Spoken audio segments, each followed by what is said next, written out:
All right, so we should be starting momentarily.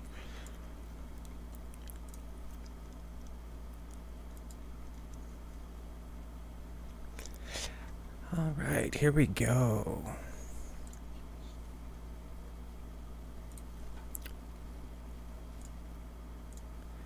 Good evening, ladies and gentlemen, and welcome to the asylum. Welcome to the 5th installment of Logs of the Lobotomized. We have some of our favorite patients presenting new tales for your entertainment, along with some new stories I have managed to find in our old case files. You may have been brought here against your will, or you may have voluntarily committed yourself, but while you are here, allow me to entertain you. You certainly can't leave, at least for now. While you are here, allow me to introduce myself.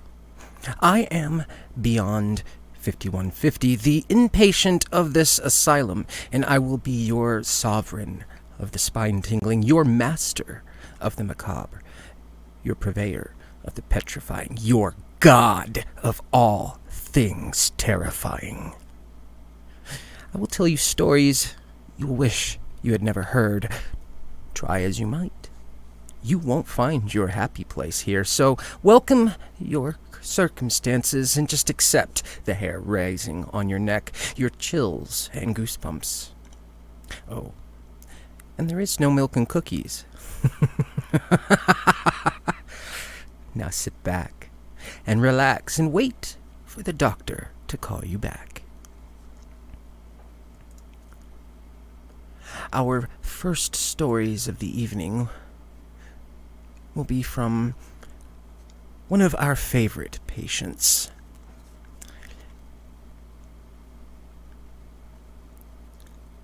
This is one of our best patients, at least at this time. We haven't decided if we have to do anything else to encourage the stories, because at this point she's currently still writing fairly well, so we'll see how things go for the future. This story is Help Me, It's Cold by Casey Weralian.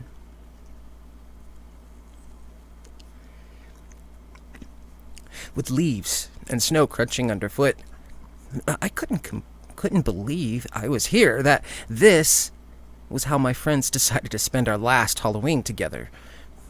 In all the years I've known them, you'd think I'd know they'd want to go to the local cemetery instead of something normal.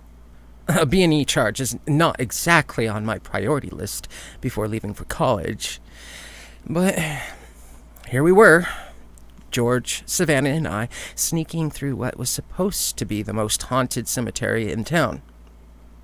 I guess I couldn't complain much. The cemetery was boarded up, just like the old asylum it sat on, and the police had taken it off their route years ago.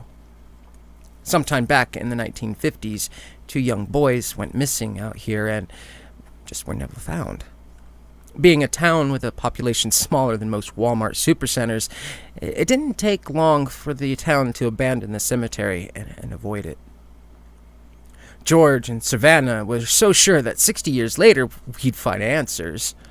3 of us were always the weird kids, but Savannah and George, they took the weird cake. They started dating our freshman year, and had been by each other's side since. What made them so odd, though, was their obsession with the paranormal and the occult. George's basement was filled with homemade paranormal gear, books, maps, and anything he thought would help him catch a ghost. Savannah was just as bad, though her collection seemed to feature more magical items. Boxes of sage, books on necromancy, and some very unsettling oddities she claimed were haunted. It was during third period history they decided that exploring the cemetery would be the best option for Halloween. The teacher was rambling on about local history when the abandoned asylum came up. It was the first and longest running in our state. She went on about how even though the treatments were cruel, they helped advance the field of psychology. It didn't take long before our classmates started questioning the disappearances. The teacher tried to move the subject along, but being rowdy high schoolers, they couldn't let it go. I heard the boys fell in an open grave that was a portal to hell, one boy in the back yelled out. No way! Everyone knows there was a serial killer in our area at the time, a meek girl behind us retorted. I bet they just got tired of the shithole small town and left, someone called out. As the conspiracy theories unraveled, George leaned into me. You know, the old cemetery's haunted, right? They say the boys were taken by the ghosts there to avenge the wrongs they suffered. I sighed. Sure, George. And your dad's Bigfoot. I'm being serious. That cemetery is old. Like, old. And the legend says that when treat didn't work, they couldn't stand the patients anymore. They'd bury them alive. Savannah looked at us excitedly. You know you could see the bells at the graves. The ones they tie a string to? And then they tie the other end to the person's finger. That way, if they made a... She paused for a second and very dramatically drew out the next word with finger quotes. Mistake? They would come to your rescue from the grave. The problem was, it was never a mistake. They wanted to know when their problems were good and dead. George was already making a list of supplies when he glanced up. You know what we have to do tonight, right? No. I was not about to go running through some old cemetery in the cold when we had already agreed to watching classic horror and eating all the candy my mom said we could be handing out. We need plans. Plans that don't involve police escort when we're caught. Oh, come on. It's our last Halloween together. Plus, our parents will be at the party at town hall, so will the whole 3 cops in our town. It's not like we have any other parties to go to. Savannah had a point. Being the outcasts, we weren't exactly frequent flyers on the high school party circuit. We may as well go out with a bang. We can go out there, explore, maybe solve our town's biggest mystery ever, and take candy with us. October in Idaho. It's never as easy as going out and exploring. My town is known for having to design costumes to fit over snowsuits. You know it's supposed to be absolutely freezing tonight, right? George threw the eraser he had been fiddling with at me. So wear a jacket and boots. You'll be fine. We'll meet at your house at 9. The party at the courthouse starts at 9:30, so if we leave at 9:45, it should give us plenty of time to get ready and avoid everyone going to it. The bell rang, and I gathered my papers as we went off to the next class. The day dragged on slowly as I dreaded our next Halloween plans. Snow and twigs crunched underfoot as we quickly walked to the cemetery. George hadn't even waited 5 minutes after my mom had left before he was out the door. Our plan was already going to hell, and I was stuck along for the ride. EMF detector, full spectrum camera, voice recorder, sage, holy water. George paused as he rummaged through his bag. And this. He pulled out a stained wad of fabric out of his bag, thrusting it at us like it was the Holy Grail. What is that? Savannah said as she recoiled from it. An antique straitjacket. Duh! Why do you even have that? George was strange, but I never pegged him for roleplay bondage strange, and I couldn't imagine him having a straitjacket for any other reason. My aunt owns the antique shop in town. She gets boxes of stuff from the asylum in town when some storage unit she won at an auction. Still not understanding why you have it. It's called a trigger object. Duh. Ghosts react to things that remind them of their lives. Everybody knows that. And what better way to get the attention of someone who died at the asylum than a straitjacket? Somehow, Savannah and I managed to sigh at the same time. You are an idiot. If you died at an asylum, wouldn't a straitjacket just be enraging and upsetting? I stared at him. We had just reached the gate to the cemetery, and I was really starting to question how I always managed to get talked into his adventures. Well, yeah, but the emotional responses should be strong enough that they manifest. Manifest long enough to throttle you. Even Savannah was starting to second-guess our being there. Not enough, though, as she quickly fumbled with a large cast-iron padlock on the gate. It didn't take her long to manage to pick it. The three of us quickly put our weight against the gate and shoved. Slowly, it creaked open and into what would be our playground for the night. It was the first time I really noticed how large the cemetery was. There are a few standing markers and one obelisk. Savannah suddenly whispered in a solemn tone, You know, if you died here, you were usually forgotten. It was shameful to have any sort of disorder. Families didn't want to associate with it. That's why there were almost no headstones. Once you were put here, no one cared. You were out of sight, out of mind. Just then, a gust of wind swept through the cemetery, and in the distance, we could hear soft ringing of bells. Over the quiet chiming, I could almost swear I heard a woman whisper. I shook it off, assuming someone else had broken in for some Halloween fun. George was way too excited to be here, almost exhaustingly so, as he passed Savannah and I our designated equipment for the night. He, however, clung to the straitjacket, as though it may have been blown away in the wind. Just past the obelisk is supposed to be the newest area of the cemetery. I heard they abandoned it so quickly, there's still open graves. We should start there, he said, shaking with anticipation. Or because of the code. I couldn't be sure which. Brilliant. So we can fall on the graves and freeze to death before next finals next month. Solid plan. I couldn't grasp what about snow in open pits sounded appealing.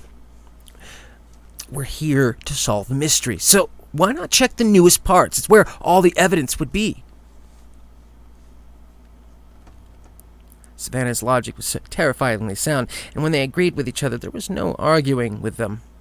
I followed behind them as they started the area they were talking about. Then it came again. Just a whisper on the wind, but this time I swore I could hear, "Help me." It sounded like a girl, not a girl, but a young woman, maybe? I stopped to listen. Did you hear that? Hear what? Savannah turned to me with a concerned expression. A woman just said, "Help me."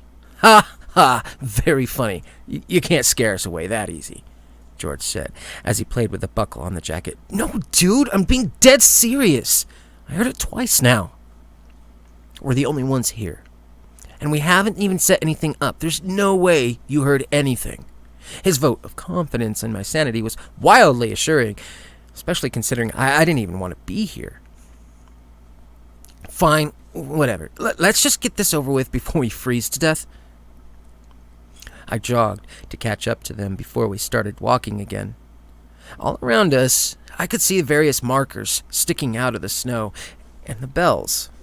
They would ring occasionally, but as we got closer and closer to the new section of the cemetery, the bells got farther and fewer in between. Over there! George shouted excitedly, pointing to an indentation in the snow. That's where we should set up. And why's that? I asked, knowing I really didn't want to know. Savannah walked over and threw a rock down the indent. It's an open grave. Look, the snow's flat everywhere else, and the rock sunk deeper than our feet go in the snow. I was just glad we didn't happen to find it by falling in. So, What good does an open grave do us if we're trying to find dead people to help us solve the mystery of the missing boys? Wouldn't one that's kind of sort of occupied have a body for us to talk to? Well, maybe boys fell in and were haunting it or something. I don't know. I just have a good feeling about this. Help me get the equipment set up. I sighed and kneeled down with George to start laying everything out. I was turning on the voice recorder as he laid the straitjacket across the grave when I heard it. It's cold. I froze and stared at George and Savannah. He was admiring his handiwork as Savannah tried to light some sage. Guys, did you hear that? What did you hear now? Savannah asked as she waved the sage around. She said it's cold. Well, no shit, it's cold. George snorted. There's snow on the ground, and we're outside. I looked down at the recorder in my hand and hit the replay button. All that came out of it, sad little speaker, were sounds of us walking and talking on our way here, and then the light faded. I smacked it in my hand and stared at George. He quickly dug through his backpack. Shit. I left the spare batteries at home. Great, I thought to myself. I looked up, and behind the obelisk in the distance, I saw something move. It was a figure, pale and wispy, taller than any of us. What are you staring at? Savannah looked concerned now and was holding her sage toward the obelisk like some sort of sword. Nothing. They already didn't believe I was hearing things, and I wasn't about to push my luck. Savannah pulled a small blanket out of the bag, and we quietly sat down on it. We were now down a crucial piece of equipment, but that didn't make George any less determined. He checked the camera's frame and held out the EMF detector. Is there anyone here with us? Nope, just 3 frostbitten fools camping on a graveyard instead of basking in the glory of vintage Vincent Price movies. He elbowed me hard, and I winced. When I opened my eyes, I saw it again. She was there, in front of the obelisk, staring. I could see her hair whipping in the wind, and what looked like a tattered hospital gown wrapping itself around her. I couldn't contain myself. I gasped and pointed. But by the time my friends turned to look, she was already gone. They both stared at me before laughing it off and continuing with the questions.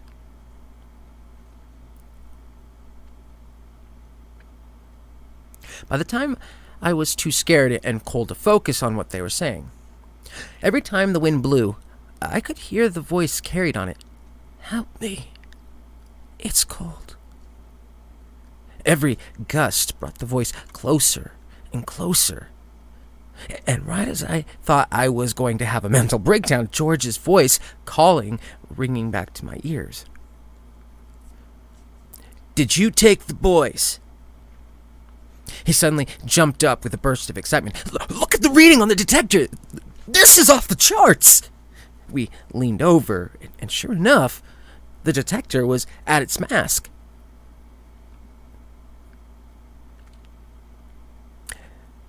There's clearly something. Like, there's gotta be something here making it jump like that. Just then, in a crackling voice, the recorder sprang to life, screeching, Help me! It's cold! Help me! It's cold! Over and over again. I sprang back, knowing this is what I had been hearing all along. George and Savannah were too focused on the recorder to pay attention to what was around them. Maybe it was better they didn't. Suddenly, the figure appeared between me and them as they fumbled with the recorder next to the grave. I could see her in her full horror now. She wasn't tall. Her feet weren't touching the ground. Her head rolled slightly to one side, and I could just see her bare socket. Her skin was molted a deep greens and reds. Her shoulders and spine protruded from the back of her hospital gown, and her hair spun wildly around her head. The bells all around the cemetery started rattling violently with a harmony that could only be described as monstrous. Before I could move, there was a violent scream, and the words, "Help me! I'm cold!"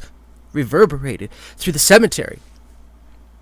George and Savannah looked up just in time for this creature, this monster, to grab them by their throats and dive into the open grave with them. They didn't even have the opportunity to scream.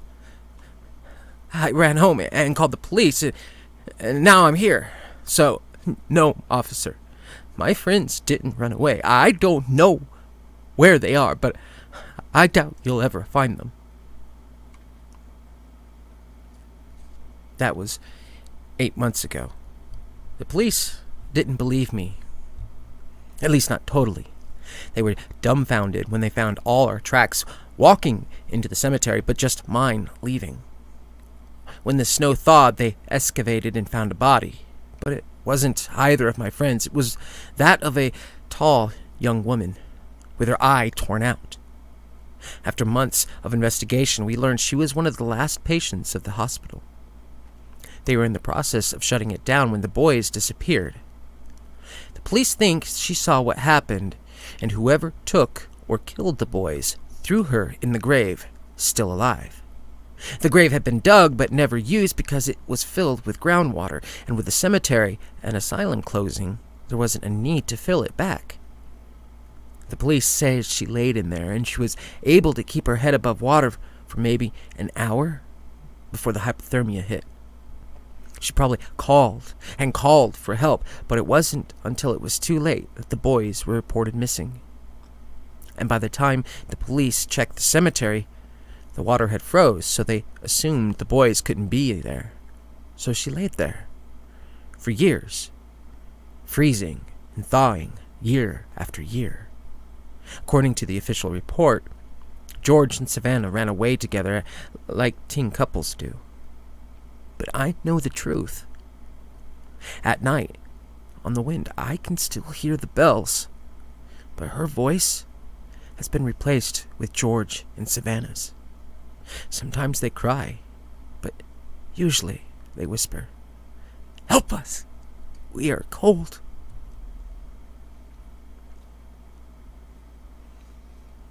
Ooh, I think that gave me some chills. Oh, I believe that was a very well-written story. I hope you all enjoyed that one. Let's see who has arrived. Let's see, so looks like we have Kit, Andrew. Oh, April's here. Casey. Dustin. Oh, and Fox. How you all doing this evening? I hope you're enjoying your time right now at the asylum. We have plenty of stories for you this evening. Hopefully, at least a few of them will give you some chills, make that hair stand up, give you those wonderful, wonderful dreams at night.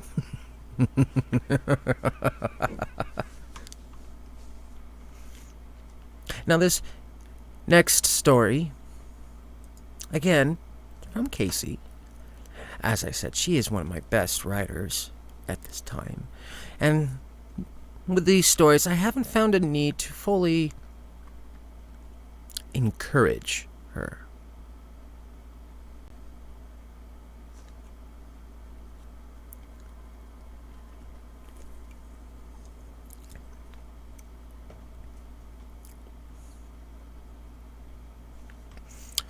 So, this story is titled, Last Year's Was My Family's Last Thanksgiving.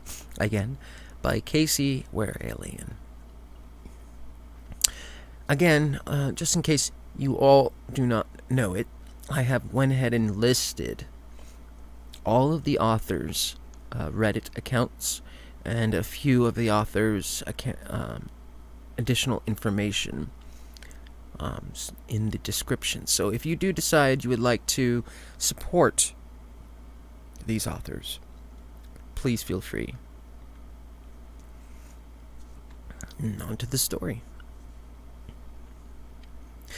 My family has always had some long-standing traditions. One of them was going to my grandparents' farms the day before Thanksgiving and staying through Sunday.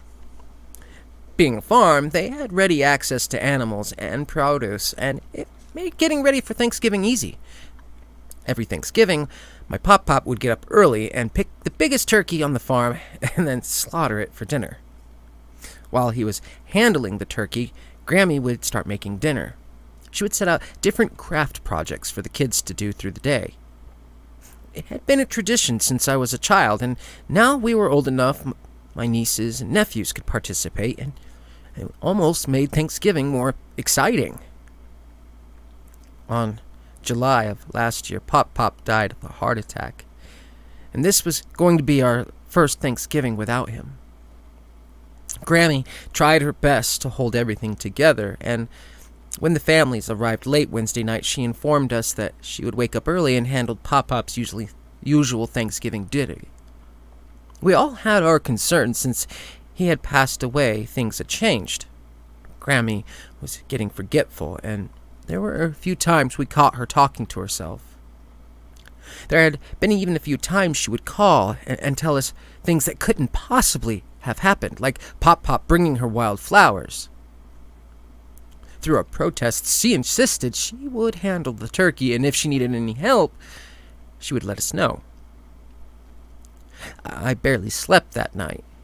My sister and her kids had the room across from me, and my parents next to me. Between snoring and worrying, I spent most of the night tossing and turning. Grammy had gotten so bad in the past few months, I wondered if she'd even remembered us coming over yesterday, or how to make her famous Thanksgiving meal. The last time I checked, my phone was at about 4:30 in the morning, I guess. I had finally relaxed enough to fall asleep because the next thing I know, it's 7:30, and I hear noises coming from the kitchen. Quickly, I got dressed, and by the time I made it to the kitchen, I found Grammy shutting the oven door and setting the timer. Skeptical, I asked what she was doing, and she quickly reassured me she had already handled the turkey and had just gotten it in the oven. She looked fine, sounded normal, so I just decided to let it go. I even helped her set up the crafts for the kids, and we settled into making pie crusts. We had a few hours to ourselves before everyone started waking up, and we were enjoying reminiscing about Pop. She told me stories I'd never heard before, and I hoped so much they were real. One by one, the rest of the family came downstairs, and we settled into our different jobs. My niece was crafting away, while my parents looked for old dinnerware we used every year, and my sister was peeling potatoes. Around 3 o'clock, we noticed my nephew had yet to make an appearance. My niece quickly informed us he had gotten outside to play. Dinner was almost done, and we were growing antsy. My sister went out the back door to gather my nephew up and bring him in. After a few minutes, we heard the most bone-chilling scream. My parents and I ran outside to see what was going on while my Grammy sat with my niece. Outside, we found my sister crumpled in a pool of blood holding my nephew's coat. My mom raced inside to call the police while my dad comforted my sister. I started searching the farm and going from building to looking for him. The police arrived within minutes and gathered us in the kitchen. They sat us down one by one, asking us when we had last seen my nephew, and we took turns comforting my sister and keeping my niece entertained and distracted. The police took the most recent pictures we could find of him and reassured us that they had units canvassing the area for him. About an hour after the police arrived, the timer for the turkey went off. It was a reminder that my nephew wasn't with us, even as amazing as the turkey smelled. Grammy seemed entranced and quickly made her way to the oven, with most of us ignoring her and trying to ignore the mouth-watering scent in the air. We didn't want to eat until my nephew was home, safe. It wasn't until she turned around we all stopped and stared. The police say my nephew must have woken up early when he heard Grammy in the kitchen, and then decided to go out and play. Grammy's mental state had deteriorated so much more than we feared, and with his brown jacket, she must have mistaken him for the turkey. We found what was left of his head in the pig trough. It wasn't uncommon for my grandparents to throw bones and stuff to the pigs because they eat everything. Grammy never understood what happened, even when she was found not guilty by reason of insanity. They put her in a high-security mental health facility. My sister hasn't been the same since. I really can't blame her. I know that was our last Thanksgiving as a family. This may sound horrible, and I feel horrible, but I don't think there ever was a turkey that smelled as good as he did, and that the thought in and of itself is enough to make me never want to celebrate again.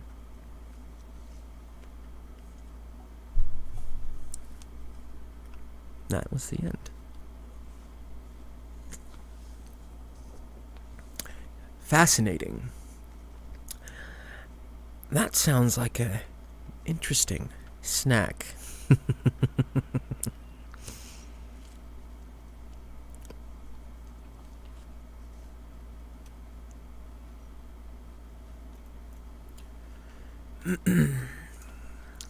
Let's continue on to our next story. This one is titled, "The Local Bar Doesn't Serve Specialty Beer Anymore." Again, from my current resident patient, Casey. She clearly knows how to write well. Her mind is obviously not well. I mean, clearly, look at this. No one who could write such wonderful stories could be sane.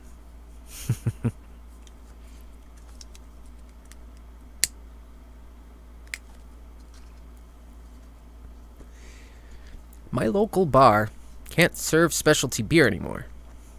The current owner, Jezebel, bought the bar about 10 years ago from Wayne. Wayne was a very special kind of jerk. You see, he had inherited a large sum of money and was in no way ashamed. He'd start businesses on a whim and then quickly abandon them. One of those whims was the Blue Velvet Saloon. The saloon was built in an old boarding house from the turn of the century. It was truly beautiful brick building and took Wayne all of 10 months to destroy it. His latest whim turned out to be the stepping stone to his next wife, and as soon as he snagged a woman new to town, he stopped caring. The bar was dirty, filled with fruit flies. It was so bad, you'd be better off trying to get drunk on a dumpster slime. After a year of owning the bar, the health department came in hard and fast, and instead of cleaning, Wayne closed the doors and put a for sale sign in the window. Enter Jezebel. Jezebel was a soft but stern woman of 40. She had long, dark, raven hair and a slim figure that gave no hint to her age. Jezebel had the fine luck of marrying a rich, older man who quickly and tragically died of heart failure. Free of all responsibility, Jezebel turned to her secret dream, running an old-fashioned barroom saloon. She knew that Wayne didn't have a whole lot of buyers, given his naturally sweet disposition, and she knew none of them had the money for the full remodel. Wayne's pride was strong, so it took almost 6 months of negotiation to get the deal done.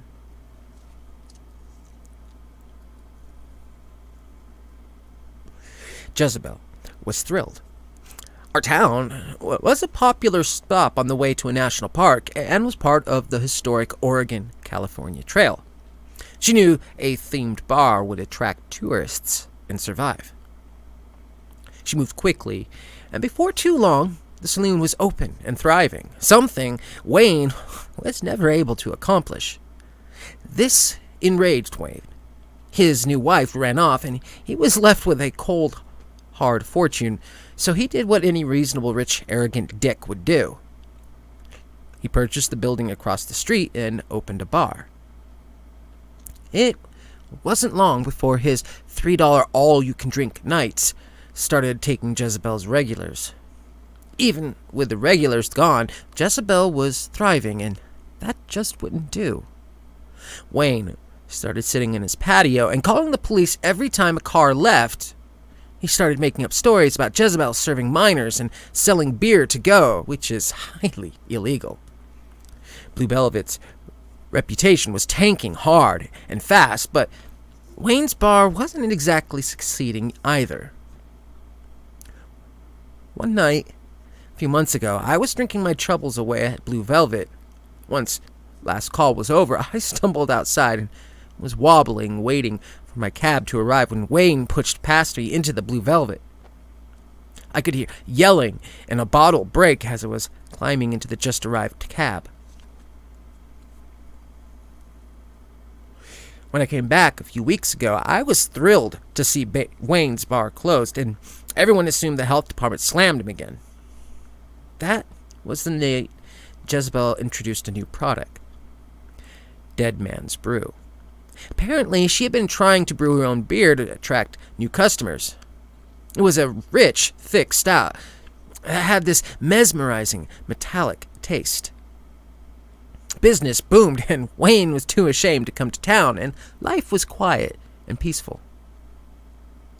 That was until people started finding bits of hair and fingernails in their Dead Man's Brew. After one particularly hairy night, an elderly woman decided to file a complaint with the health department. We know where Wayne went now. Jezebel's trial is in 3 weeks, but God, do I miss that beer.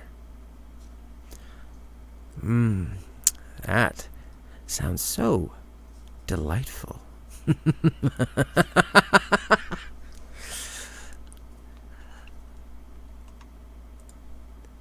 I think we'll definitely have to see about some treats in the near future.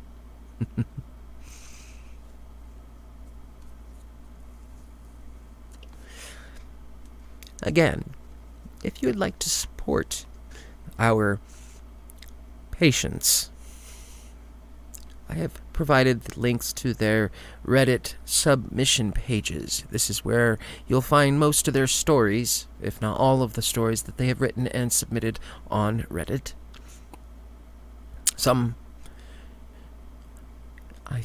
You might find a few things, comments on other sections, but I think you'll notice when it's a story. Most of them will be posted to our No Sleep or our Creepypasta or a few other subreddits. So do pay attention, but please support our patients. I mean, how else am I going to be able to get more stories from them?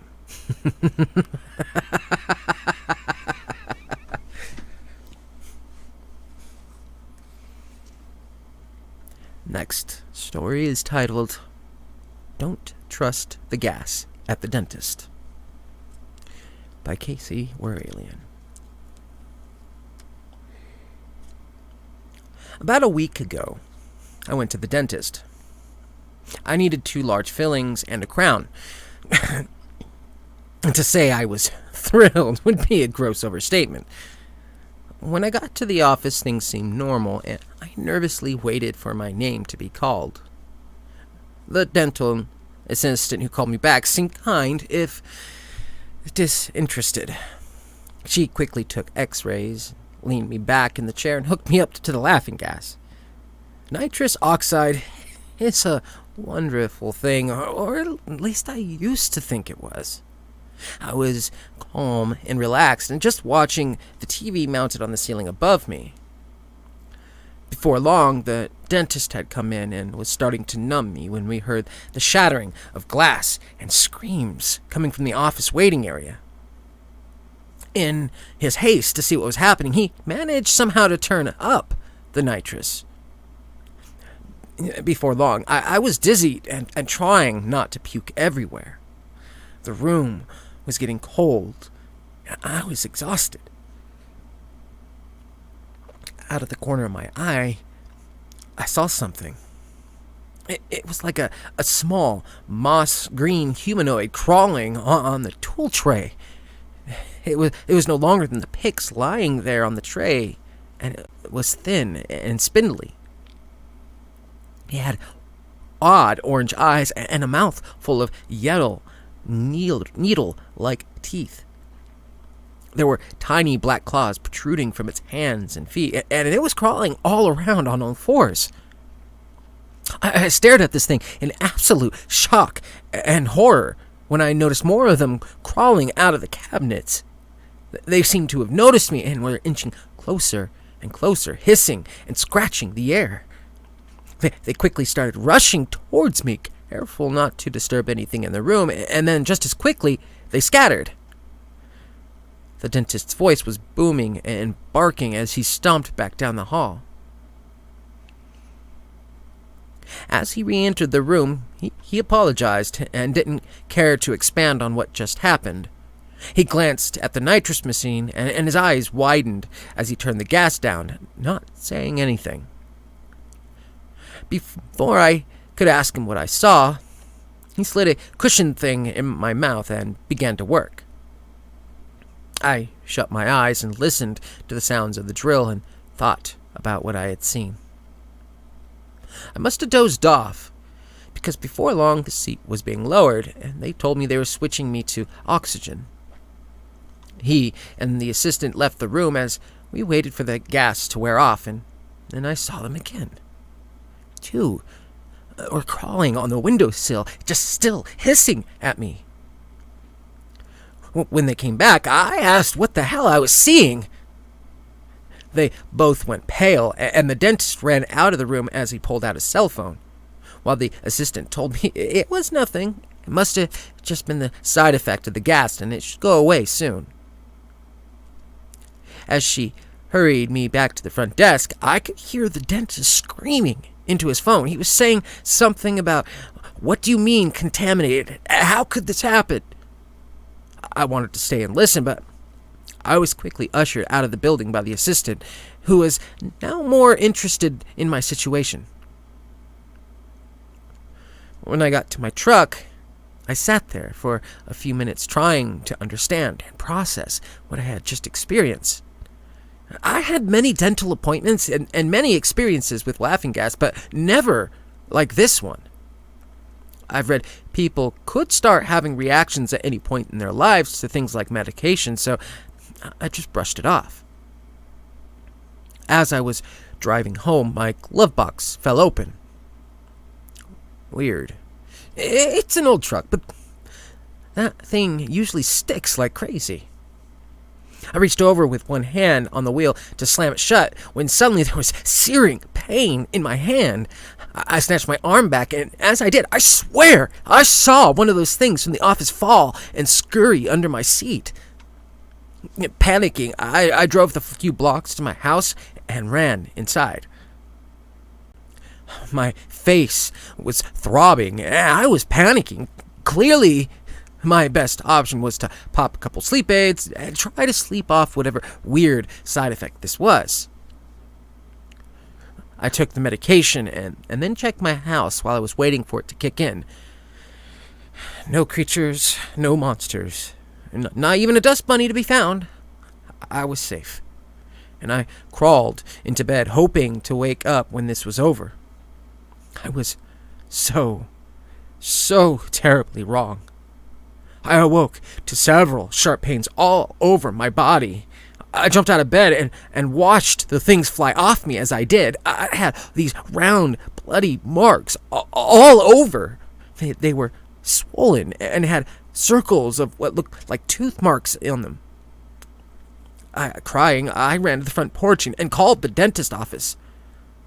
I was quickly forwarded to a voicemail. Sorry, but due to unforeseen circumstances, the office is closed until further notice.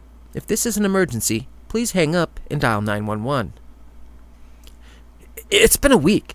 I've called every day, and no change. I've called a psychiatrist, been to a doctor, and they all go pale and then brush me off. There's more of them. The creatures, I see them everywhere. They bite and hiss and scream. I don't know what else to do. I'm going crazy, but no one else sees them. They see the damage they've done to me. They see my panic, and the wounds just appear according to them, but they never see the things. The things have gotten more aggressive, too. They've taken to attacking me in public, but no one else sees them. Has anyone here seen them? I need help. I don't know what to do anymore. No one who seems to know anything will tell me what's happening, and everyone else doesn't believe me. I can't take any more of this. All I know, it had to be something with a gas. Don't trust the gas at the dentist. Don't let them put it on you. It's not what we've been led to believe.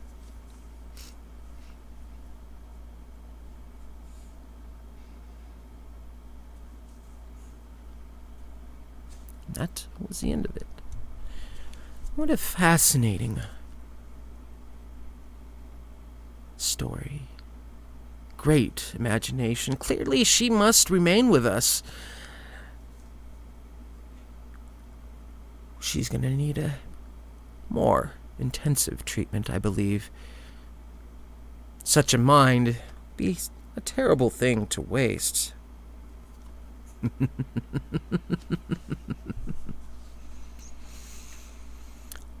So it looks that Christine has arrived. Hello, Christine. How is your visit here at the asylum? I see that Onyx has also arrived. Unless he was originally using a different name and changed it.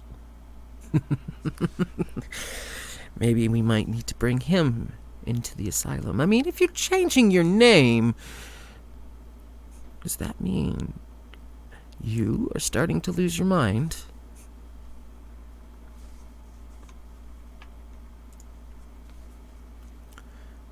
We'll continue on with another story momentarily. I think I'll get a little to drink, wet that old whistle, as it were.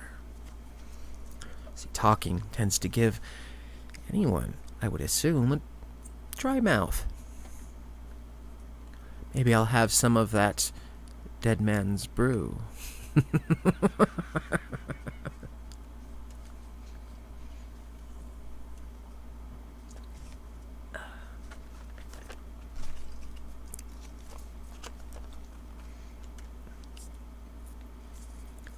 Gotta love that metallic taste.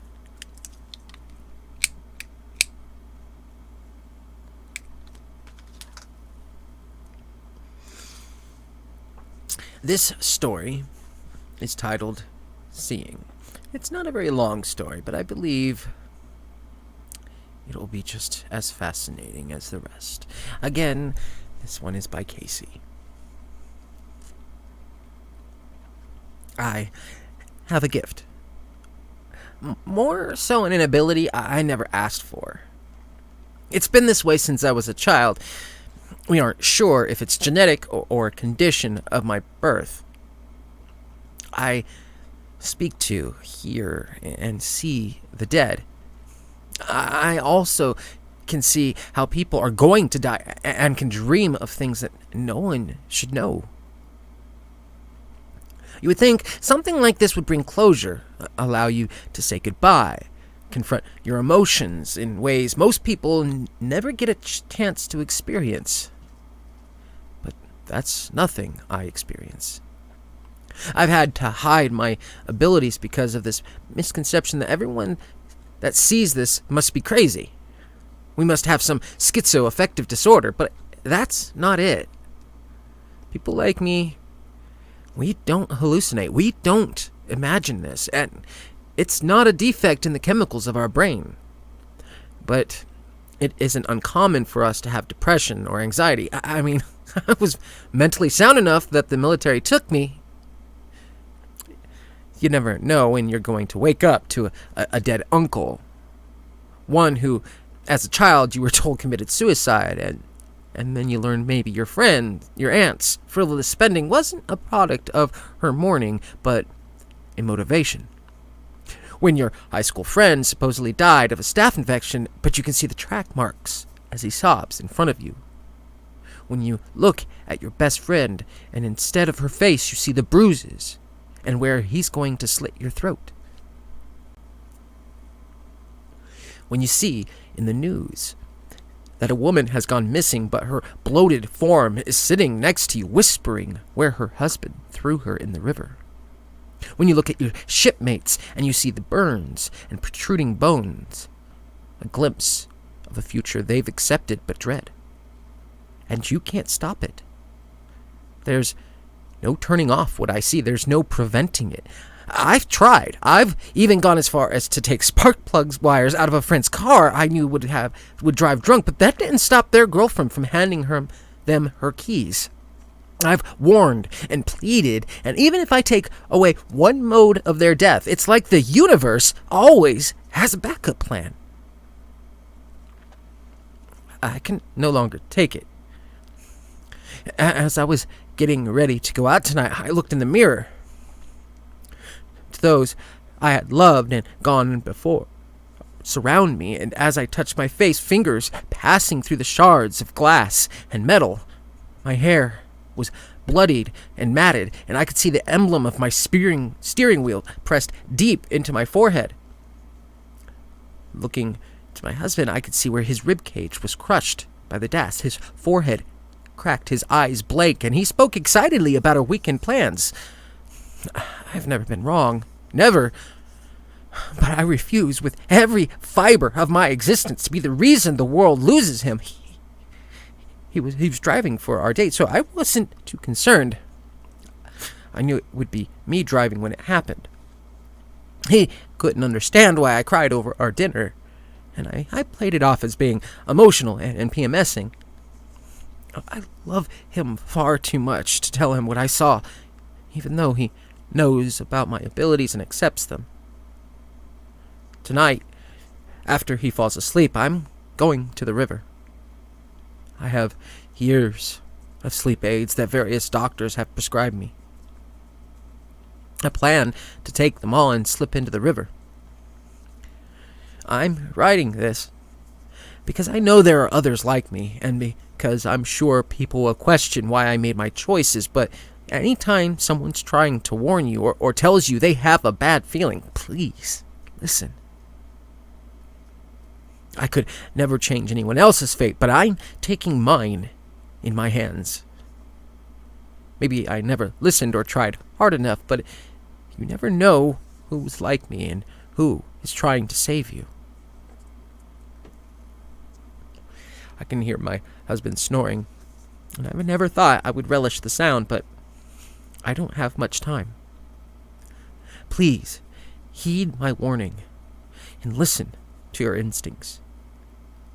You never know what waits around the corner for you or how much time you have left.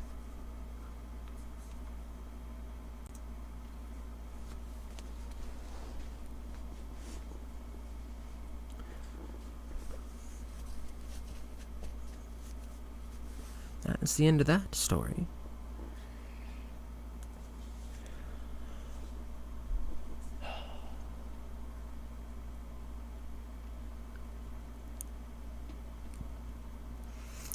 Well, Christine, you could always just say, yeah, we have security.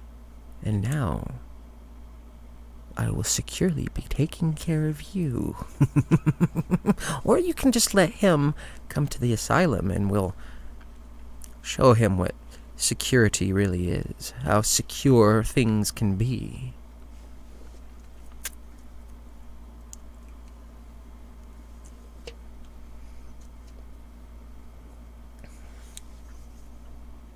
This story is from a new writer. His name is Verastahl.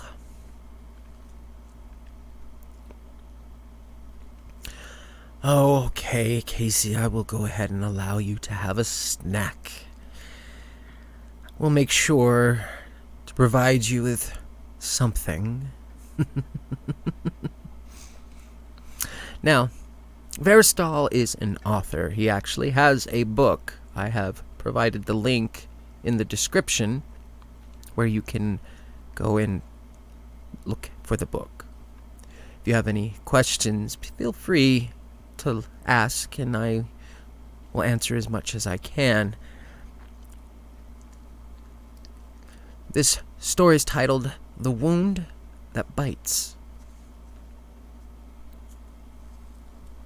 Again, the author is Verastahl.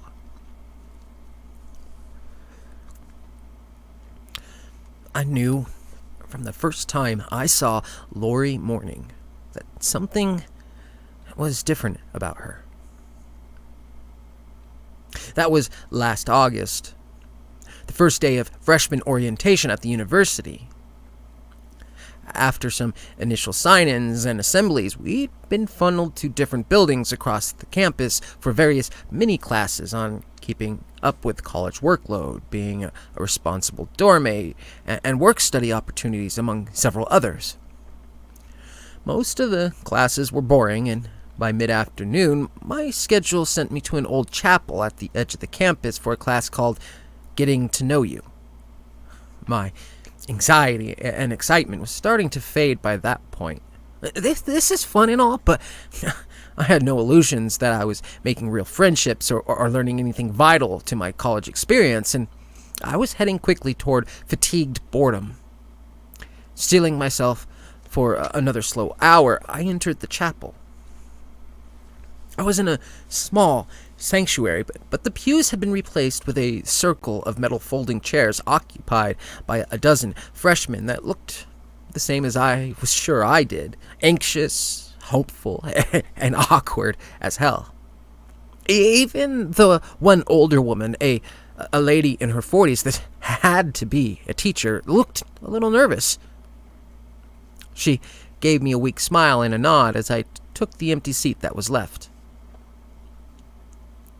Clearing her throat, she began by introducing herself and telling us that the point of this group was just to give a chance to be open and meet other people in the incoming class, that we were going to go around and answer a series of questions, one at a time, that if anyone didn't want to answer a question, that was perfectly fine, just to say pass, and would move to the next person.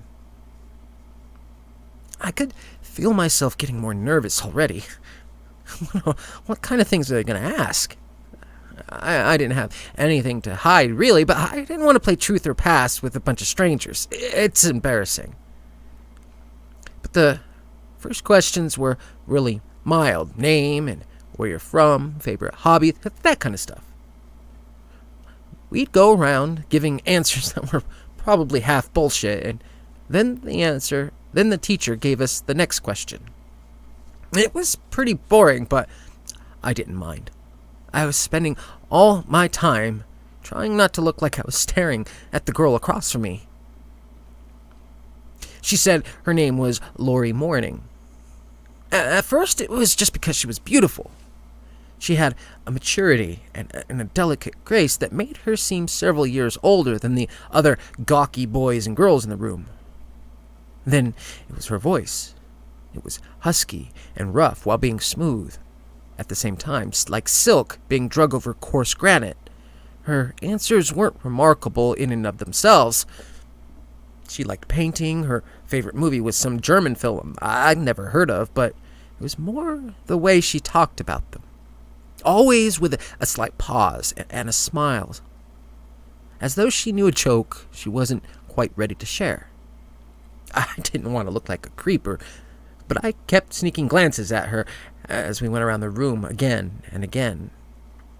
She met my gaze briefly a couple of times, causing my heart to flutter, but for the most part, she seemed to be paying attention to what people were saying. I tried to do the same, but between my own anxiety and her presence, it was easy to be distracted.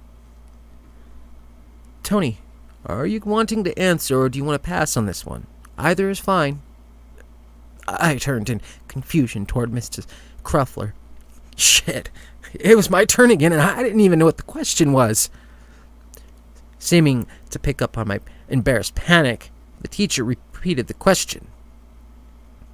What's the worst thing that's ever happened to you? What the fuck? How do we jump to where do you want to go on your dream vacation to this shit?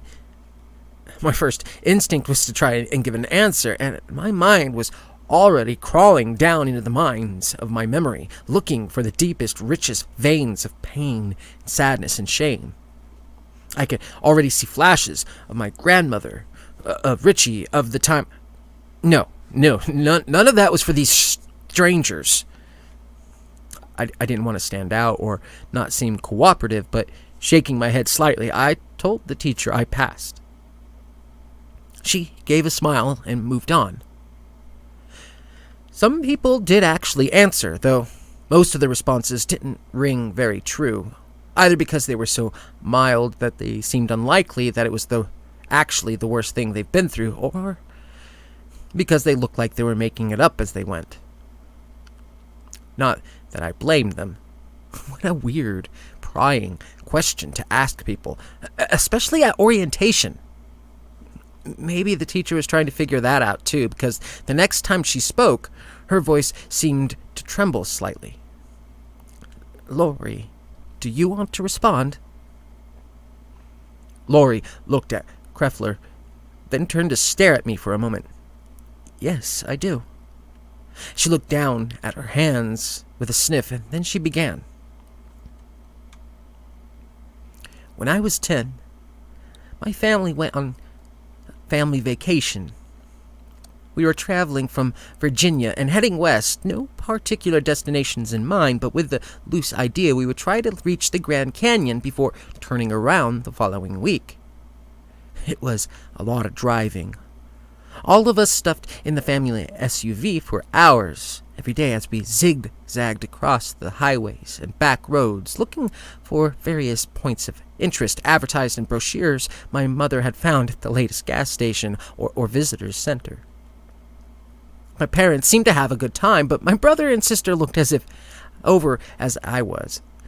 Historical sites were boring, and the biggest or smallest whatever, that was just sad. But there was a light at the end of the tunnel, a mini golf place in Texas that had go-karts and laser tag. Dad had found it for us the day before, and I could tell by his expression he thought this was something to keep our low-level grumbling from beginning full-on whining chorus of bored children. He wasn't wrong. We were all excited about doing something that might actually be fun. By the time we reached the parking lot of Dirt Devil Dan's miniature golf and fun track, we were climbing over each other to get out of the car. There were cars in the parking lot, and we could hear people inside. People laughing and yelling and having fun. We didn't see anybody yet, but it was 2 p.m. on a Tuesday, and while the place looked big, it wasn't exactly a thriving location either. Still, I saw an odd look pass between my parents before Dad gave a shrug. It looks kinda dead. Let's just see. I don't see how it could be closed with all those people in there. If we get a bad vibe, we'll just leave, right? He looked questioningly at my mother, and she nodded, her gaze drifting across the parking lot to a large yellow sign set up at the ticket booth. She glanced at us kids. Stay close, okay? We made our way to the entrance, and as we got closer, I was able to read the bright sign set up in the windows. It said, "This week is Kids Week. In anticipation of our grand reopening, kids get in free. All children must be accompanied by one adult, and staff will collect payment for any adult visitors as you explore our attractions. Bear in mind, we are expanding. Some rides and attractions may not be in operation at all times. Pardon our dust." Another wary look passed between our parents. And while we kept heading in, my mom took my little sister's hand, and Dad repeated to me and Tom that we were to stick all together. I remember having a moment where I thought how strange this all was. How lonely and odd this place was. How forlorn and, well, creepy. But I couldn't hold on to that thought, that feeling somehow. A wind was stirring, twisting around the parking lot and pushing lightly at our backs as though coaxing us inside. When it passed, it was like it took our worries with it. I saw my father's shoulders relax. Mom no longer looked anxious, and she'd loosened her grip on Kelly's hand. And I felt my own nervous fear dissolving as we moved deeper in, heading in the direction of laughter and screams. Because I think even when we were seeking other people, that would show us that everything was okay. If people were safely having fun, then we could too. If they were enjoying hot dogs and popcorn, it was likely safe to eat our first meal since an early breakfast on the road. If this place wasn't empty, it would feel less like we were walking across a graveyard. The park was bigger than it appeared in the brochure, but a handful of the stands, small carnival rides we passed, were all abandoned, eaten up with rust and drowning in tall weeds and crawling vines. I know how this sounds. We should have known from the start something was wrong. I think we did in a way. It was just that somehow, in that place, it didn't matter. It was as if we were being driven by some deep, illogical instinct that said we had to keep moving, pushing forward until we found confirmation that everything was different than it appeared. Until we found everyone else.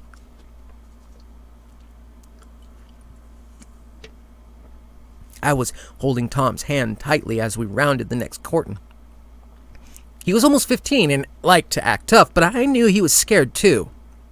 His face had that same placid expression I could feel on my own. But his hand was sweaty and trembling in mine as we came into view of the pit. It was probably a couple 100 feet across and went down 50 feet or more, but the cracked, worn asphalt sloped gently down on our side. We barely paused before starting down. The voices, the noises of life and people were all coming from down there, in there. You see? We're standing in cold, muddy water at the bottom, and I thought I could feel something move past my ankle as we headed toward a large outcropping of shattered concrete and orange-tinged rebar. I let out a whimper, and Mom looked back, giving me a strange smile. I know you're tired, honey, but I think we're almost there. We were. As we reached the far side of the hill of rubble, we saw where the sounds were coming from. An old, rusty speaker. It was painted orange and red. Through the patches of rust were far brighter than the faded swirls of color. And the speaker was small. It didn't seem that loud up close. I didn't understand how we could have heard it from so far away. Didn't understand why someone would be playing sounds like this here, anyway.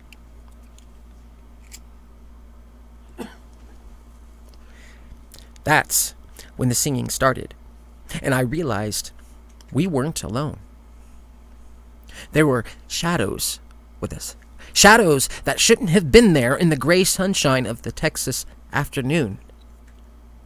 But as I watched, they were growing darker, moving closer, and singing that echoed across the pit seemed to get louder and louder until I thought I might shatter. I was hearing it inside, you see. I could feel it breaking something in there. For a moment, I felt sure I was going to die, but of course I didn't. They weren't there to kill us, just teach us. Show us the flaws of our beliefs and the errors of our ways. Illuminate us with darkness and free us with binding. show us a truer path lined with suffering and terror, and the singular melody of something older and purer that wants to be new again. So we learned to sing as they did. I lost my family that day. That loss was terrible in some ways, but at the same time, I gained a new family of sorts. They are riders in the storm, eyes that whisper and wounds that bite, and they are still growing. We scatter to the wind, you see. That dark, twisting wind pushes across the worlds, down roads and fields, into the bright hearths of the homes and black halls of the heart. It carries us where it wills, and we will always land where there is more work to be done, more family to find. People that are being hunted by a destiny far greater than they could ever imagine. People like you. Her eyes were focused on me now, pulling me down, and I... "Are you with me, son?" I blinked as a bright light flashed across my face. What? Can you tell me your name?" My chest was on fire, my eyes full of burning water. Throat tight and raw, I croaked out my response. "Tony." I could barely make out the man that was crouched beside me, but I saw him nod. "Well, Tony, you're gonna be okay. The ambulance is on its way, but look, I'm not telling you to lie or anything, but you may want a lawyer before talking to police about this, okay?" I had no idea what he was talking about, and as I wiped at my streaming eyes, I started taking in my surroundings. I was on a lawn at the edge of campus. Behind me was the old chapel, or what was left of it. It was burning down.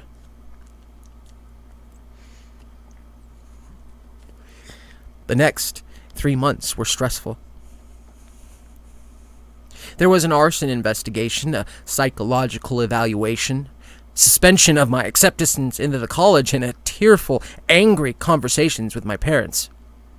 The problem was, no one believed me. There'd been no orientation classes scheduled in the old chapel. The chapel hadn't been used in over 15 years and was actually scheduled for demolition in the spring. There'd been no sign of any other people there, and no records of a professor named Kreffler or a student named Laurie Morning. At first, there were rumblings of arresting me for property damage, but there was no real evidence that I had done anything other than almost die in an abandoned building that was on fire.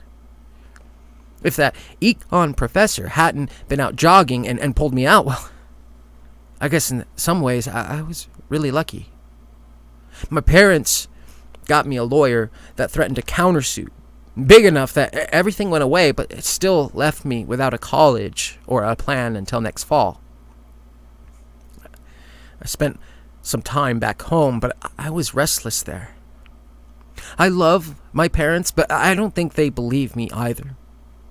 They don't say anything about it anymore, but there's a tension between us now that, well, I need to get away from that. So I moved to Austin. I'm already admitted for the fall, and I'm working in the school's bookstore part-time with the goal of converting to full-time work-study position in August. I haven't made any real friends yet, but that's okay.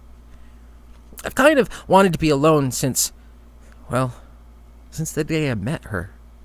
I know I'm not crazy. I didn't have a psychotic break or hallucination. Whatever happened in that chapel, it was real. She was real. Most of the time, I'm relieved I escaped from the fire. Most days, when I think about her bottomless eyes and her rough, tender voice pulling me in, my heart flutters with fear, and I suppress a shudder.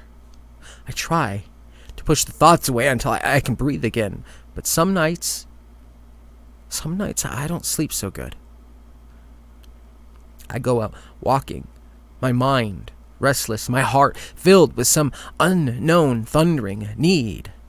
I travel aimlessly, roving miles from home at the wind of the ground beneath me and the breeze at my back. At first, I would just go for an hour and then return home, tired and finally able to sleep.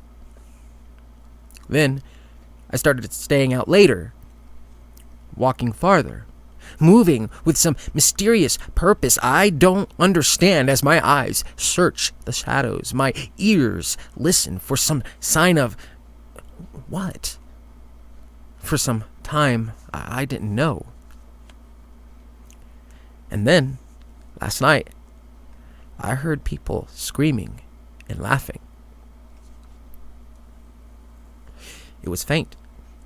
Coming from a couple streets over at least. It was past 3 a.m. and everything else was still, but I could hear the clear and steady murmur of people in the distance. Lots of people, all talking, yelling, and squealing. I moved toward the sound like a starving dog scenting its survival. It took a few minutes, but I found where the noise was coming from. It was a dingy alley, piled high with garbage and broken crates from the restaurant and bar that were next door.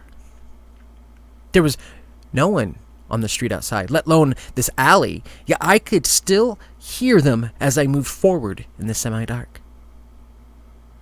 By the time I was halfway back, I had to pull out of my phone to see anything.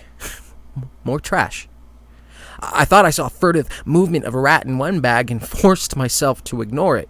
I had to stay alert. I had to be careful, but also had to know what. Resting on a pile of old liquor boxes was a speaker. It'd been painted red and orange once upon a time, but it was in the patches of darker rust that caught my light. The sound, the lure, was coming from that. Though I realized now I wasn't really hearing the crowd with my ears. I was hearing it with my heart. I caught another movement in the corner of my vision, and when I looked up, I saw her standing there. She smiled, and I found myself wanting to run to her, but somehow I didn't quite dare. Instead, I just listened as she spoke, told me where I needed to go and what I needed to do, whispered things that were just for me. I'll end this here. The sun is coming up. I've found the gas station. My eyes burned with blowing sand as I crossed the store, ignoring the cashier's greeting as I headed to the little wooden stand filled with colorful pamphlets. At the bottom, tucked behind a sheaf of papers advertising a cowboy museum, I found what I was looking for. My heart was pounding as I went to the car, and I could feel my excitement growing as I unfolded the greasy paper and find the map that points the way. I don't think it's far. Just a few more hours, and I'll finally be home.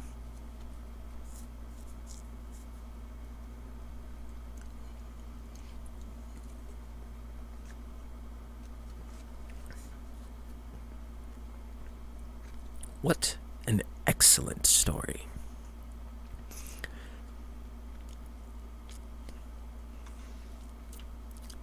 Oh, we see we have a few new visitors. Hello, Josie and Goat, I believe that is. Glad you are visiting us here at the asylum. Please sit back and relax and enjoy the stories.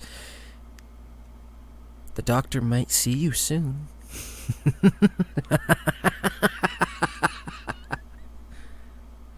Along with you, Mighty Might. I think you might be next. We'll just have to see.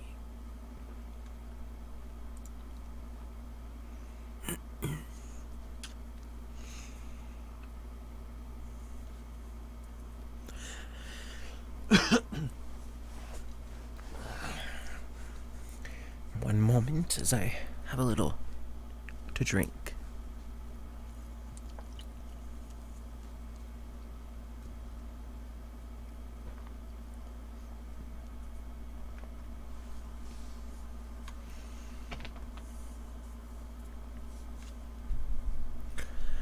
Oh, well, you'll get used to it. Goat, you definitely will.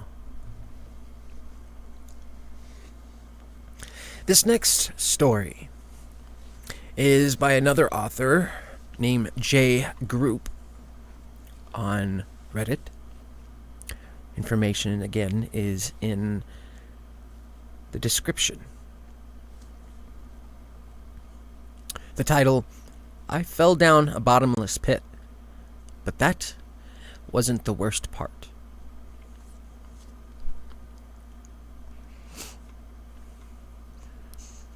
There's a big old chasm down back behind the barn, my cousin Todd told me the first day of my visit, sitting on the back of the deck in a pair of finely aged Osaka chairs. We can go check it out after breakfast if you want. Yeah, sure, sounds good, I said, catching myself, pulling off flakes of peeling white paint from the armrest and stopping just after he had noticed. Of course, I knew of the chasm. It was all my mom had talked about when she had been attempting to convince me to go out west to visit my aunt and cousins. She had been out to see them by herself the year before. At first, she had hyped the cave as an attraction, and then once I had been enticed and agreed to go, it had all been about safety, safety, safety. We wouldn't be allowed to go into the cave, of course, since it was a straight down vertical drop into the untold depths. Even trained cave explorers were banned from spelunking into the chasm since the unfortunate death of 4 cavers who had gone in and never returned back in the early 90s. The rock was loose and crumbling, the experts said, causing the climbers equipment failures and their subsequent deaths. I knew we wouldn't be able to do much other than look, but I was still intrigued. The pictures I had seen of the chasm, known locally as the pit, were truly amazing. It looked like a portal straight to hell, a yawning abyss that gaped like the mouth in the middle of a rocky outcrop and dropped off vertically like a giant well.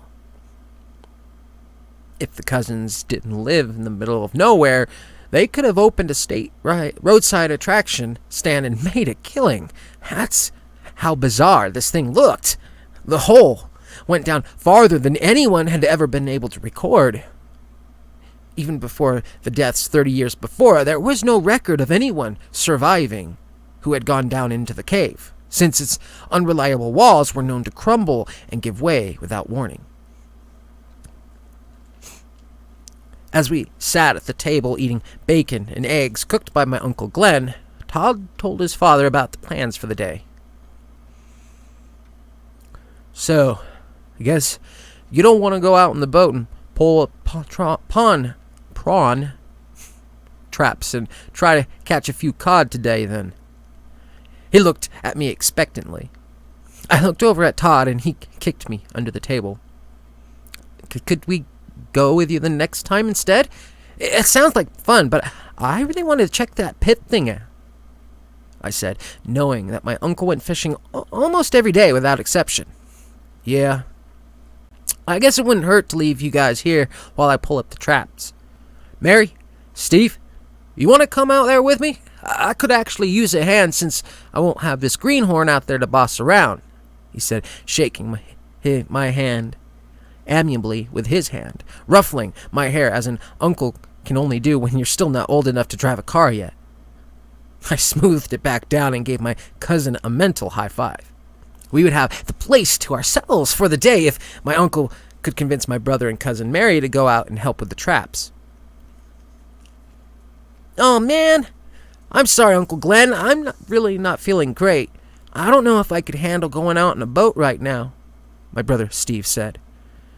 I hadn't noticed him looking unwell at all, I thought to myself, a little annoyed at the thought of their pseudo-supervision. They were 4 years older than us, so they thought they were so much more mature than us.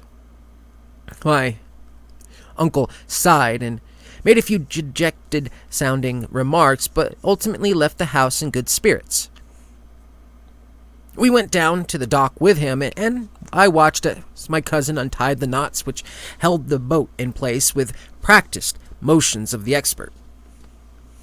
I looked on with admiration as he pushed the boat off into the water. My uncle waved goodbye, and we headed back to the house. After we raided the kitchen cupboards, eating the last 2 apple oat granola bars and a couple of overripe bananas, Todd brought me over to the pit on the other end of the property and showed me its grandeur.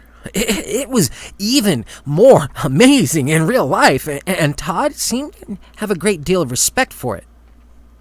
Keep away from the edge. Rocks have a tendency of falling away without warning, he said, keeping back farther than I thought necessary.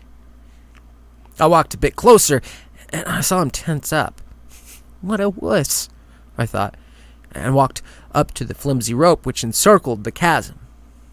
A placard was mounted, and I walked over to it, thinking it would give some information about the giant hole that we stood in front of it, but instead, it was a memorial to the deceased cavers who had never returned from their spelunking expedition into the pit nearly 30 years before. In loving memory, let us never forget. Reynold Breinhold, March 1958, August 1990. Stephen Fox, September 1959, August 1990. Jeremy Fox, October 1961, August 1990. Kelly Richardson, September 1963, August 1990. Beside the placard was a laminated black and white picture of the pit from the 1990s. The chasm was about half the size of what it looked to be today. It had somehow grown considerably. Wow. So I guess it was 30 years ago this month that all those people died, I said, looking back at my cousin. He had taken another step back and now seemed almost comically far away from the hole. For some reason, I felt like I was suddenly too close now. The ground seemed to shake almost imperceptibly beneath my feet, and his eyes widened as he looked past me. The ground just in front of me suddenly fell away, and a chunk the size of a manhole cover broke off and vanished into the pit. I looked down and saw my feet were suddenly less than 2 feet from the edge, the safety rope seeming much, much less safe. The shuttle, shaking, stopped as quickly as it had started, and I backed away from the edge toward my cousin. Something seemed wrong, very wrong, about the whole situation. My cousin was trembling, clearly disturbed as well. I kept waiting for the sound of the giant rock that had fallen into the pit, waiting for the loud crash that would show with mathematical precision the depth of the cave. I waited for the crash to echo up from the depths of the pit, but it never came. I looked down, and a crack had grown beneath my feet, stretching out from the edge of the pit towards my cousin's house. I stepped away from it instinctively, subconsciously. Step on a crack, break your mother's back. My cousin grabbed my hand with his, wet and clammy, and pulled me rougher than I thought necessary away from the hole. We went back to the house and went inside, where he insisted on playing video games for the remainder of the day. By around 7 p.m., we were starting to wonder about Uncle Glenn. He'd been gone for almost 10 hours. By now, Todd said, he was usually back for supper, unless he stopped by a friend's place, which was always a possibility.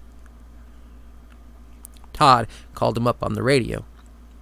"Hey, Dad, you coming home soon? I'm hungry." Hey, bud. Sorry, but I went over to Johnny's place. Kinda lost track of time. Now there's a storm rolling in and the water's looking pretty choppy. I might have to stay the night here if it doesn't clear up, so... The radio cut out abruptly. "Dad, you there?" Yeah, I'm here. Do you think... The radio crackled and static buzzed. yourselves for dinner tonight? We sat for a while, tried to figure out something to eat. Steve and Mary were nowhere to be seen, leaving us slightly concerned, but we knew they could take care of themselves. I looked outside and saw dark, black-gray clouds blowing in from the distance. I had never seen clouds that looked like these back home. They looked nasty and full of destruction. Thunder and lightning boomed, and suddenly it was pouring rain outside. The back deck was almost instantly flooded, and water dripped from a hole in the ceiling into a pot which had already been set beneath it for the purpose of catching its drops. Tink, tink, tink, tink. Steve and Mary came back later that night, stinking of weed smoke and hard alcohol after we had settled on a dinner of KD and some marginally soft saltines we found open in the cupboard.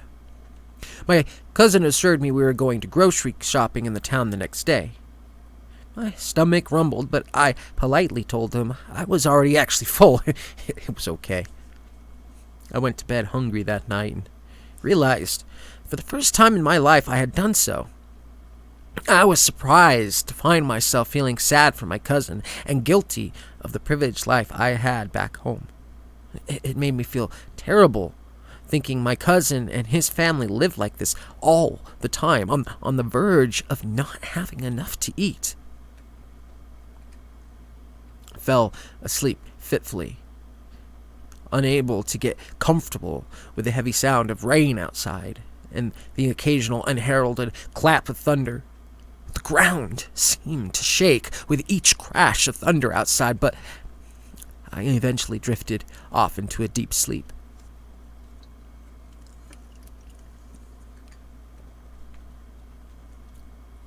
In my dreams, I was in a cave. The air was moist, and it was difficult to see. Almost pitch black except for a light far in the distance. Although I couldn't really see, I could feel my feet sticking into the ground. And I realized with alarm that I was stuck in a midnight black mud. I tried to move my feet and found that they came up with an effort.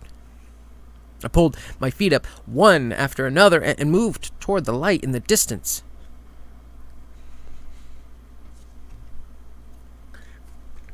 Crack! A giant boulder broke off from above me, and I dove out of the way, finding myself lying face down in black mud. I was stuck, unable to move. I felt a rock under my left hand and closed a fist around it. With great effort, I managed to claw a few inches out of the mud and pulled my other arm out, grabbing the rock and then climbing out of the mud, feeling it pull at my legs as I stood up. I walked forward and eventually felt the ground harden a bit beneath my feet. The light was closer now, the mud less tenacious. I moved forward with purpose, covered in black-caked mud, and struggled to breathe as it covered my mouth, nose, and eyes. I tried to wipe it away, but only ended up with more mud in my eyes. As I got closer to the light, I heard the sound of waves crashing, and my feet were soon stumbling out onto a white sandy beach. It was a small cove, encircled by towering white cliffs, with jungle all around the entrance to the cave. It was beautiful. The water was crystal clear and blue. A pool of water in the inlet was small, shaped like a rough circle, about 30 feet across. I stood at the edge, covered in mud, thinking how good it would feel to be clean, and I stepped into the water. As soon as my foot broke the surface of the water, I knew something was wrong. But by then, it was too late. I fell, head first, waking up as I did so, and I saw the ledge coming at me fast. I woke up, falling straight down into the pit. I had been sleepwalking, of course, for the first time in my life and had walked headfirst into a bottomless pit. Smart. The wall of the pit sloped in a few feet down, it just enough to break my fall so that I didn't die as I tumbled, crashed down about 50 feet to a ledge, barely awake. I felt my jaw hit the ground.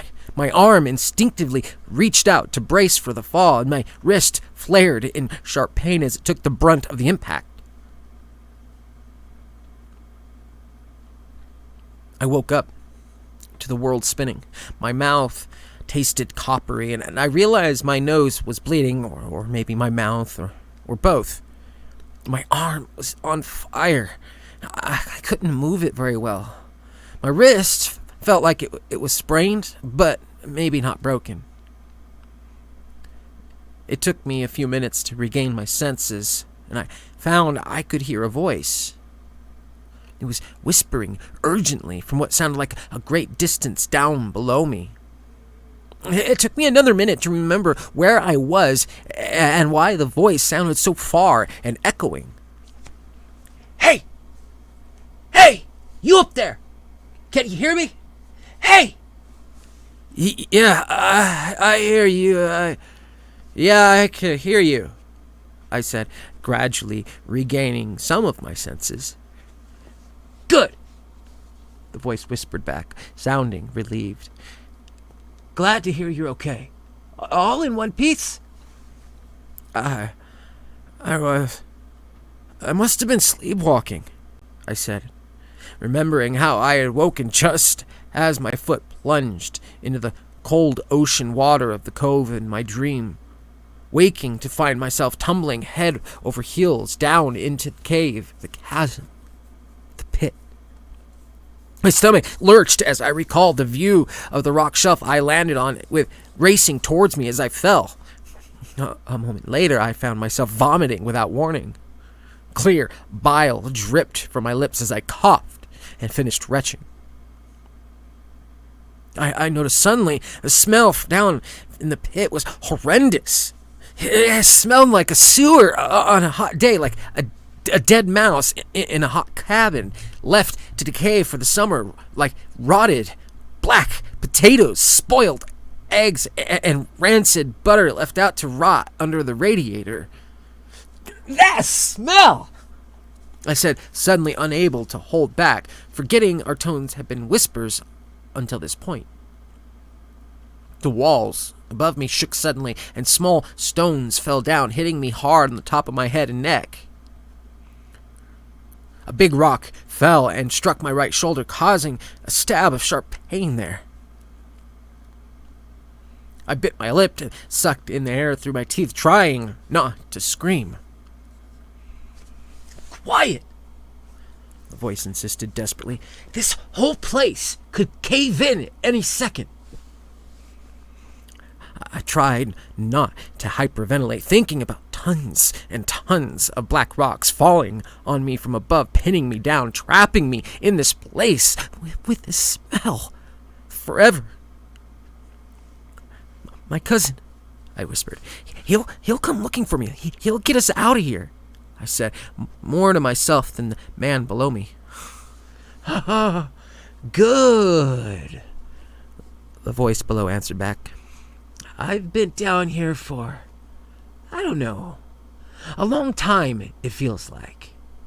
I can't tell how long anymore. I've lost track of time. My head was feeling foggy, full of pressure. 7-inch long gash above my eye leading to my temple. I tried to wipe the blood out of my eye, but found it made only things worse. I pulled off my t-shirt and ripped the sleeve off, fitting it over my head like a makeshift bandage. I used the rest of the shirt that seemed relatively clean to wipe the blood from my eye and face, blinking as my vision began to return. Thank God for modesty, I thought to myself. At home, I always slept naked, but I kept my pants and t-shirt on in case my cousin had to wake me up in the morning to avoid any embarrassment should the sheets not completely conceal my dangly bits. Jordan! Jordan! I felt relief wash over me as I heard the calls of my cousin up above me. I was about to call back when I remembered the voice below and its warning. "Down here!" I yelled back up the hole above. I saw the shape of his head black out a portion of the sky for a moment before retreating back out of sight. How the... His voice sounded frightened and belittled. How'd you get down there? Are you okay, man? I think I'm okay. My head feels like it just got bashed in with a rock, which I guess it kind of was, but other than that, I think I'm okay. I'm not too sure about the other guy down here, though, I whispered up to him. By the way, don't talk too loud. The cave is... well, it's caving in, I think. Shit, he said to himself. I'm going for help. Just stay where you are. His voice calmed me a little bit. He would go for rope, grab the neighbors, or whatever passed for the equivalent of fire department in this salt water swept corner of nowhere. Is he gone? The voice asked from below. I mean, is he going to get help? Yeah. We should be out of here soon, I said. Listen, I need your help. My leg is pinned under a rock. I could wiggle it, but I can't move it. I think the two of us, though, we could move it together. For the first time, I realized how hoarse the voice sounded, like the owner of it was dying or close to it. Back home, I volunteer at a nursing home back home, and had occasionally heard the voices of dying men before. The gurgling, strangled quality the voice had drove it home. We had to save him now, or he wouldn't make it out. The only problem was he was down there. I was up here on the ledge, far above him. There's a ladder, he said, as if reading my mind. I don't know how it got down here, but I can see the outline of it leading up to you, and I can feel it down here. I think it goes all the way up to where you are.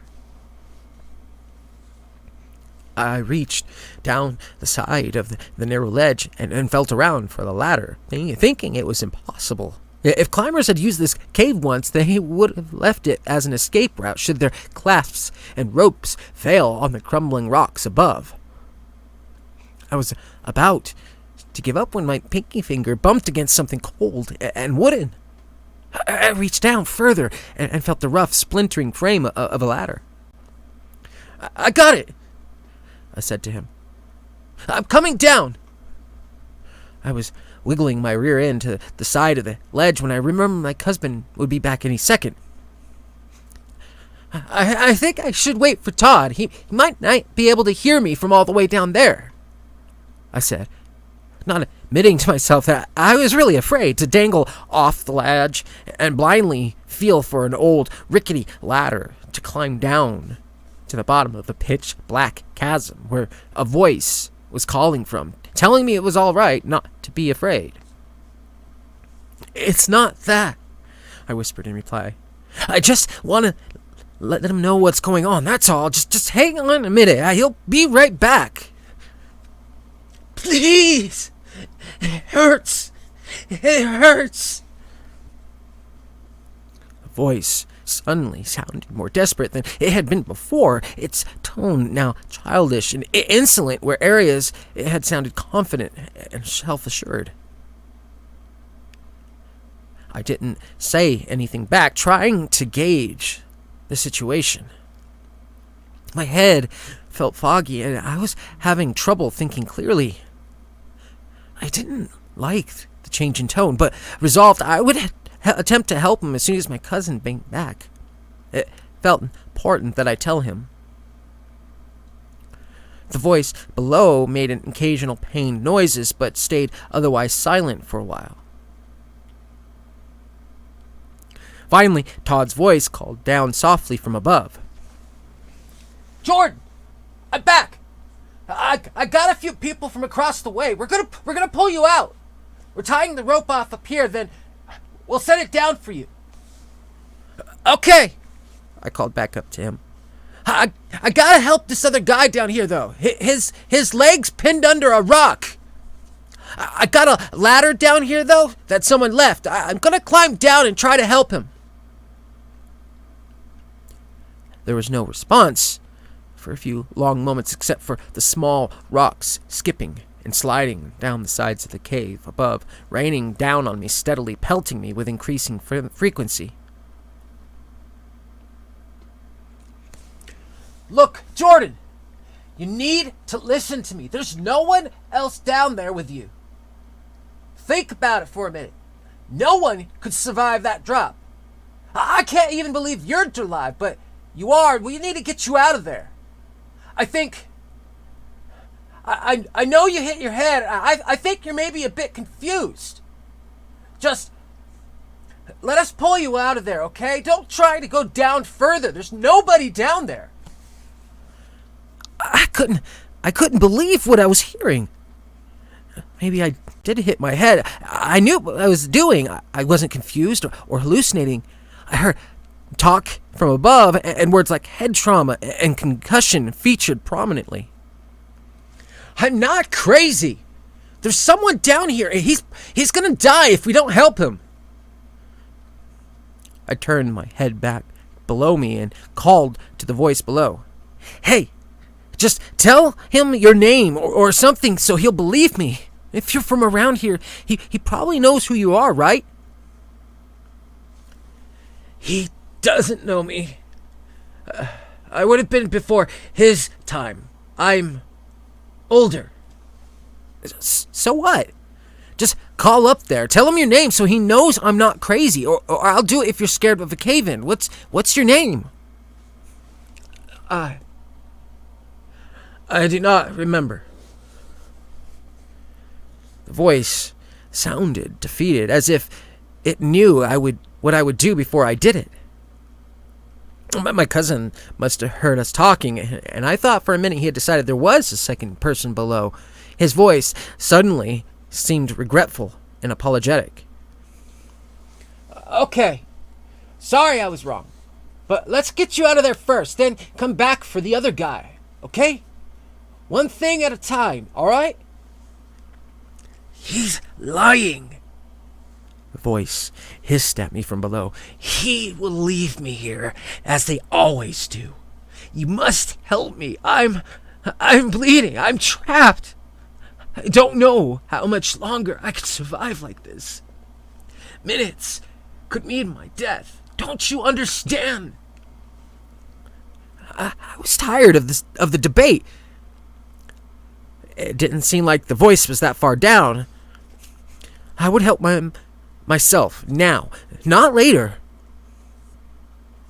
I had only been down here a couple of hours, but that was long enough to know this was hell.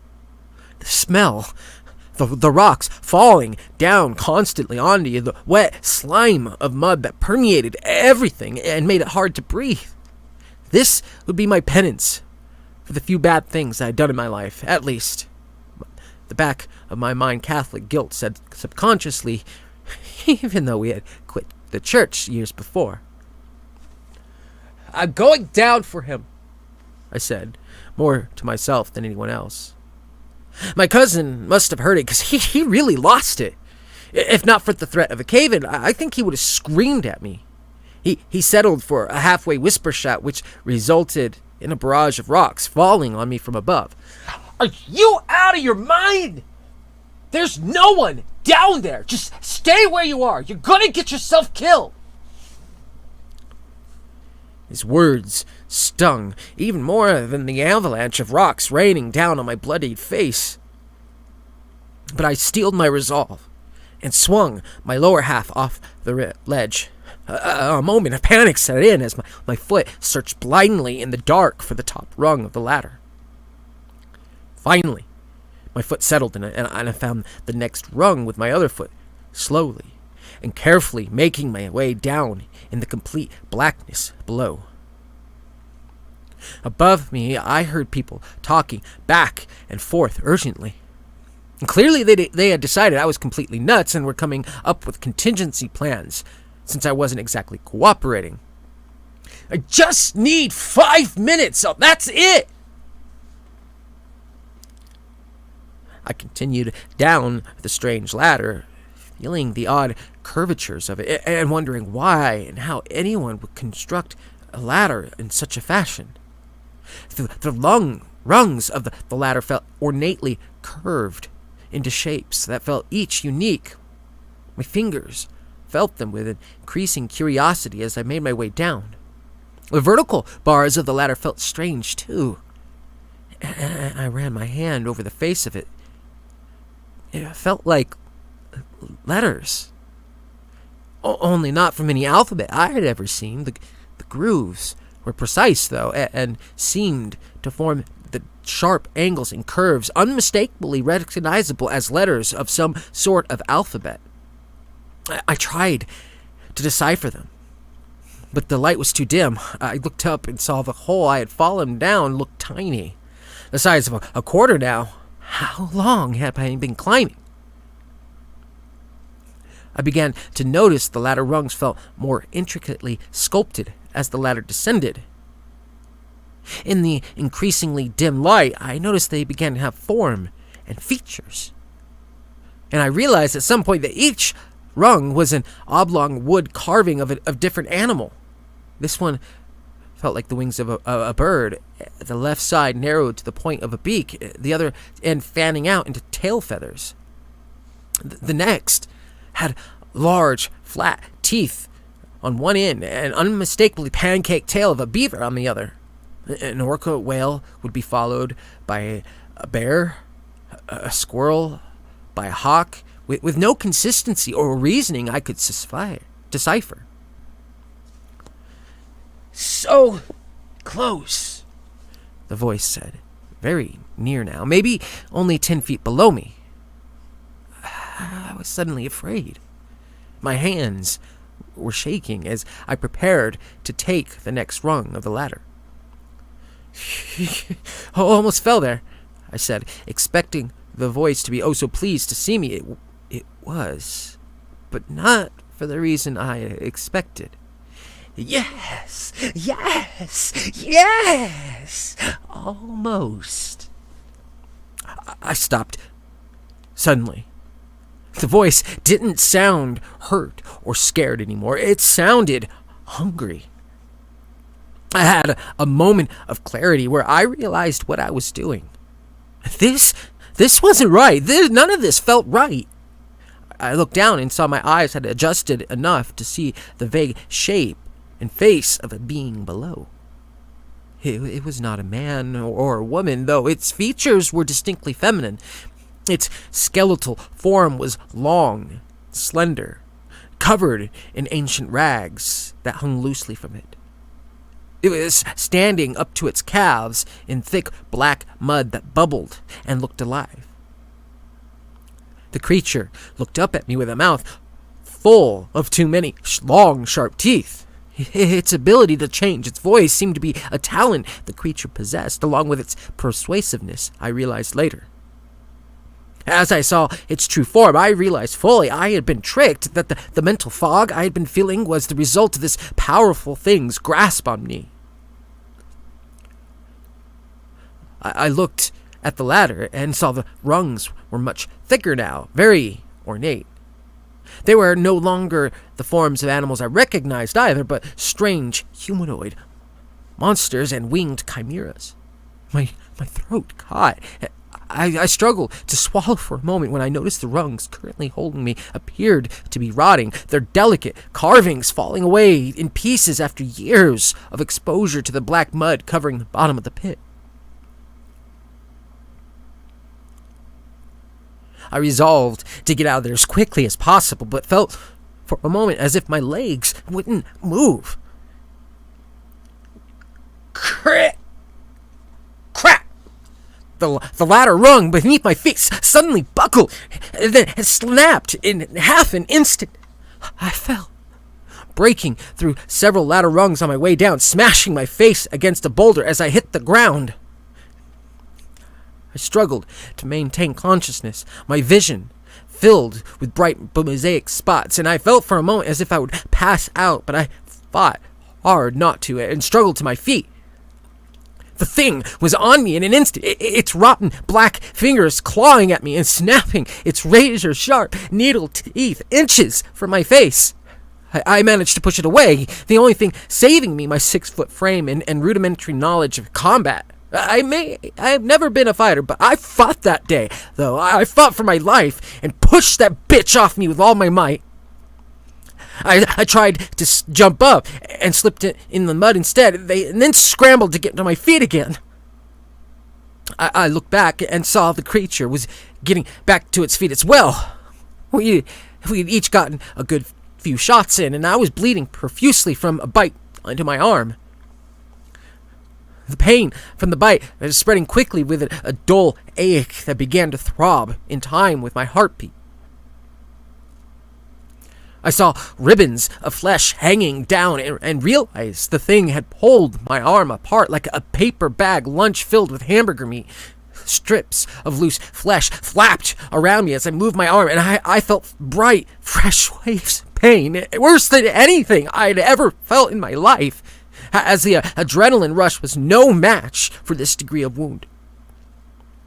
I realized, with dismay, I could no longer feel my thumb and index finger. They were hanging limply, with no response to my brain's commands for movement. The creature started towards me again, its black eyes shining in the dull light. I braced myself for a second attack, ready to fight for my life, trying not to lose hope. My chances of getting out of this place were seemingly less and less likely. As the creature got close, I lost my balance in the mud and slipped, falling to the ground. The mud seemed to have a life of its own, and it wanted to help the creature. I could feel it pulling me down like greedy hands, holding my wrists back behind me. I closed my eyes and screamed as the creature bore down on me. The last image I remember of it coming at me, its sharp fangs just visible in the dull light, already bloodied from its previous appetizer of forearm tartare. I waited for the impact, but it didn't come. I opened my eyes and saw an image. It didn't make sense.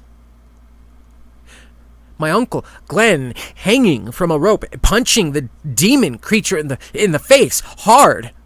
The mud momentarily loosened its grip as if in surprise. I pulled away from it, freeing my hands. "Uncle Glenn!" I yelled, possibly unimaginably relieved. "Hey kid, I'm gonna get you out of here," he said, pushing the thing off into the wall to the other side of the cave. The years of pulling up prawn traps and wrestling line cod had given him strength I had never appreciated before this moment. "What the hell is that thing?" He pulled me up out of the mud as if I was a child, took the harness off that was around his waist and put it around me. He pulled twice on the rope as a signal to the people above, and I suddenly felt myself being pulled up out of the pit. The mud hands pulled at my ankles and feet, and I felt as if I'd be pulled in half for a moment. With a forceful pull, I was lifted out of the mud and up and away from the bottom of the pit. I looked down and saw the thing was on my uncle, clawing at him with renewed vigor. I heard his cries of anguish and pain and felt immediately guilty. The creature tore away at his face with its claws, exposing tendons and muscles beneath. It snapped its teeth and finally landed a bite on my uncle's hand as he held it out to defend himself. I watched as the thing bit and tore at his flesh and then had him on the ground where the mud hands enveloped him as he screamed. He'd come down here to save me, and because I hadn't listened, now he was going to die down here. Grab it onto my legs, Uncle Glenn. It's your only chance! I screamed, no longer thinking about the instability of the crumbling walls around us. He looked up at me and shook his head. I was too far up already, of course, out of his reach. I screamed up at the people above me to stop, but they continued to pull me up, thinking I was being simply difficult. I watched as he tried with everything he had to fight the thing off, but the mud was all over him now, covering him except for his belly, where the creature began to feed, burrowing into his stomach with his sharp teeth. Gradually, thankfully, they faded away into blackness as I rose up into the light above. Rocks were falling all around now. A larger one fell directly onto my forehead, knocking me unconscious. When I woke up, I was in a hospital. My arm had been amputated above the elbow, and I was delirious for a few days, but started to come out of it after my mom flew in from back home, and I woke up with her frowning at me. Everything came back to me in an instant, like in a movie where the character has amnesia. It really was like that. I didn't sleep for 3 days after remembering what happened. I screamed and screamed. They had to sedate me with countless needles, and I had visits from various psychiatrists, their young, bright-eyed residents. They asked me countless questions, which I refused to answer until eventually they became annoyed and stopped coming around as much. I was discharged after weeks of care in the hospital and some physio and OT, which helped me to begin to learn to live without my arm. Of course, it didn't take me long to realize that everyone was furious with me. Even though they thought even though they understood I had an injury before crawling into the depths of the pit, no one seemed to really care. I had pretty much caused the death of my uncle, who had given up his life to save me. News outlets in the area reporting on the story I couldn't name me personally since I was a minor, but the stories written about the incident were not kind when it came to descriptions of me and my actions that day. My mom refused to let me give my side of the story, and in retrospect, I'm glad. I would have been called crazy as well as an asshole. Anyone who took one look at me in those days would have called for my involuntary commitment. I was constantly shaking and twitching, looking over my shoulders and scratching an itch on an arm that no longer existed. My hair grew long and I stopped shaving. I stopped eating the food the hospital sent me at one point, thinking there was something wrong with it for a reason. It just didn't taste right. It tasted like mud. The cave-in had made any chance of rescue futile. I had been lucky to make it out at all, I was told later, as an avalanche of rocks had caused a collapse inside the cavern immediately after I had made it out. My cousin Todd won't no longer speak to me, and I can understand why. I'm not upset. The rest of my family is pissed off as well, obviously, but they're gradually starting to tolerate my presence again. Though I can tell my mom will probably never truly forgive me for her brother's death. She walks around the house with no expression on her face. A flat affect, as it's called in the psychiatric field. I have been told I have this lack of emotion permanently etched on my face as well now. I haven't noticed.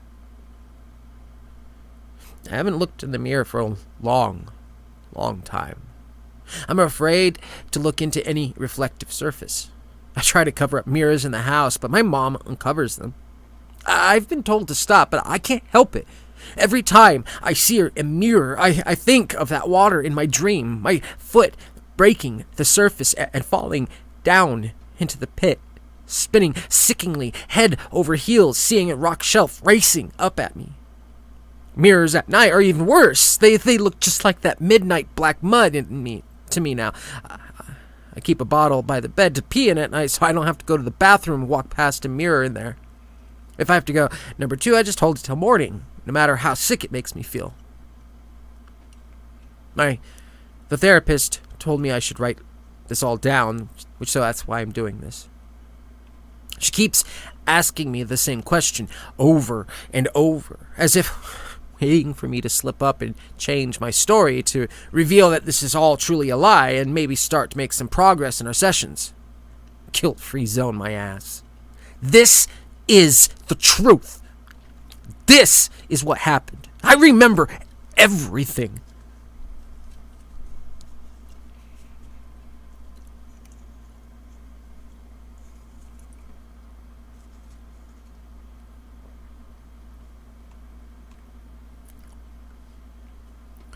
And that was the end. Definitely very well written. Imagine that creature attacking you in your sleep, in your dreams, after an event like that. The dreams would be terrifying, I would think. Maybe he should join us. Give us all a taste of his memories. I see we have a few more people here. We have Lewis, and Kid is back. Welcome back, and welcome, Lewis. Oh, I see. Philia, welcome. I am glad to see you.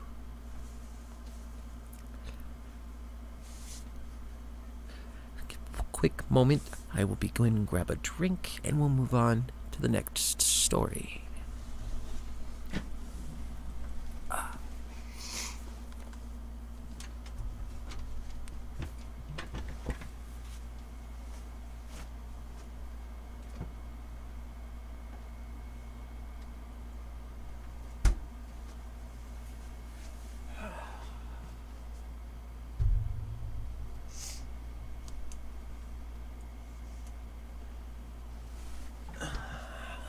All right, so how is everyone doing thus far in the visitation at the asylum?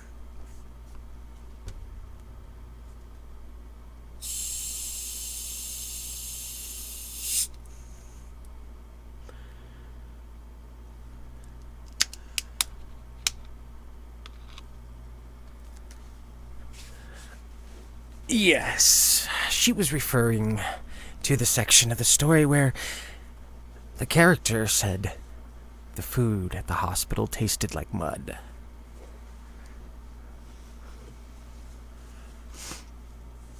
Yes, it was an excellent story. It's actually the first story on Reddit from this author.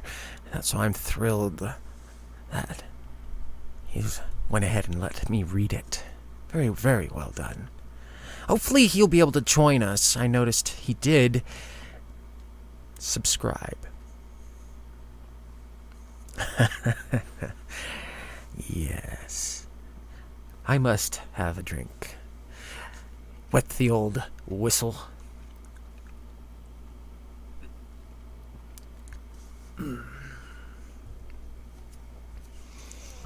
Alrighty, let's move on to another story. This one is written by a different author. It's a fairly short story. So, in fact, these next two ones are relatively short. After that, we'll have a few long stories.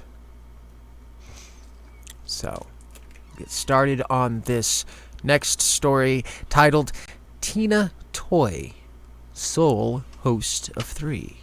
Written by Shade NLM 064 PM. Did I make a mistake at all? Nope, correctly written it down. So, again, all the information of our authors will be listed in the description. Their links in Reddit, as well as a few authors who have requested special links to different areas, Patreon, or for the author Verastahl. He has a book available that you guys can check out. The link, again, is in the description. Moving on to the next story. Again, as I said, the title, Tina Toy, sole host of 3.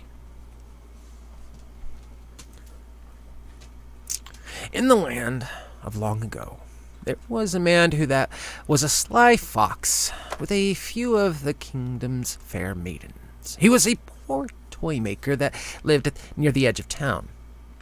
He had a specialty of making wind-up toys of all kinds. His first wife was one of the head maidens of the queen, and they had a child named Tina. She was as lovely as a flower, but as pretty as a toad. For her upcoming 8th birthday, he went out to buy some parts to make her a friend to keep her company. "I've got to warn you," the blacksmith muttered. "I've had various cases where this particular class of metal has brought bad luck to whoever it is made into and has led to death." "That's the plan," the man sneered, with a smile of fool's gold. He worked day and night, over a week, working on his daughter's new toy, but only after a day of owning her, Tina disappeared with her mother. His next girl was the queen herself. Their daughter, Tina, was as beautiful as a rainbow, but not nearly as the sharpest sword in the tool shed. They had to kill her as soon as they could, since it was against all rules for low-class worker to even live with the queen, let alone have a child with her.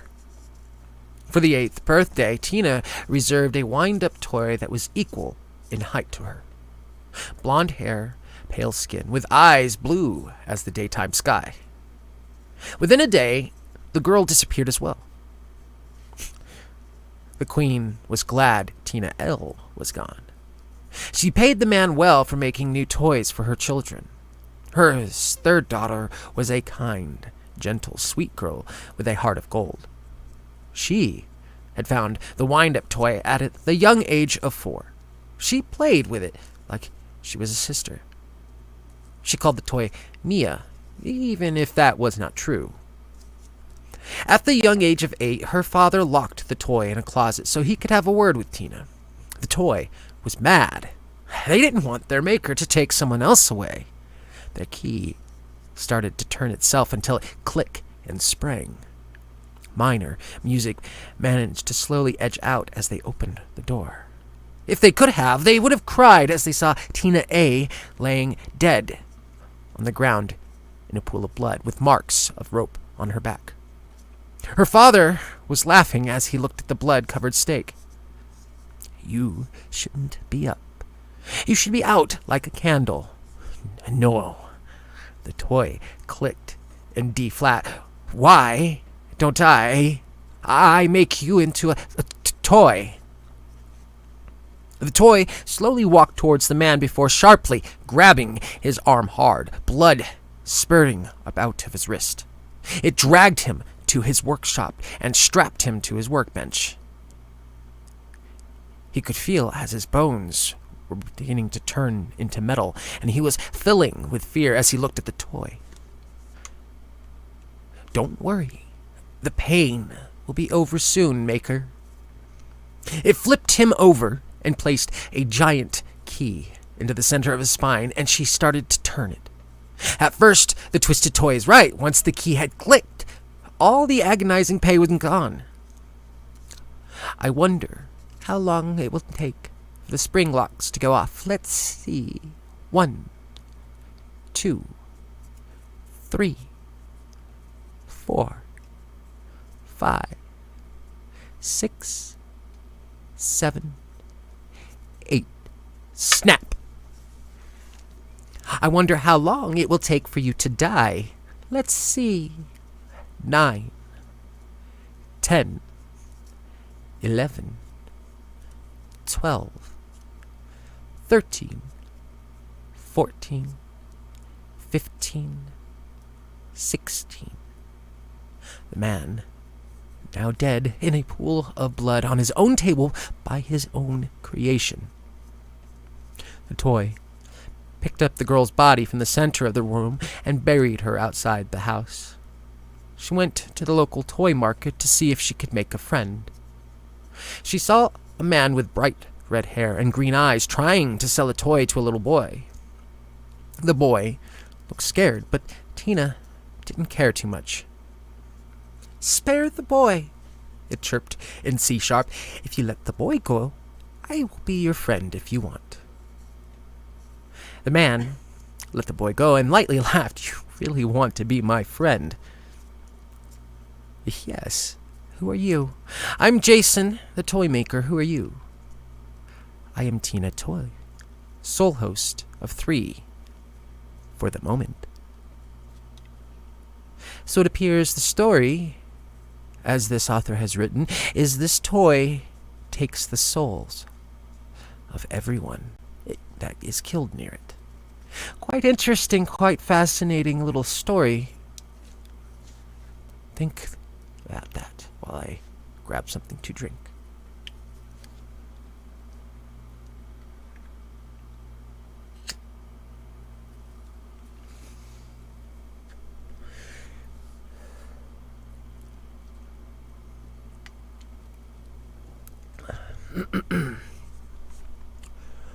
Now let's move on to the next story.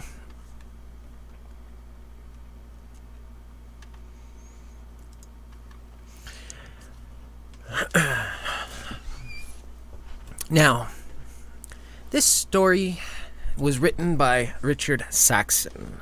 We had Richard here with us last week, Sunday. Technically, I guess it wasn't last week, since Sunday is technically the start of a week. But whatever, we'll move on. He wrote this story. It's fairly long, so I hope you all enjoy it. The title, If the sky goes dark in the middle of the day, hide.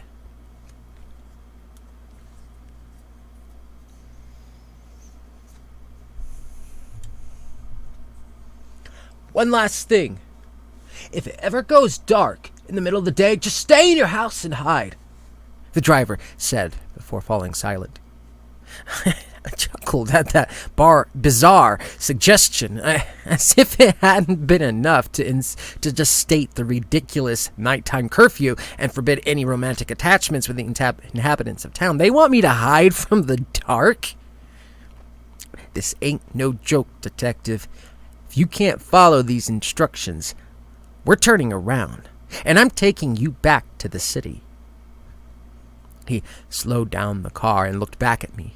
He hadn't been the friendliest person. Hell, he hadn't even given me his name, but the pure intensity of his stare made it clear how serious he actually was. Okay, as you wish. Why would it go dark in the middle of the day anyway? Last time I checked, there wasn't a solar eclipse scheduled for this year. Before the driver could answer my half-serious jab at his rules, a van came speeding toward us. He pulled us to the side of the narrow road, allowing the van with its flashing blue lights to pass unobstructed. In the split second where it drove by, I noticed 2 police officers occupying the vehicle. "They seem to be in a hurry," I said, expecting the driver to explain.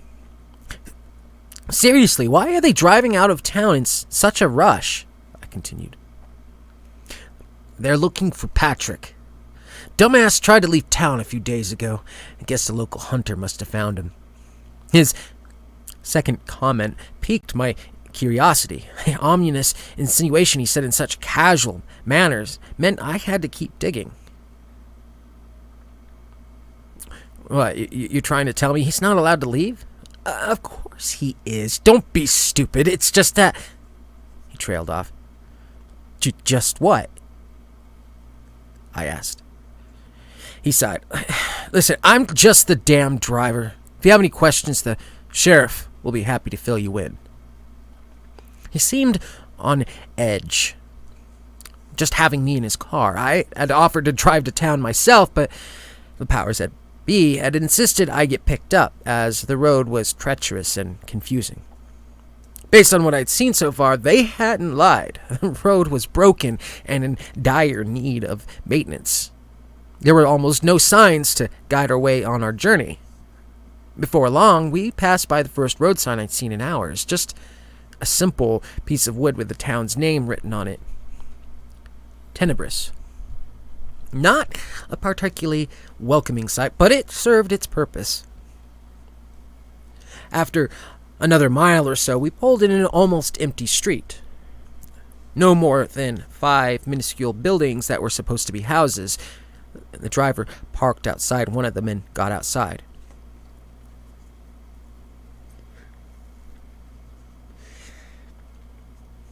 After you drop off your stuff, I'm taking you down to the sheriff's department, he said.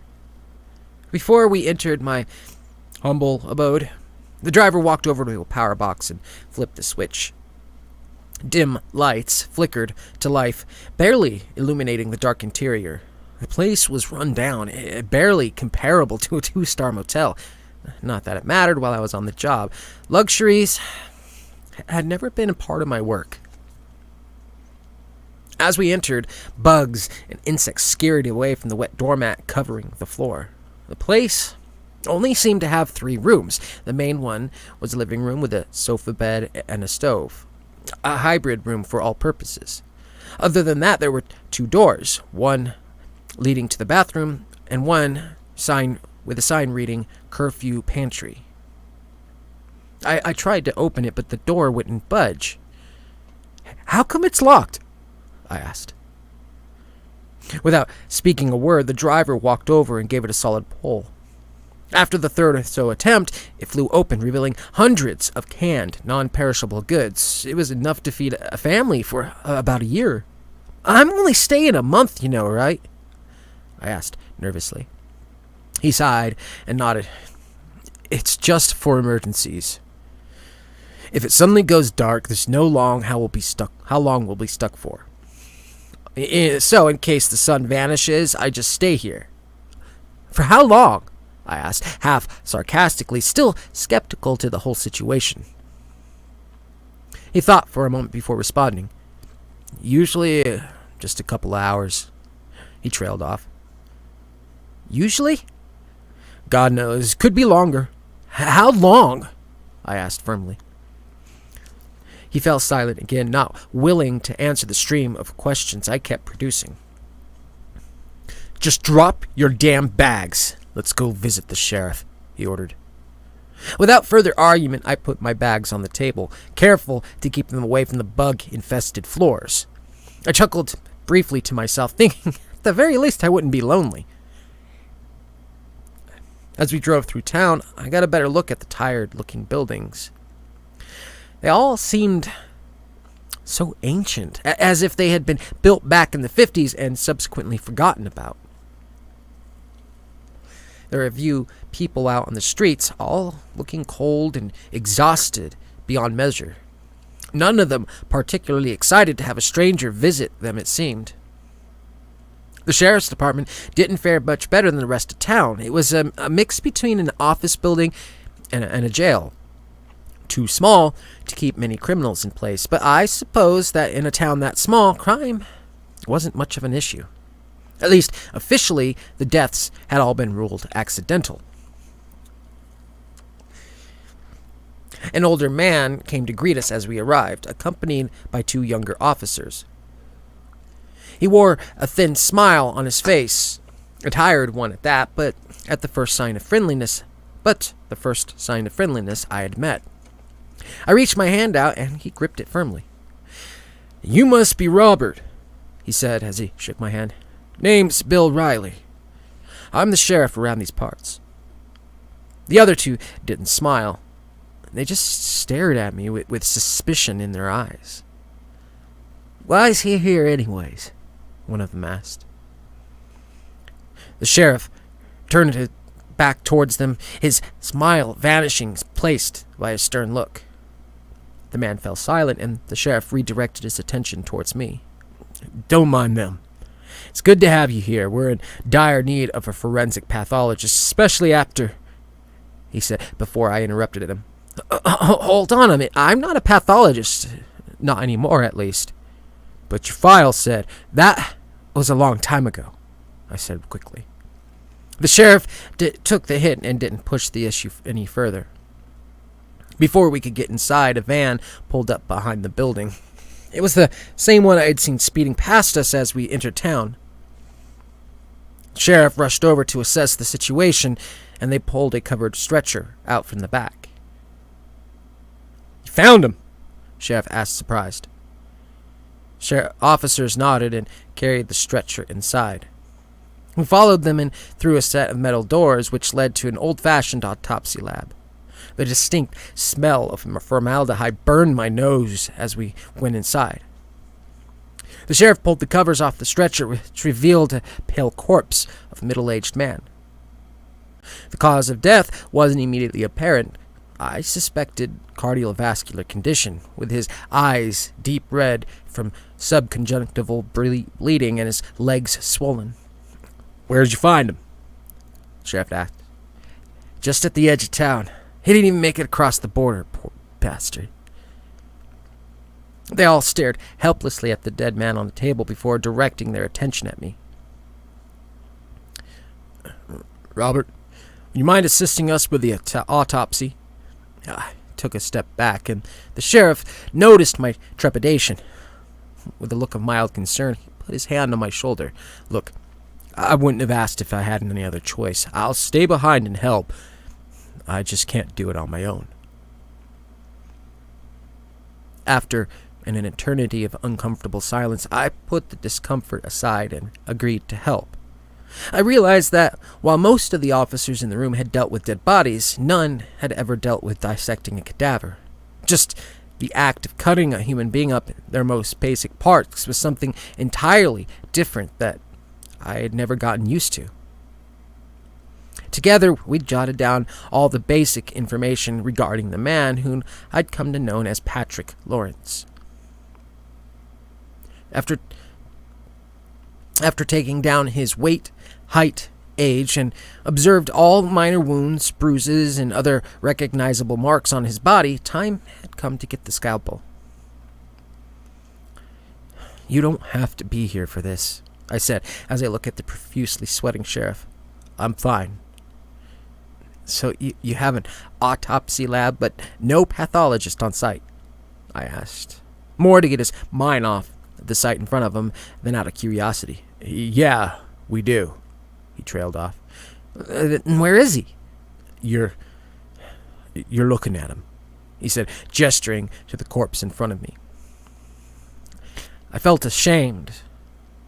Being from a larger city meant that all my cases had dealt with strangers, but in a small town like this, as tenebrous, everyone is either a colleague, a friend, or family. "I'm sorry," I mumbled. Without further ado, I sank my scalpel into the man's abdomen. The blade cut through the skin and fat without problem. I created the typical Y-shaped incision for easy access. And then I put my hand down the newly formed hole, ready to expand open his cavities. Inside, I expected resistance. I fumbled around for a bit with the wet and slightly warm sensations of decaying organs brushing against my hand. Panic started to rise in my body as I realized that inside of half-rotten organs, I felt nothing. No, that can't be right," I mumbled to myself. "What?" I kept expanding until his entire abdomen and chest cavity were visible. There, within Patrick Lawrence, instead of a heart, lungs, kidneys, and liver, there was nothing. Just a few chunks of what resembled minced meat, as if something had shredded him to pieces from the inside. The two of us stared at the empty corpse on the table. The sheriff As disgusted as he might have been, didn't seem at all surprised. "Did you know?" I asked quietly, but with a demanding tone. "Know what?" "What state the corpse would be in," I continued, more agitated than before. He sighed. No, I didn't." According to the vague reports about the town I'd been given, at least a dozen people showed up dead every year. While the number on its own was ludicrous for such a small town, it would be impossible not to have noticed their complete lack of internal organs. Do you really expect me to believe that? After all the people who died here in the past few decades, that none of them showed up with this? "That's the thing. They never did show up," he said as we left the autopsy lab. We walked into this office, where he pulled out a bunch of photos, all showing what appeared to be extremely decayed and partially skeletal remains. We always found them months after the fact, and by then, it wouldn't be much of a surprise if wildlife had stripped their insides, but this is something else. He put the photos away and locked his office. "So, you never found any fresh, hollowed-out corpses?" I asked. "No. Not really. Well, actually, Patrick, his last autopsy seemed to have disturbed him." "What happened?" 3 days ago or so, our local pharmacist went missing at night. When we found him the next day, he'd long since died, and Patrick did the autopsy." "And?" "He kept raving about the emptiness inside, making no sense. It was like he'd completely lost it, which isn't all that weird considering the job, but we didn't know exactly what he saw. He burned the body before we could stop him and fled the town." We exited the building to report to the other officers, all of them smoking, relaxing as if nothing had happened. He briefed the others while I lit up a cigarette of my own. A nasty habit I had quit years ago, but considering the circumstances, it felt appropriate. The sheriff kept glancing at his watch and then at the rapidly setting sun. Time had gotten away from us within the windowless autopsy hall, and curfew was about to start. "You better head home, Robert. We'll catch up in the morning." I tossed the half-finished cigarette to the ground. "Wait! First you're going to tell me what the hell is going on here." "Tomorrow. I promise," he said as he reached out his hand. "I appreciate your help today. I really do." Hesitantly, I agreed to leave. The driver took me back to my house without speaking a word, and I headed inside to get ready for a restless night. It was an uncomfortable place to live, with boring food, a bathroom that had no functioning light, meaning I had to use the provided flashlight just to take a piss. I searched the pantry for something to eat, and to my surprise, I found an unopened bottle of whiskey just resting there. I drank it while going over the case files I'd been given prior to my departure toward Tenebris. 5 detectives had been sent there before me, all who returned unsettled, but none in the wiser regarding the strange deaths. By the time I'd finished half the bottle, I'd drifted off to an uneasy slumber. A sleep filled with complicated nightmares from my past. Events and impossible situations I struggled to escape, but had ultimately landed me here in Tenebris. I woke in the early morning the next day with a splitting headache and an overabundance of regret. I glanced at the time to see it had only gone past 7 a.m., which meaning I still had ample time to recover. The first daylight peeked through my window, and I grumpily covered them with the curtains, hoping to get another hour of sleep before I got up. I could have sworn only a second had passed before I awoke again with a bizarrely warm air around me. I got up, intending to open a window, when I noticed it was completely dark outside. Surprised, I started to panic, worried I had slept through the entire day. Hungover and annoyed, I grabbed my phone to call the sheriff when I noticed the time. 7:42 a.m. Only 40 minutes had passed. I stuck my head out the window, tried to get a good look around, but even the streetlights seemed obscured by the darkness, their yellow glow barely visible. I dialed the number to the sheriff's department, but they didn't pick up.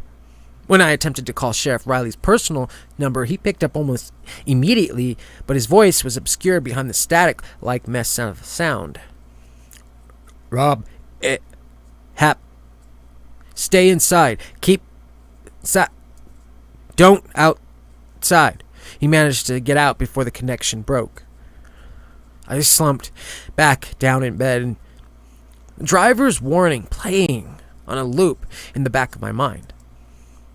If it ever goes dark in the middle of the day, just stay in your house and hide. Then I saw someone move out on the street, just like a shadow hidden in the dark. With a warning of dangers lurking in the dark, I was torn between hiding or calling out to check if the person needed help. He wasn't far away, so I could run outside and get him safely easy enough. Hello? Are you all right? I called out, my voice muffled as if the air itself had grown too thick. The shadow heard my call and turned towards me. It moved with unnaturally exaggerated movement, seeming to skip steps. At first I thought it was one of my neighbors, but even as it walked under the partially dimmed lights, it still didn't come into proper view. It dawned on me that thing wasn't human. I wanted to duck away from the window and hide, but I was frozen in fear. My eyes kept focusing on the slowly approaching figure. Then I noticed another shadow approaching from down the street, and another, dozens of shadows wandering the streets of Tenebris, all of them heading towards me.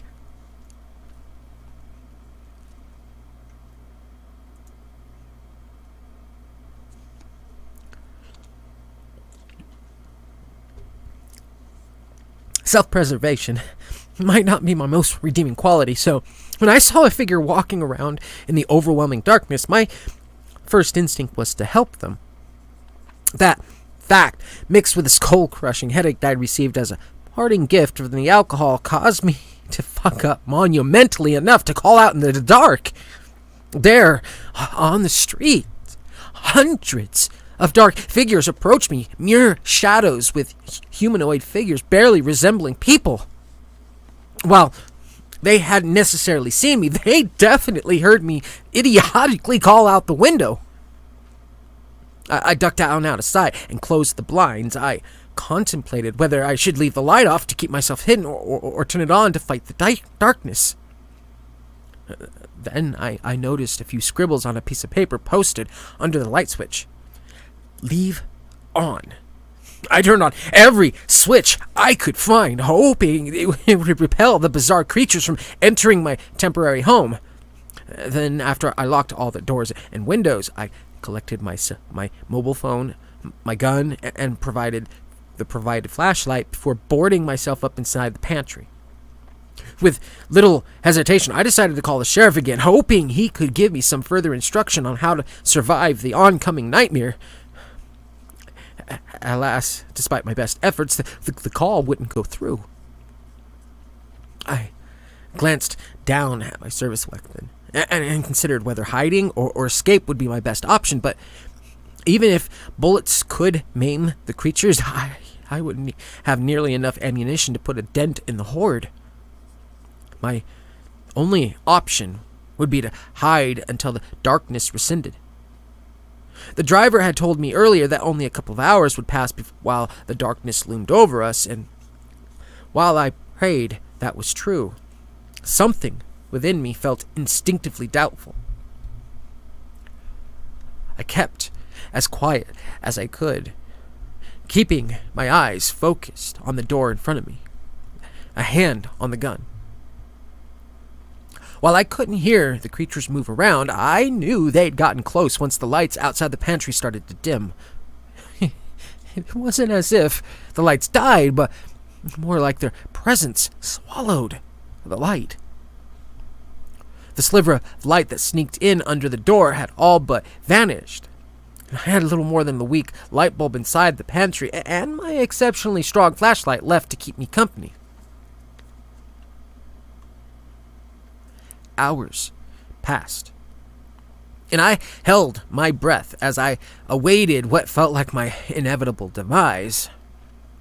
Then days passed, and darkness remained.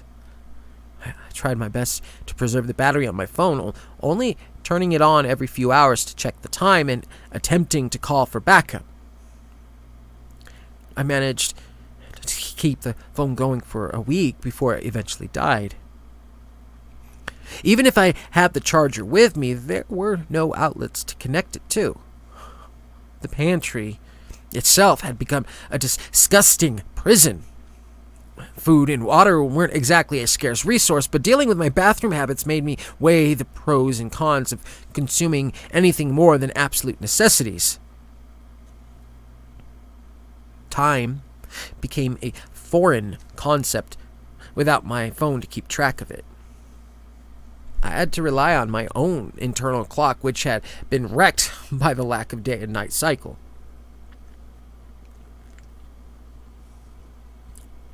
Based on the growth of my beard, I assumed 2 weeks had passed by the time I looked at my gun as more of a way out than a means of self-defense. By then, the light outside my door had completely vanished. It had taken the creatures a long time to consume all the light, but once they were done, I could see slivers of shadow penetrate from under the door. I shined my light at it, which seemed to keep them at bay, but I only had so much battery power, including the extra batteries left in the pantry. Day by day, my sanity started to fade. Every thought was occupied by the immense desire to escape, to be through a heroic act of defiance or by a bullet in my own head. Then, as if a switch had been flicked, a beam of light appeared under the door. Heavenly white light, brighter and more beautiful than anything I had ever seen. I stared at it in disbelief. Could it be daylight? I didn't know. I didn't even dare open the door. I must have sat there for an hour before a familiar voice finally broke my trance. "Robert, are you in there?" I heard the sheriff call out. I carefully dismantled the makeshift barricade I'd placed in front of the door and stumbled out into the bright hall of my home. The light of day hit me with blinding power. "Thank God you're still there. I thought we lost you for sure," Sheriff Riley exclaimed as I opened the door. I just stared at him for a moment before I fully believed he was real. What happened?" I stuttered. Robert tried to hold back a grimace as he noticed the smell and sight of my worn-out body. He stepped inside and closed the door to keep me out of sight. I caught a brief glance of my own reflection in the window. Greasy hair, untrimmed beard, and bloodshot eyes. "How long was I in there?" he asked. I asked. 19 days. It's the longest time we've ever... He trailed off as he noticed the look of dread on my face. "I'm sorry, Robert." I reeked of sweat and shit after being trapped in my own filth for almost 3 weeks. The sheriff seemed slightly fresher than myself, probably having access to a bathroom. It wasn't his fault I'd been trapped in the pantry. If I hadn't called out for the creatures, I could have safely stayed inside my own home and lived an isolated but comfortable life. I had a lot of questions, but in my tired state, all I could think of was to clean myself up. I'm gonna have a shower, I said. He nodded, understandably, and said he'd wait for me while I got ready. As I washed the past weeks off my body, I started to formulate a plan. I'd been so preoccupied with surviving that I hadn't been able to question the reality of the situation. I decided the best course of action would be to call headquarters back in the city. I was out of my depth and needed serious reinforcements. When I got out of the bathroom, I saw Riley talking on the radio with a distraught expression on his face. "What's wrong?" "I just got word from the others. We've lost some people. Others are out looking, but the situation seems pretty bleak," he said. How many?" I don't know. Current count is 24. Jesus Christ! The longest bout of darkness only lasted a couple days. That was almost 30 years ago. This... The words got stuck in his throat. Though he had fared far better than myself in hiding, people that had been taken were his own. Friends, family he'd known his whole life, and it had taken a toll on him.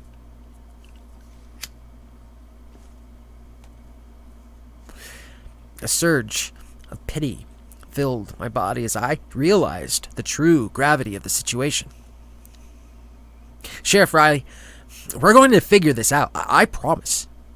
We just need to get help from the city to let people know what's going on here." He nodded. "You're right. But what are we going to tell them?" The truth." I charged my phone and attempted to call my supervisor. He was a good, albeit skeptical person, but even he couldn't reject the call from help with several dozen people missing. The phone wouldn't even ring. Not even a single bar of signal visible on the little screen.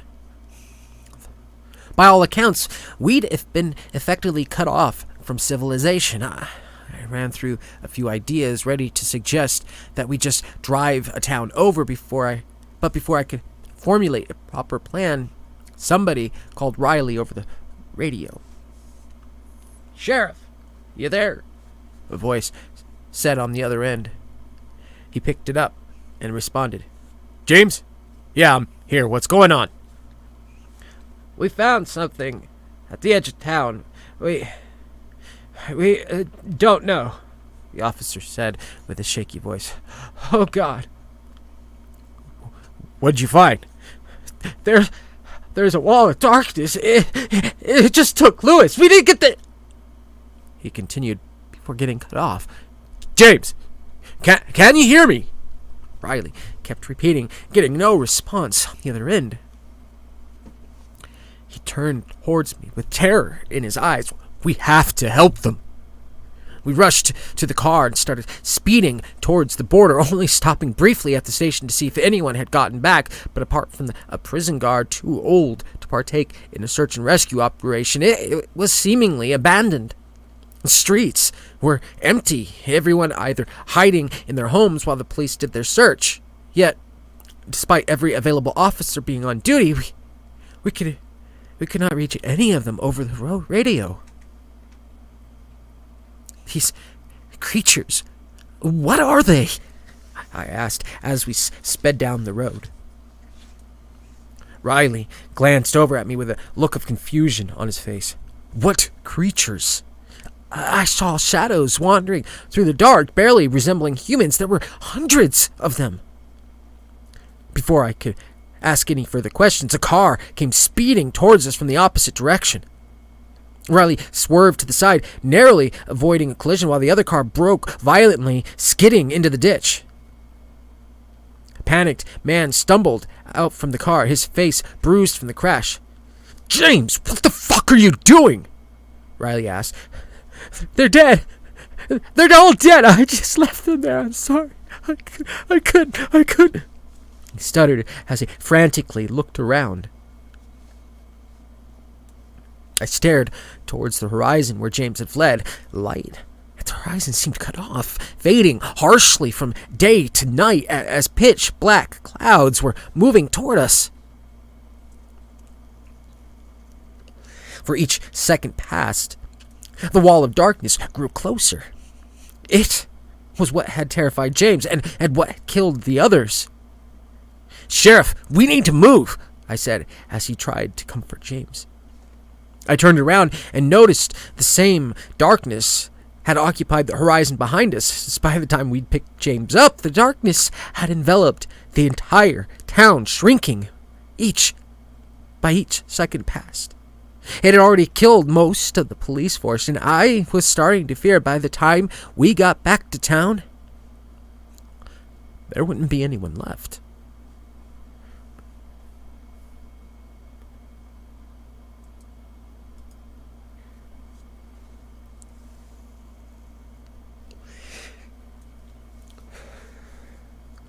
"I don't want to die. I don't want to die. I don't want to die," James kept repeating as he sat, panicked, in the back seat. The shadow inching its way towards town as we sped down the road in a desperate attempt to reach safety before it was too late. James was in shock, and while I could have given him a few words of comfort, I sensed he needed something to swiftly bring him back to reality. Without warning, I turned around and slapped him firmly on his cheek. He immediately snapped back to attention. "What was that for?" he asked, voice still shaky, but at least he was focused. "Needed to break you from your hysterics. Crude method, I know, but it worked, didn't it?" He nodded, still shook but thankful. I peeked out through the back window of our speeding car, watching as the darkness grew ever closer at an accelerated pace. "This hasn't happened before, right?" I half asked, half stated.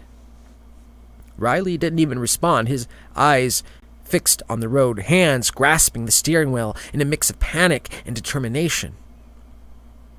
Just as town came into view, a massive wall of darkness shot into the road, completely cutting our lane off. "Watch out!" James yelled, but it was futile.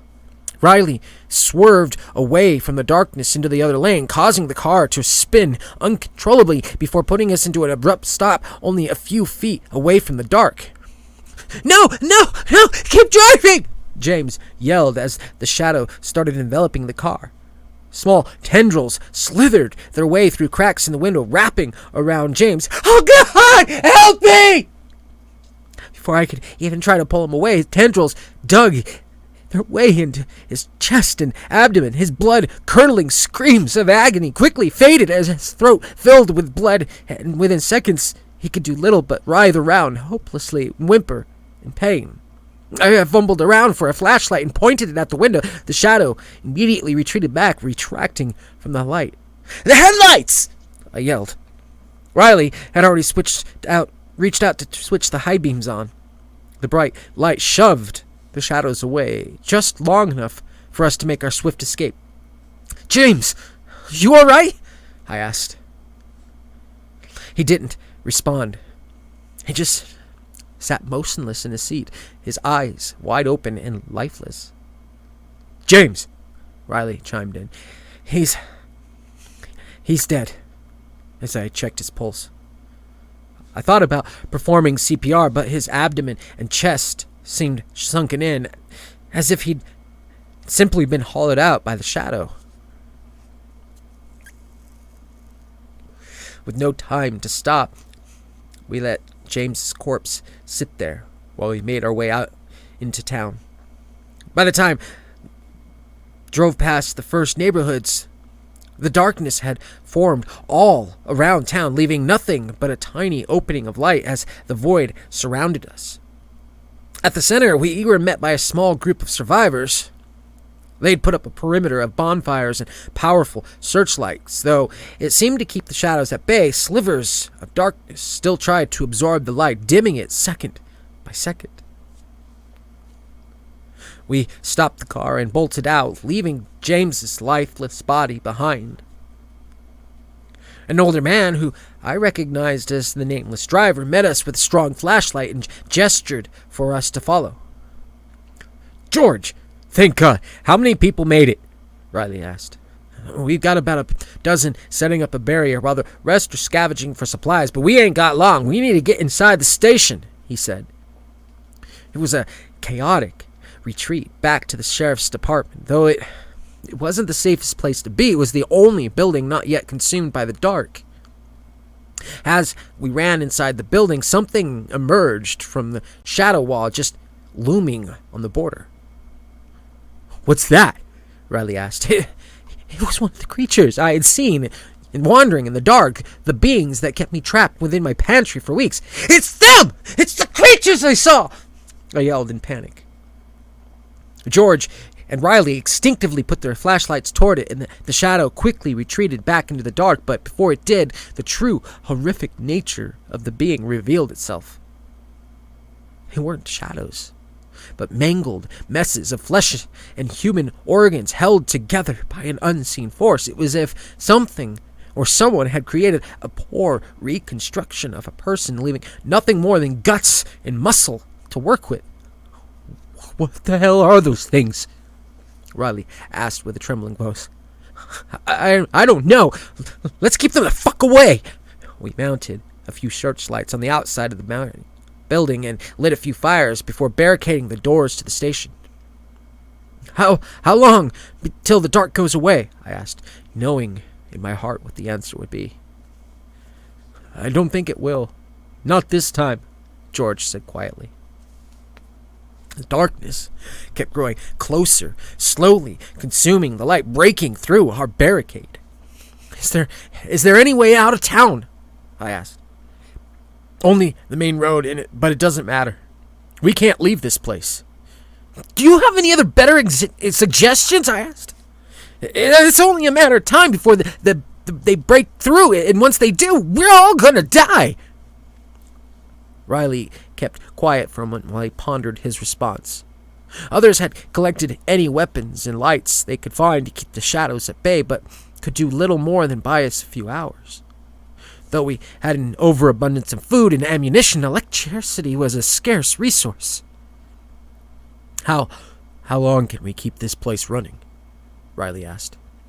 "Without anyone to run the power stations, we have about 12 hours, George responded. "Sorry, Sheriff. I think this is it for us." I looked at him in disbelief that he'd given up so easily without a fight. "No, we can't just give up. Listen, I saw at least 3 patrol cars outside. We can mount lights in them and at least attempt to escape," I argued. They looked at me without saying a word. There was something they weren't telling me, a reason why they were so willing to just surrender. "We can't leave," Riley said. "Why the fuck not?" "Since you got to Tenebris, have you seen any children?" he asked. The population had seemed to be on the older side, even though I'd only been here for a day before the darkness first arrived. I hadn't seen any kids, nor schools, kindergartens, or even families. Riley sighed. 50 years ago, we had our first bout with darkness. At first, it was nothing more than an oddity we couldn't explain, something we just accepted as a weird phenomenon.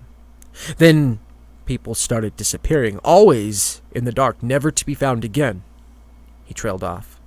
A shatter was heard from outside, jolting us all to attention. Through the window, we could see glimmers of light vanishing. One of the searchlights had broken down. Time was running out. Of course, once we were hit with the horrors that lurked in the dark, people tried to leave. The thing is that something had happened to the population here. Those that were born here, those spent too much time in town, they became bound to the place, finding themselves physically incapable of leaving. Those that ignored their instincts, those who tried to leave anyway, simply vanished without a trace. And the kids? I asked. Eventually, we just decided to stop bringing more people into this nightmare. The last child was born 20 years ago. He was my son. As he finished the last sentence, a mixed feeling of anger and pity filled me. Why didn't you ask for help? Trust me, we tried. But who would believe us? We brought in detectives from different cities, hoping they'd see the darkness, that they'd finally help us, but none ever did until you came. Another shatter sounded outside as broken glass fell to the ground and more of the flesh-bound shadows emerged from the darkness. So that's it, then? You're just giving up? I asked. After an uncomfortably long silence, George finally spoke up. Sheriff, what about the pillar? He asked. Don't be ridiculous, Riley shot back. Wait, what pillar? It's the source of darkness. George, this isn't the time for your stories. Don't. I understand your trepidation going on there, Sheriff. We ain't got no any other option. You don't even know where it is. No one does, Riley said. No, but I know where my father, brother, and your son were last seen. I'll lead the search, but I can't do it alone. By then, everyone had fallen completely silent, and as confused as I was, I felt a hint of hope awaken within me. What exactly are we going to do? I asked. Riley turned to me and sighed. We're going to destroy the darkness.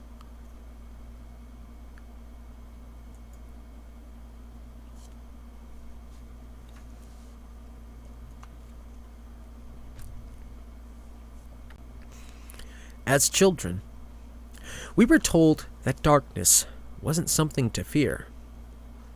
Our parents gave us empty promises that there were no monsters hiding in the shadows.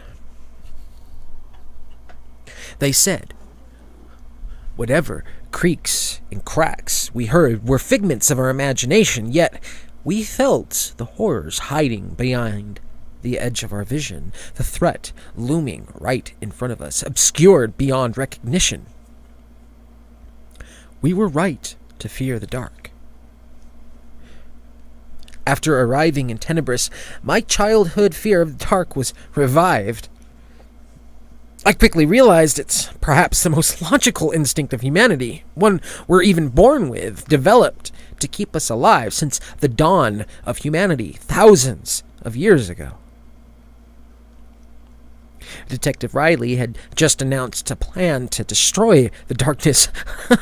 A ludicrous suggestion to any sane person, yet it remained our only chance of survival. How the hell are we supposed to do that? I asked. We've got explosives available. If the pillar really exists, that's our best bet. And how are we supposed to find it? I kept asking. Before Riley got the chance to answer my question, another light shattered, causing broken glass to rain down on the ground. It plunged another section of the building into darkness, allowing the shadow creatures to sneak closer. As they came inside, I could see the rotting organs piled up within it, a poor reconstruction of what had been a human being. It grabbed onto one of the survivors, quickly merging with its flesh. He winced in agony, unable to scream as his lungs turned to mush. "Get him into the light!" Riley yelled. George and I rushed to grab him, pulling him away from the ever-growing darkness, but alas, it was too late. And within just a few seconds, his insides had hollowed, and he'd become one with the shadows. "It's too late. He's gone," George sighed. "Sheriff, we gotta go now." Though there were 3 patrol cars outside, we only had enough portable lights to secure one. Of the dozen or so survivors, only 4 would venture out on the suicidal mission. Riley, George, John, and myself. John was one of the few surviving cops and among the youngest inhabitants of Tenebris. He volunteered without hesitation. "All right, we're dividing the lights into 2. Half to keep the building lit up and the rest for the car," Riley ordered as we guided the survivors into the autopsy room. Without rooms and with heavy doors, it remained the safest place for those who stayed behind. The 4 of us got ready, placing ourselves in the front of the exit. Stepping out would most likely lead to certain death, but we had no other option. "You'll have a better chance staying behind. This is your last chance to back out," George said. He was an odd fellow. With every inhabitant of Tenebris stuck in town, physically incapable of leaving, he'd driven out to pick me up. Why could he break the rule of the dark remained a mystery. John looked at me, a look of horror stuck on his face. Although he was eager to help, he lacked the experience the rest of us had. Let's just go," he said nervously. With that, Riley unlocked the door. We walked in formation through the dark, each holding on to a powerful searchlight. It kept the shadows at bay, allowing us to mount each light to the car. Within a couple minutes, we were driving away from the station on a road of sacrifice. I let out an audible sigh of relief as a false sense of security washed over me. The car had been secured by lights, creating a perimeter of light around us, but it wouldn't last long. "How far is it?" I asked. "An hour's drive on a good day," George said. "But this ain't a good day." George drove the car slowly. With limited line of sight ahead of us, it was a dangerous trek to travel.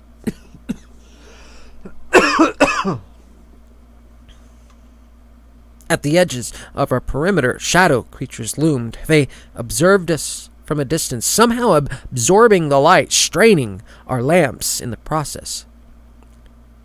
"John, focus the beams at the monsters. Wherever they stand, just keep them away," Riley said. He stuck his head out the window and pointed the searchlights towards the clusters of shadow creatures. They screeched as the light burned them, chasing them away, if only temporarily.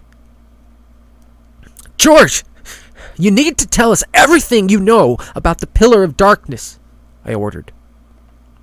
He sighed, mulling over how to answer my loaded question. "Back when my old man was the sheriff, when the darkness first introduced itself, he led a search and rescue operation into the heart of Tenebris Woods.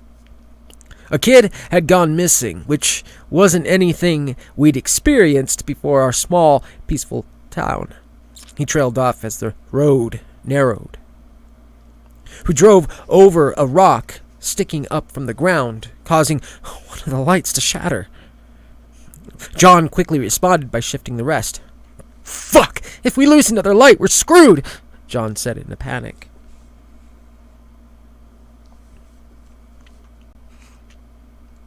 George slowed down even further, keeping his eyes fixed on the road. A day into the search, my father radioed in. Claimed they'd found something in the woods, some sort of dark structure. With his limited vocab, he described it as a pitch-black pillar that swallowed the light in front of him. Despite orders to wait for backup, he approached the damn thing, and that was the last thing we heard before they went silent. They were the first victims of the darkness. Tenebris Woods spanned a massive area. With the limited information we had, it would take us weeks to cover the entire grid. Anyway, they sent out a second search party to look for my dad and the missing officers. Those that went missing as well. They sent out third, and as you might guess by now, after the third party went missing, they never sent a fourth. I could tell by Riley's unimpressed demeanor it was a story he'd heard before. That's not exactly proof that the pillars exist. It could have been anything, Riley said. Well, that's because you haven't heard the whole story. There's a part I never told anyone, George shot back. What? That I've seen it, he said somberly.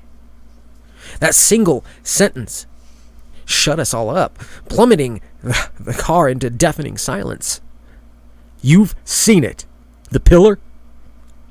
It was back when I first joined the police force. Before I was reduced to driving people around. I'd grown up without knowing what happened to my old man. After repeated refusals to open the investigation, I decided to take things into my own hands. So I set off into the depths of tenebrous woods, spending the first day just getting to the so-called forbidden zone. No sooner I'd crossed the border before the air changed around me. It'd been cloudy, sure, but in the span of a few seconds, the sky went dark. He took a breath, as if he felt ashamed. I was young, afraid, lacking guts to continue. I decided to turn back, only no matter what direction I headed in, the sky kept getting darker.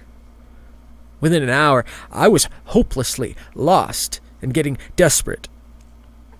Though I didn't know exactly where I was heading, I could feel the presence of the pillar. It needed sustenance, and I was it, just like my father had been before me. We hit another bump in the road, shattering another light. Then I saw it.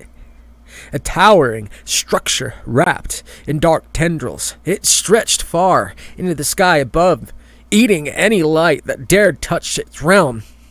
I couldn't deny the fact that the pillar was alive and it needed to be fed. At that time, I still hadn't seen any shadow creatures, but maybe they hadn't existed yet. All I remembered is darkness enveloping all around me before I passed out. George brought the car to a screeching halt. The air felt dense, and the powerful lights we mounted to our car just didn't reach as far as anymore. We're here, George said as a surge of dread washed over me. We exited the car. Surprised not to be overrun by shadows, they simply observed us from a distance, keeping away from our lights, even though we lost half of them. Our voices didn't carry very far either. Every sound felt muted around us, as if we were speaking underwater. George, how did you escape last time? John asked. He didn't respond, just shook his head. We dismounted the lights and brought them with us. George carried the explosives, being the only one with enough experience to ensure a safe detonation. Hours passed as we ventured deeper into tenebrous woods. It didn't take long before the last searchlights finally died, leaving us with pathetically weak flashlights. I looked around, flashing my light at the occasional shadow that reached out from the dark. Standing by George's side, I felt oddly confident, as if the darkness couldn't touch us. I couldn't say the same for John and Riley, who were repeatedly assaulted by the monsters. Leaving George behind, I rushed over to help them when one of the shadows reached for me, and I fell to the ground. Riley pulled me back up as another shadow reached out for us. A hint of security I had felt only moments ago vanished. Then I saw George, still walking confidently through the darkness, not a single shadow daring to touch him. "George, the shadows!" I said in awe. "You all right?" he asked as I got to my feet. The shadows! They're not... I stuttered in confusion. It was odd, as if a sense of brightness surrounded him. Wherever George stood, darkness retracted, and he didn't even seem to notice. "What?" he asked, still oblivious. "We gotta get moving," Riley interrupted. "Just stick together, all right?" They couldn't see it. Despite the blaring hole in the darkness, they weren't aware George was the only person to ever face the heart of the darkness and live, and it somehow kept us safe. We kept walking in silence. For each step we took, the forest grew thicker, dead branches hindering our progress. Despite the dense vegetation, there was no sign of life. Even the trees had long since perished, with their dried-out corpses all that was left behind. "We're getting closer," George said. "How do you know?" Riley asked. I don't know. I just do." There is no point arguing. Even with George's weird connection to the pillar, we had no other option but to blindly follow. John walked a bit ahead. He was young compared to Riley and George, and in far better shape. "John, slow down, will you?" I asked. "You don't even know the way." Without acknowledging, he kept walking. "John!" Riley shouted. No response. Riley ran ahead to grab him. As he put a hand on John's shoulder, a loud crack be heard, and his arm just popped out of its joint. John fell to the ground without uttering a single word. His abdomen was sunken in. His eyes seemed empty. Without anyone noticing, a shadow had gotten inside and consumed him, all because he stepped a few feet too far ahead. "How the hell did that happen?" Riley asked in shock. I don't know. He just kept walking," George responded. Then John spoke. "I have to keep going. I have to keep going. I have to. It needs to feed." He kept reiterating quieter each time. His chest sunk in as his lungs were eaten, and he quickly lost the ability to speak, yet his mouth kept moving, a hopelessly futile attempt at talking. "Sheriff, we have to keep moving," I said.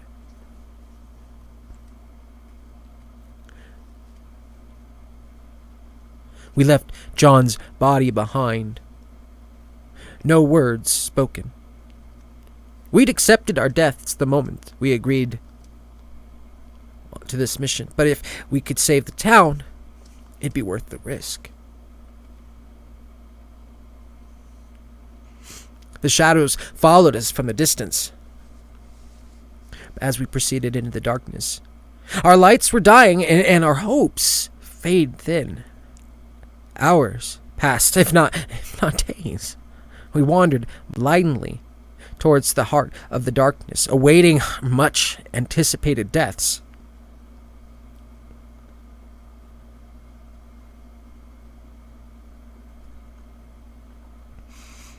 Then I noticed the light from my flashlight bending the wrong direction. It was as if something sucked it away, further plunging us into the shadows. I turned around, noticing thick, dark tendrils stretching along the ground, leading to a massive, bulging structure. It was the pillar. It was magnificently horrific. stretching endlessly far into the sky. Rotting flesh covered its surroundings, and any light getting too close immediately faded to its vanta-black surface. It twitched in response to our presence, and the shadows were quick to surround us as we got closer. Wow. I can't believe it, Riley said in shock.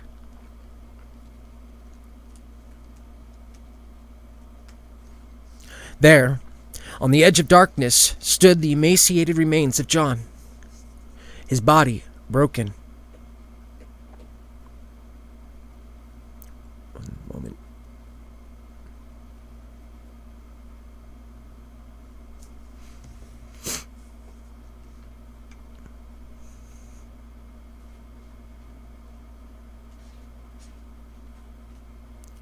Sorry.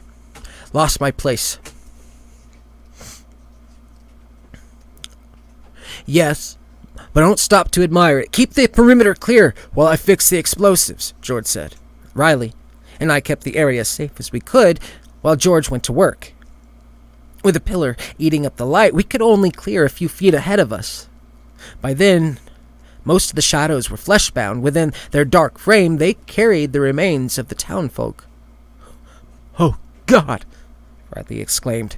There, on the edge of darkness, stood the emaciated remains of John. His body broken, carried by the shadow that occupied his empty husk. "John! Help me," he groaned back, his voice twisted by the shadow, speaking without air. Alongside the cry for help, he lifted his service weapon and fired. He was too quick for us to react, but even then, he didn't aim for me nor Riley, but for the one person the shadows could never touch. George let out a quick grunt as the bullet tore through his throat.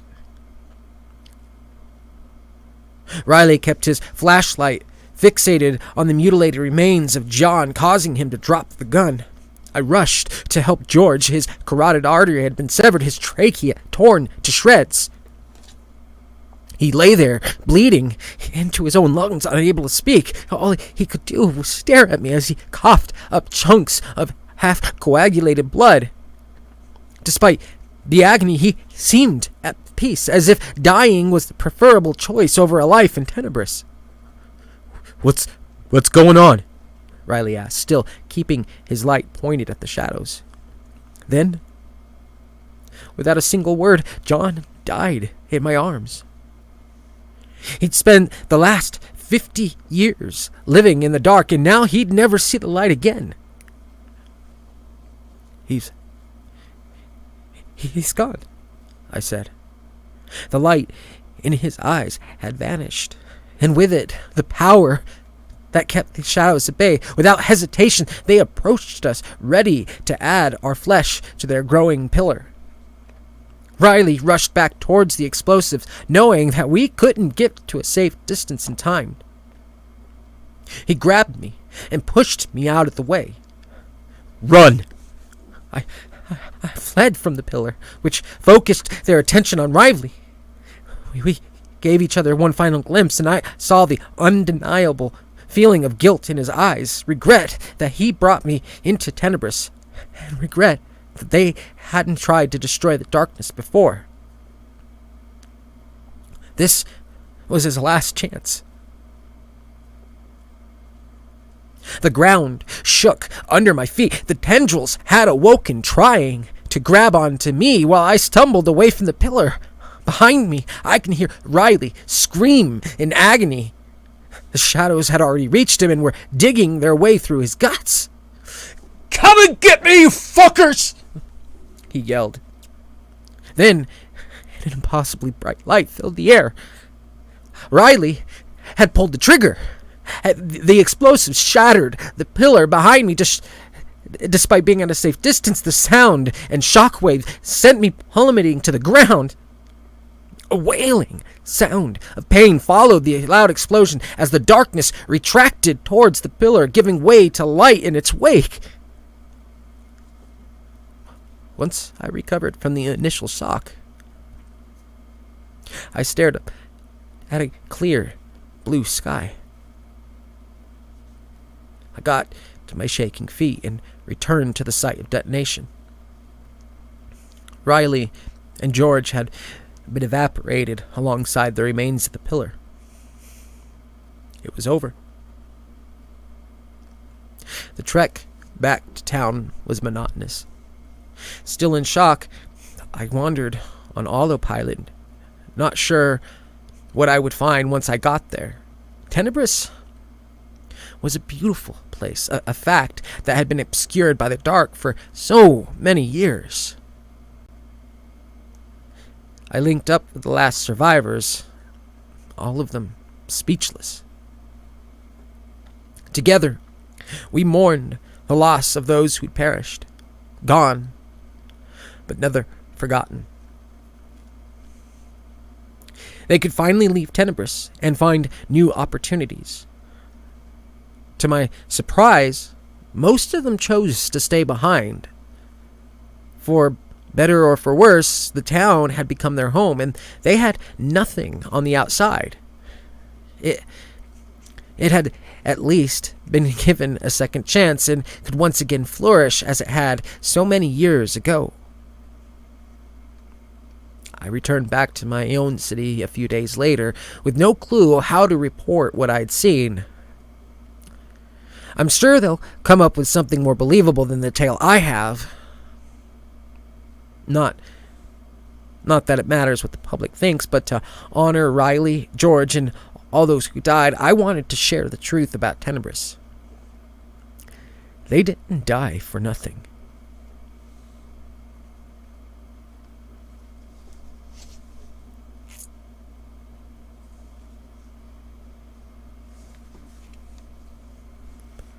And that is the end of that story. Give me a short moment, and we'll start another story. Sorry about getting lost for a moment. I kind of looked down for just a split second and went to the wrong paragraph. So if the author happened to be listening, I do apologize. Hence I tried to fix that.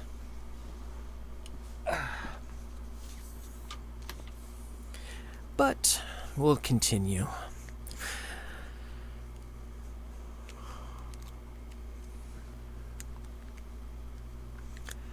So it looks like Dustin has gone ahead and went to bed. So if he is still listening, I don't know if he is, then good night. Hope to see you again in the next stream. Hopefully we will have more people to listen as we go on. Let's see what the next story is for this evening. Oh, okay. Nice long story too.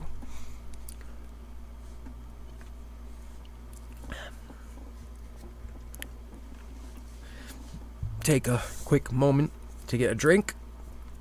And if you guys have any questions, please feel free to ask. This is visitation day at the asylum, so take your opportunity. There should be plenty of people in the chat in order that could answer any questions you might have, or I am paying attention, so I could possibly answer any.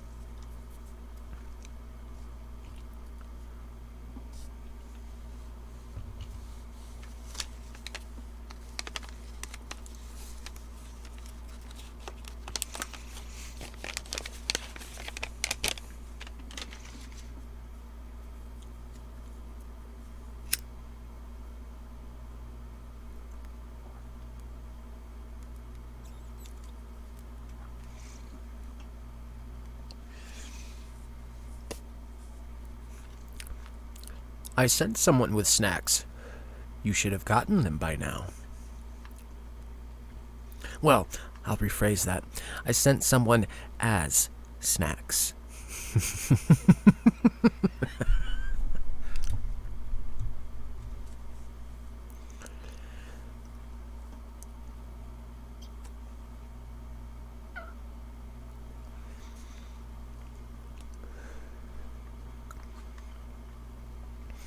This next story is by SquishyCabbage, titled, "I am staying with an exchange family in Japan. Something very wrong is happening here." This is a fairly long one. There's several parts to it, so hopefully you all enjoy it. I may take a couple breaks in between each part to allow to drink a little something. You'd be surprised how dry your mouth gets when you don't have a snack.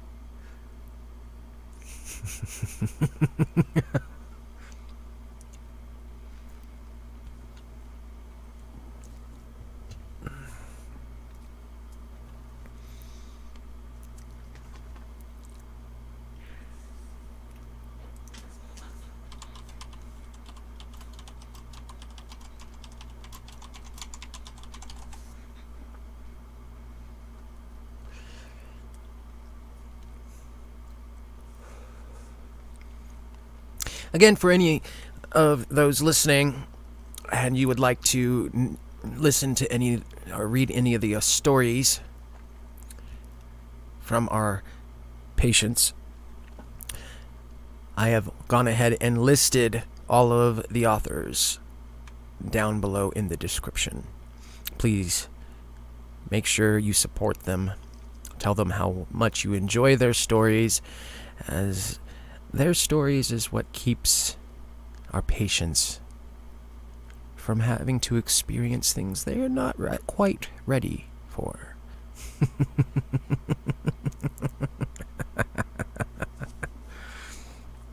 Let's move on to the next story.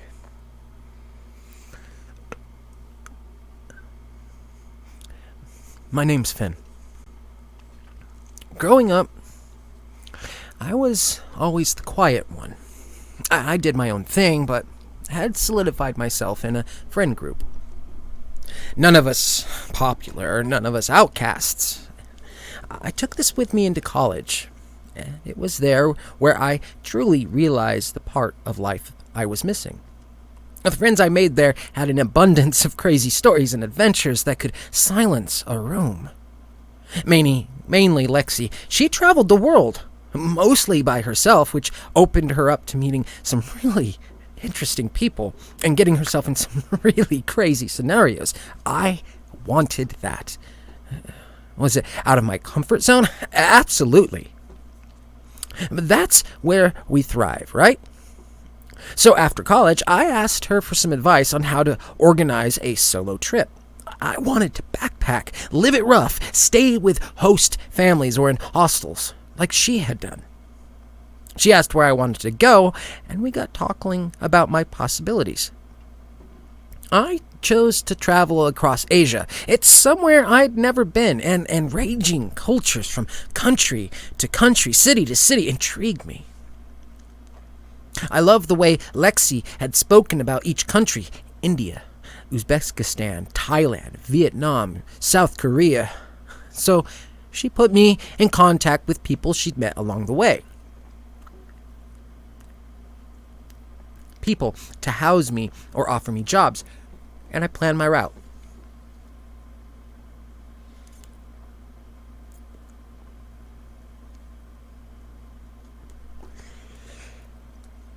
Lexi set me up with places to stay in most instances, despite the occasional hostel.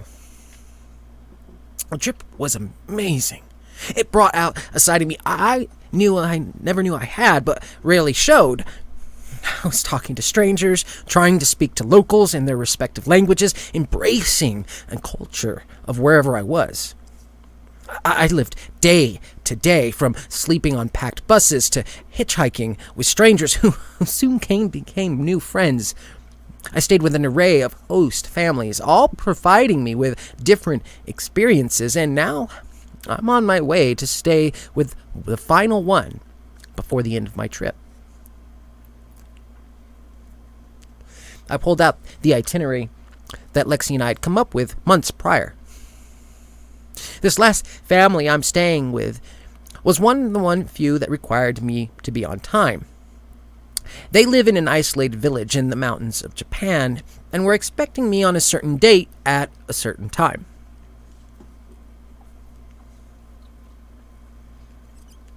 Whilst Lexi hadn't actually stayed with his family, she planned to.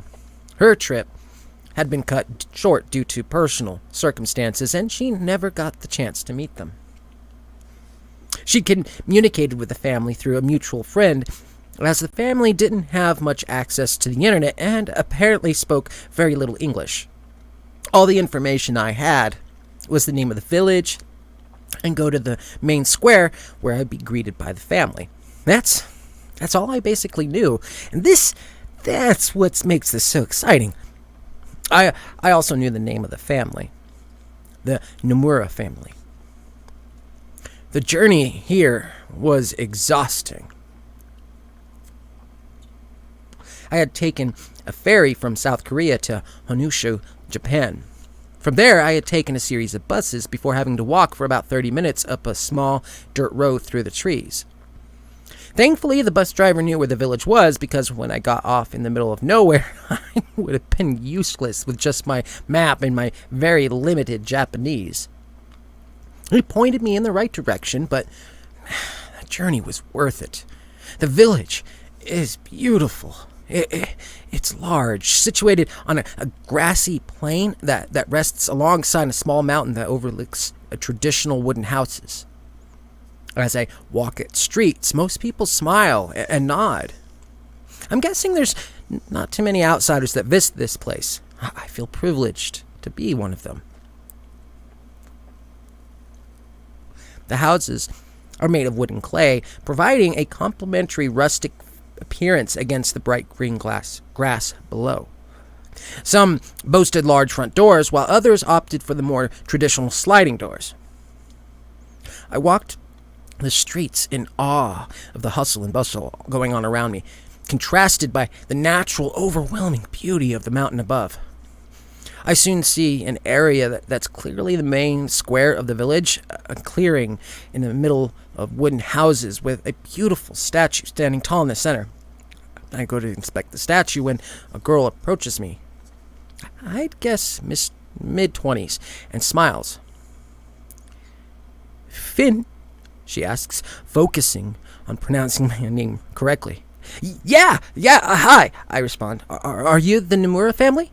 Yes, she excitedly replies. "Welcome, I'm Ren." Hi, Ren," I introduce myself. My name's Finn. Thank you so much for agreeing to have me." Her English seems very good. I feel comforted I'd be able to speak with someone and be shown around, as I was under the impression there would be a language barrier. "Please, it's fine. We're very excited," she says. "Would you like to come with me?" Of course, I agree. I am excited to see where I'll be staying during this last week of my trip. On the way to her house, Ren tells me that her family doesn't speak English except for her mother, who is teaching. Ren says she learned English when she moved out of the village to Kyoto, where she was able to take classes. As we walk, the houses around seem to grow larger and farther apart. Ren says her house is situated just outside the village and is essentially in the area where the richer families live. All in all, her house is around 20 minutes from the village square, down a beautiful green path, overhung with shrubs and flowers. It's more isolated than the houses in the village center, which I'm happy about, as I'll be able to get the most out of the village life and the natural beauty that surrounds it.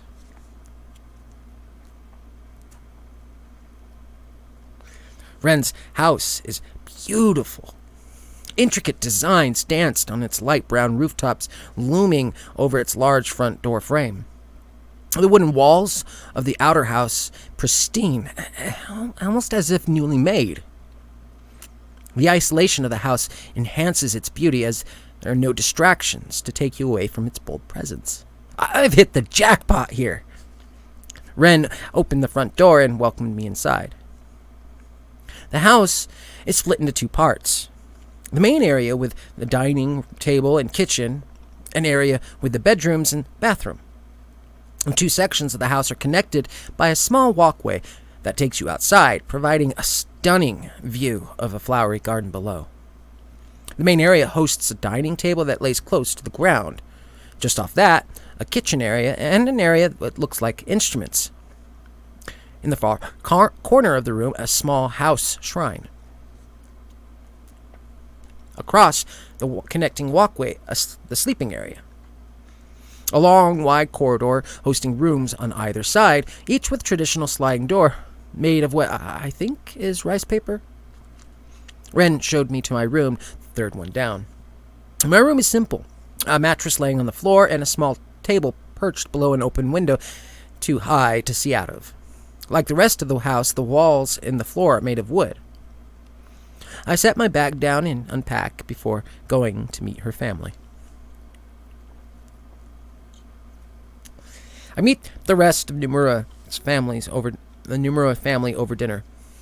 Ren has a sister, Hina, who is quiet. She's younger than Ren, around 17, and I feel she's shy around me. Ren's mother, Seiko, very sweet. She tried to use what English she had to make me feel welcome and offered me more food than I could handle. Ren's father, however, seems less welcoming. He is a serious man, speaking only to his wife throughout the meal after greeting me with a slight nod. Strangely, I'm told to refer to him as Father Nomura. While I didn't expect this, I won't question it, as they're doing me a favor by letting me stay here. I assume it's a sign of respect. Dinner, however, is lovely.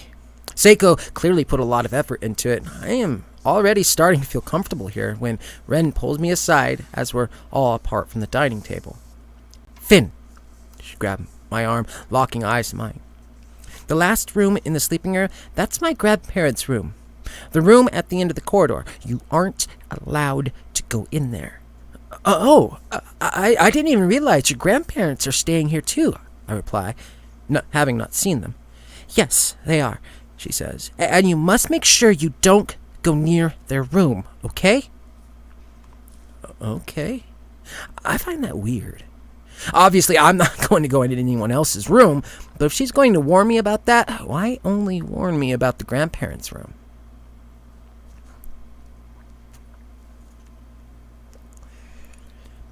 I'm just back from a walk around the village. Ren and I went. She gave me a quick tour. Best she could do it before it got dark, before we headed back to her house. I didn't see any of her family on the way through the main area or in the corridor housing my bedroom. I thanked Ren and say I'd see her tomorrow. Exhausted from my long journey, I lay down to sleep. I awake to the sound of a whisper. The whisper is harsh, long one. I can't make out what's being said. I think it's in Japanese. It's a fast whisper. Sounds like a chant. Someone is repeating something. I sit up and peer through the darkness at my sliding door. It's coming from the corridor, almost as if it's right outside my room. It starts to speed up even more, repeating the same incoherent phrase over and over. What the fuck? What's it saying? Suddenly, the whispering stops. I sit there in silence, waiting for something to happen. Footsteps from the end of the corridor. The sound of footsteps increases. They quickly approach my door before passing it, seemingly heading for the exit. As they pass my door, I make out a silhouette through the paper. It moves fast. Weird. I get out of bed and edge towards the door.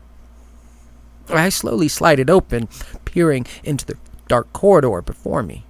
It's empty. I look down at one end, nothing. Then down the other, also nothing. I'm about to close the door and head back to sleep when I see wet footprints. They appear to come from the room at the end of the corridor and lead all the way to the connecting walkway outside. I can clearly see that whoever made them is barefoot. Some of the footprints of them so clear I could count each toe. I begrudgingly follow them. Just as I'm about to open the door into the connecting walkway outside, I hear the door of one of the bedrooms behind me slide open. It's Ren. Ren! Someone just ran by my room. She husses me. It's grandmother, she whispers. She has night problems. She runs into the village often at night. Father will get her. I figure she means night terrors or sleepwalking. Spooked, I apologize to Ren and head back to bed.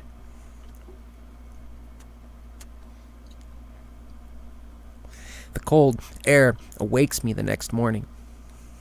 The light streams through the open window above as I sit in bed. I have no idea what time it is. I could have slept for ages after all that traveling. I could get up and see what's happening. I roll out of bed and sit on the floor while I go through my suitcase. I get changed and head towards the bedroom door.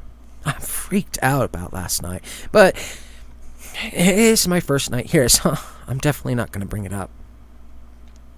I walk out into the corridor, and as I take one last look at the room before sliding the door shut, I notice footprints. They're the same barefoot, wet footprints I'd seen in the corridor last night.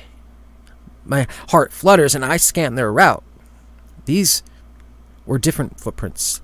Like last night, these came out of the room at the end of the corridor, but instead of leading to the exit, they lead to my room, toward my bed.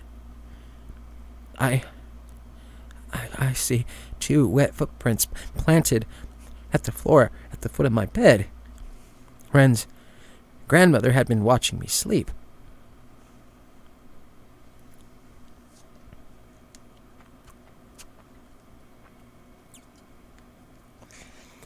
I decided not to talk to Ren about the footprints in my room last night.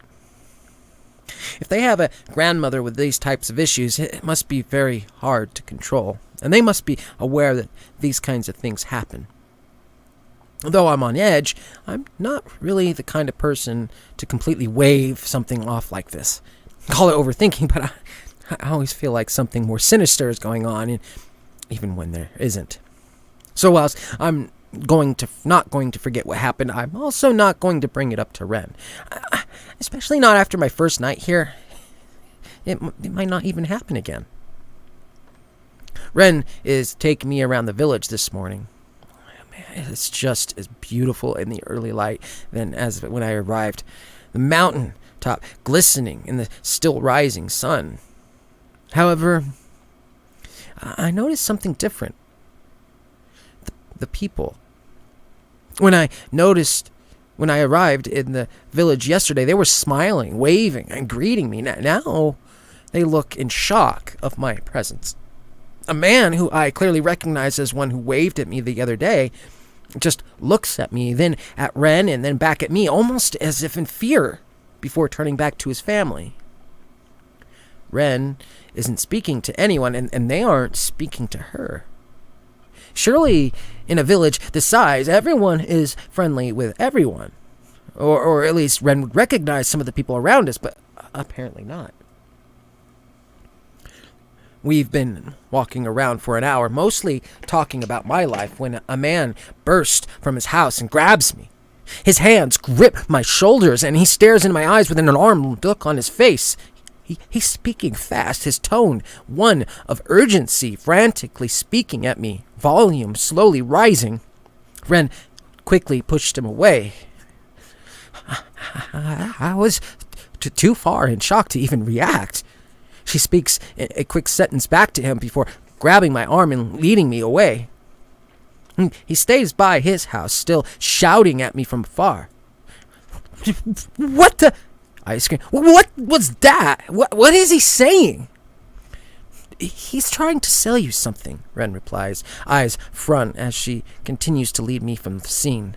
Sell me something? I asked in shock. Why would he... What? Was that even a shop? It is nothing. She seemed different, sterner. He's trying to rip you off because you're not from here. What the fuck? That's an aggressive way of trying to achieve a sale, almost unbelievably so. The first interaction I've had with someone else today was that? I look back toward the man just before he disappears from my view. He's on his knees, pointing at me, still shouting.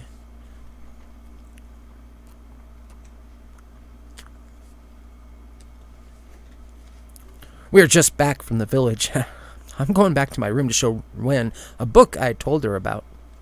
I enter the corridor of the bedrooms. At the far end, I see Father Nomura with a very elderly man, Ren's grandfather. The old man is frail, with strands of gray hair on his head and tired eyes. Father Nomura appears to be helping him into his room, one hand on his shoulder and the other locked with his. Father Nomura looks up at me, so does the grandfather. Father Nomura shouts something at me in Japanese, waving his head to the exit behind me, as if telling me to leave. He seems angry. I freeze in my tracks. Do I go to my room? Is he actually telling me to go back the way I came? My eyes dart to the grandfather. He's staring at me, his eyes wide.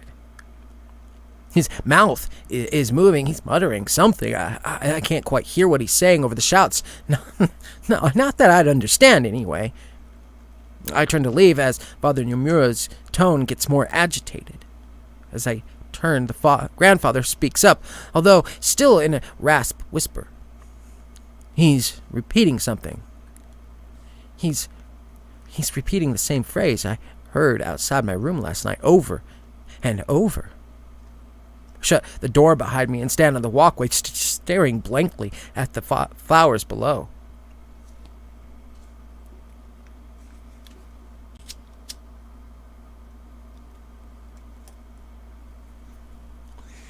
I've just finished dinner. Other than Ren and Seiko and the weird exchange with Father Nomura, I've seen none of the family today. Dinner was quaint, but delicious. Seiko continued to force food onto my plate throughout the entire meal. Ren and I are sitting in the garden outside, teaching Seiko some English phrases. It's been quite a strange day. I've been shouted out by a random guy and by Father Nomura, but it's been a really nice day, too.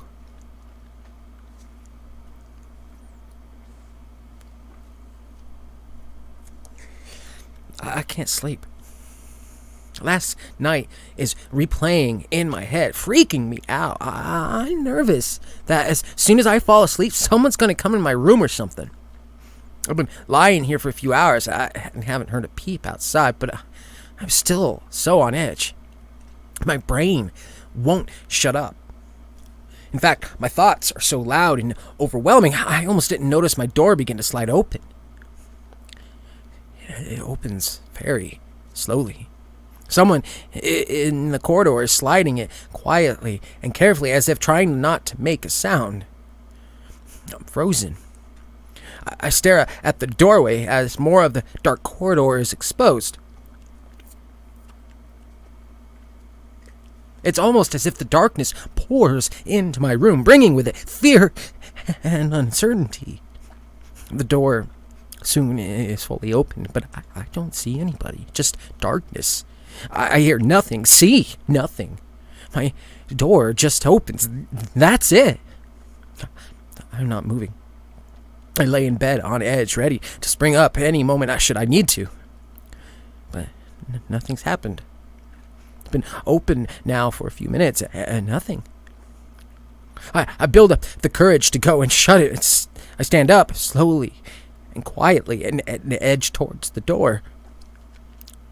Curiosity takes the better of me as I reach it, and I quickly peer down both ends of the corridor.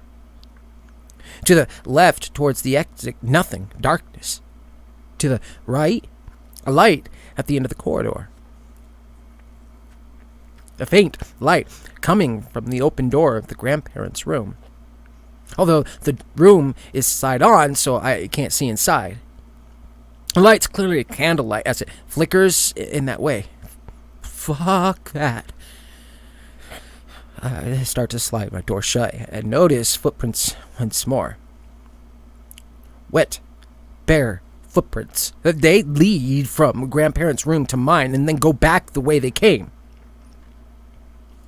Had the grandmother come to my room, opened the door, and then gone back to sleep? I'm so in shock, engulfed by both fear and the overwhelming darkness that I almost missed it. The wall opposite the grandparents' room has a faint shimmer of light reflected onto it through the open door. As well as a light, a shadow is reflected onto the wall. The shadow of a figure, a person standing inside their room. It's just standing there completely still. I feel like it's facing the corridor, but I can't tell for sure. All I know is someone is standing right by the entrance of their room, barely inside it, but just still far enough that I can't actually see them. Are they waiting for me to investigate? Do they know I can see them? Jesus Christ, so fucking still. I quietly slide my door fully shut and then get back in bed. It's about 3 a.m. now, and I haven't slept. I don't think I will.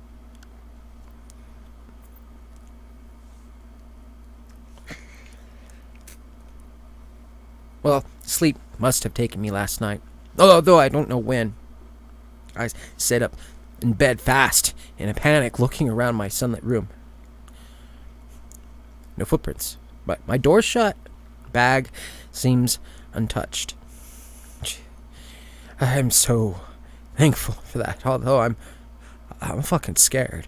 I'm scared about last night. I'm scared about tonight. Hell, I'm scared about even getting out of bed right now. Tonight, though, I'm going to set my phone up, maybe in the corridor, and film what's going on.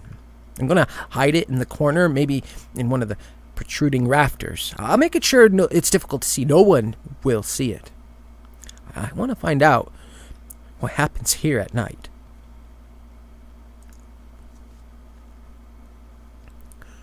We're going to take a short break. I'm going to get a little drink, and then we're going to continue the next section. So bear with me just a quick moment.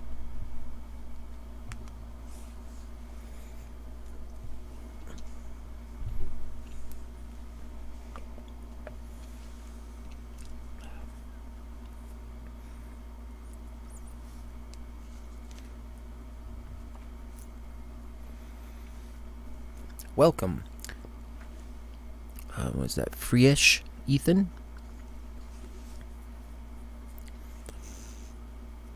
Sorry, I did see you come in, but while I was reading, I could not read what you had said. So, taking a look now.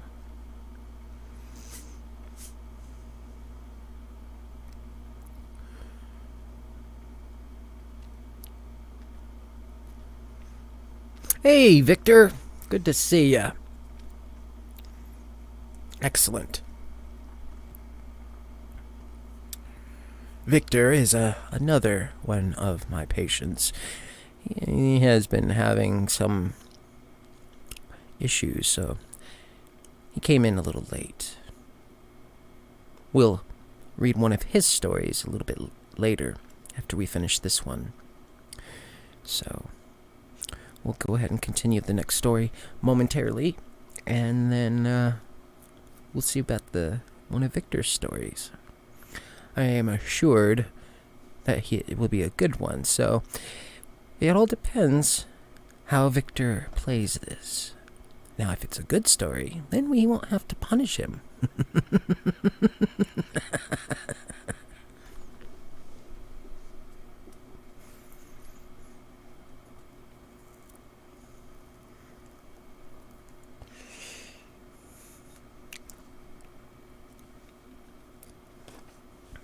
Here's the continuation of the story. So, here's my plan. First, I'm going to tell Ren I'm exploring the village alone. Except I'm not actually going to explore the village. I'm going to take a hike down to where the bus dropped me off and hope that at the bus stop there's some sort of schedule. I had tried to find bus schedules on my phone, but I couldn't see any information. I'm freaked out right now. And I'll feel more at ease knowing there are ways I can get out of here in case I need to. The Numuras have been nothing but kind to me, and well, Seiko and Ren have been, but still feel I need to have an exit route. Just in case. I'm not going to tell Ren where I'm going. I don't want to offend her. But part of me also just doesn't trust her. I don't want her to get suspicious.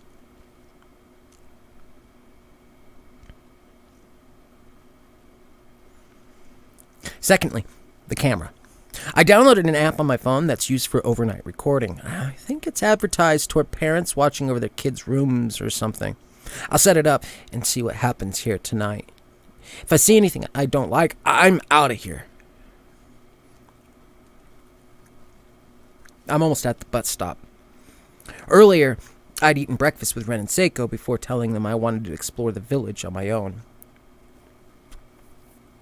Ren insisted she'd join me, but I assured her I'd be all right and I wanted a day to myself. My walk to the village was similar to yesterday's. Nobody smiled at me or even acknowledged me. The only difference was that nobody tried to sell me anything today. I reached the bottom of the hill. It's been about 45 minutes since I left the Nomura's house. I've been walking fast. I saw the rusty old sign at the bus stop where it dropped me off and paced toward it. Squinting my eyes to read through the rust, I can see only 2 time slots. Both times are on the same day I was dropped off, separated by an hour. Fuck.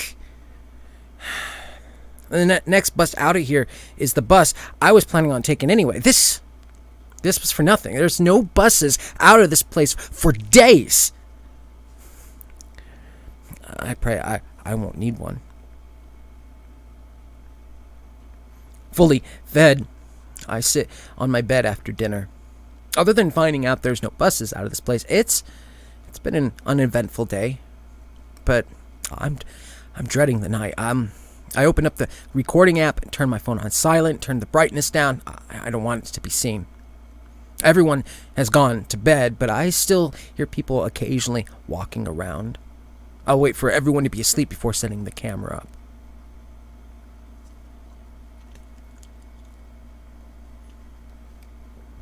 It's been silent for an hour. I think it's time. I quietly get out of bed and tiptoe over to my door. I slowly open it, looking down the corridor. Empty. I know where I'm setting this up. The far end of the corridor has a rafter I can prop my phone up on. It's the only place that'd work. The rafter by the front door would be too easy to spot by anyone leaving. I creeped down the corridor, passing a series of rooms, including the grandparents'.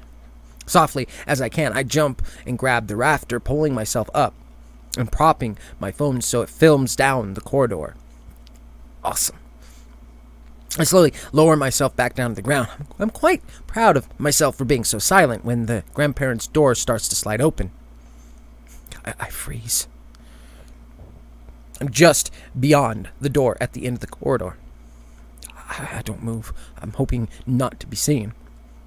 Father, Nomura, and Seiko walk out of the room, shutting the door behind them, deep in discussion. They don't see me. They hurriedly walk up the corridor before exiting onto the walkway at the other end. I was so close. Had I been walking past the grandparents' room when they exited? The walkway door slowly opens once more. They're coming back. Shit! I have no other choice. The only place I can get away fast enough without them seeing is the grandparents' room. I quickly open the door, slide myself in, and shut it behind me as they re-enter the corridor. Stairs. That's what I see. A staircase going down. This isn't just a bedroom. On the edge of each step, a dimly lit candle. I can't see beyond the bottom of the staircase. Father, Nomura, and Seiko's voices are getting louder now. I think they're coming back towards the grandparents' room. I hear their footsteps louder and louder. Their hushed voices now outside the door I had just come through. I moved down the stairs, finding myself in a room with 2 sliding doors, nothing else, just a small, square wooden room with 2 traditional sliding doors on either side.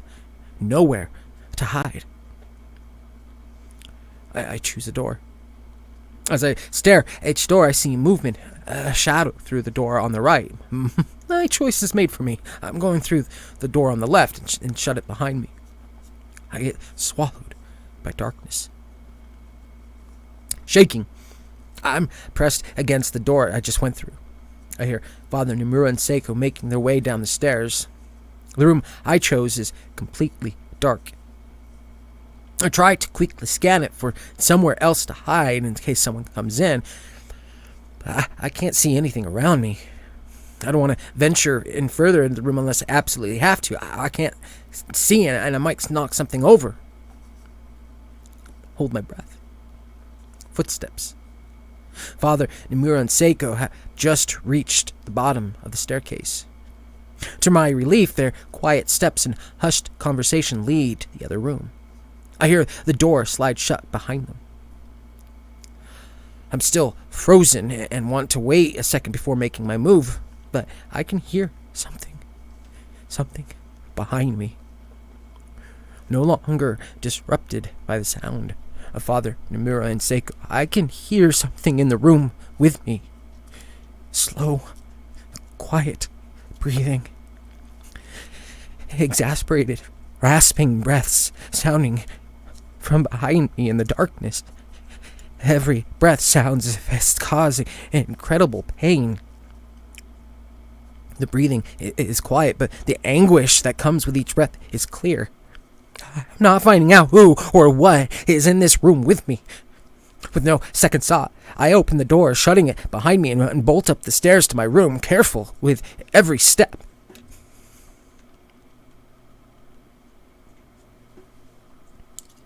I tried to stay awake after what happened. I tried to be on alert, but I was exhausted. I'd fallen asleep shortly after sneaking out of the grandparents' room. I am beyond freaking out.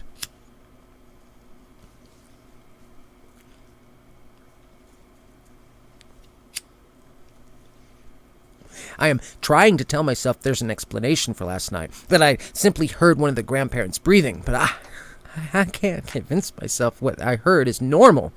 Something about it terrified me. It made me feel cold.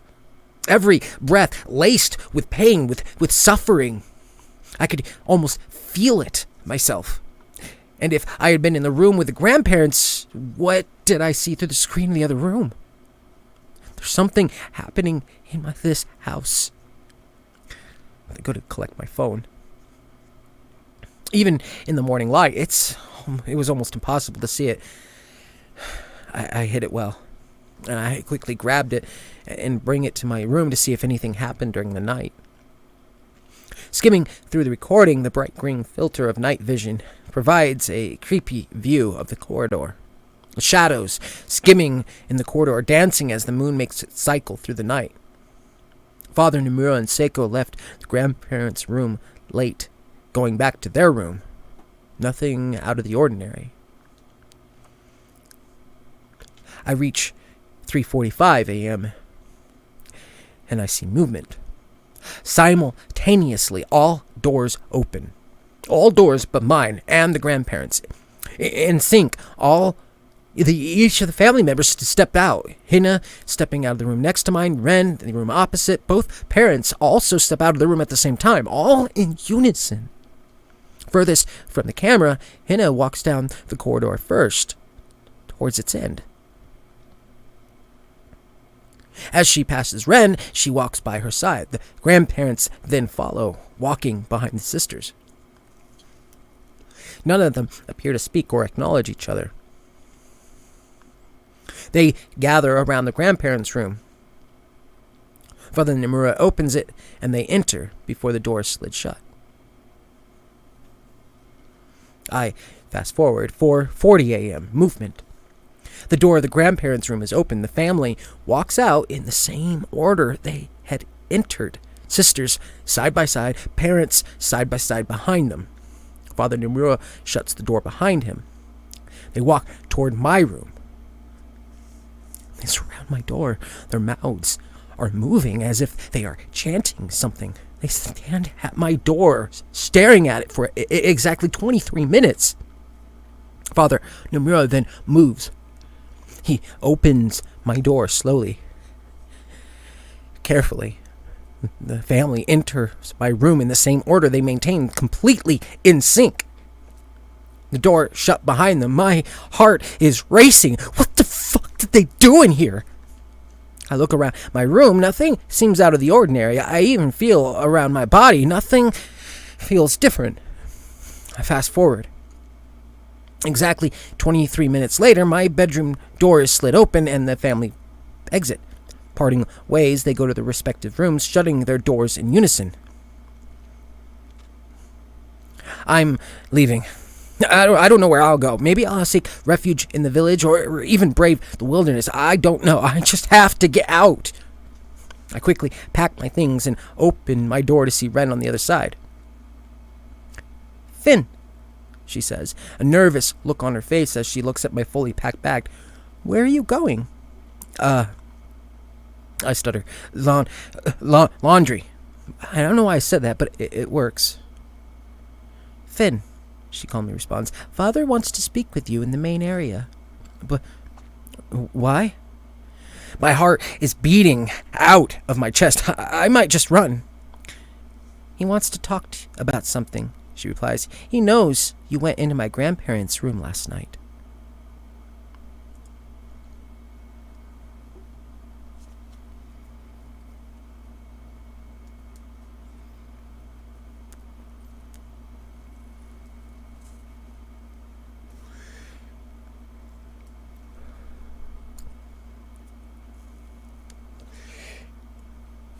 Father Nomura stands with his back to me. I'm in the main area of the house, backpack on, ready to run. The entire Nomura family surrounds me, suffocating me. The only one doing anything is Seiko, who's fiddling with something in the kitchen. The sisters, however, watch me. Father Nomura turns to face me, then speaks. He sounds calm. Once he's finished, Ren translates. He's unhappy you went into Grandfather's room, she calmly states. Grandfather is very sick and should not have been disturbed. Tell him I'm sorry, I stammer. I didn't mean to go in. I got scared because your grandmother's footprints. She came into my room and Father Nomura started to speak again. Ren hasn't translated what I said. Does he even understand me? He tells me you have to behave now, Ren explains. He says you will not be punished this time, but you must behave. As for grandmother, I'm sorry you are scared. She is old and sick. I couldn't be sorrier, I plead. Tell Father Nomura it won't happen again. He nods and then leaves the room onto the walkway. The door shuts loudly behind him. Hina then does the same, moving as soon as Father Nomura left our sight. I turn to Ren. You must eat, she smiles. It's okay. Mother made you food to make you happy. My attention turns to Seiko. Sure enough, she's made a lot of food. She places the final plate on the table, invites me to sit. I had offended the family once. I won't do it again. I don't want to be punished. But after this, I'm leaving. I don't trust this family.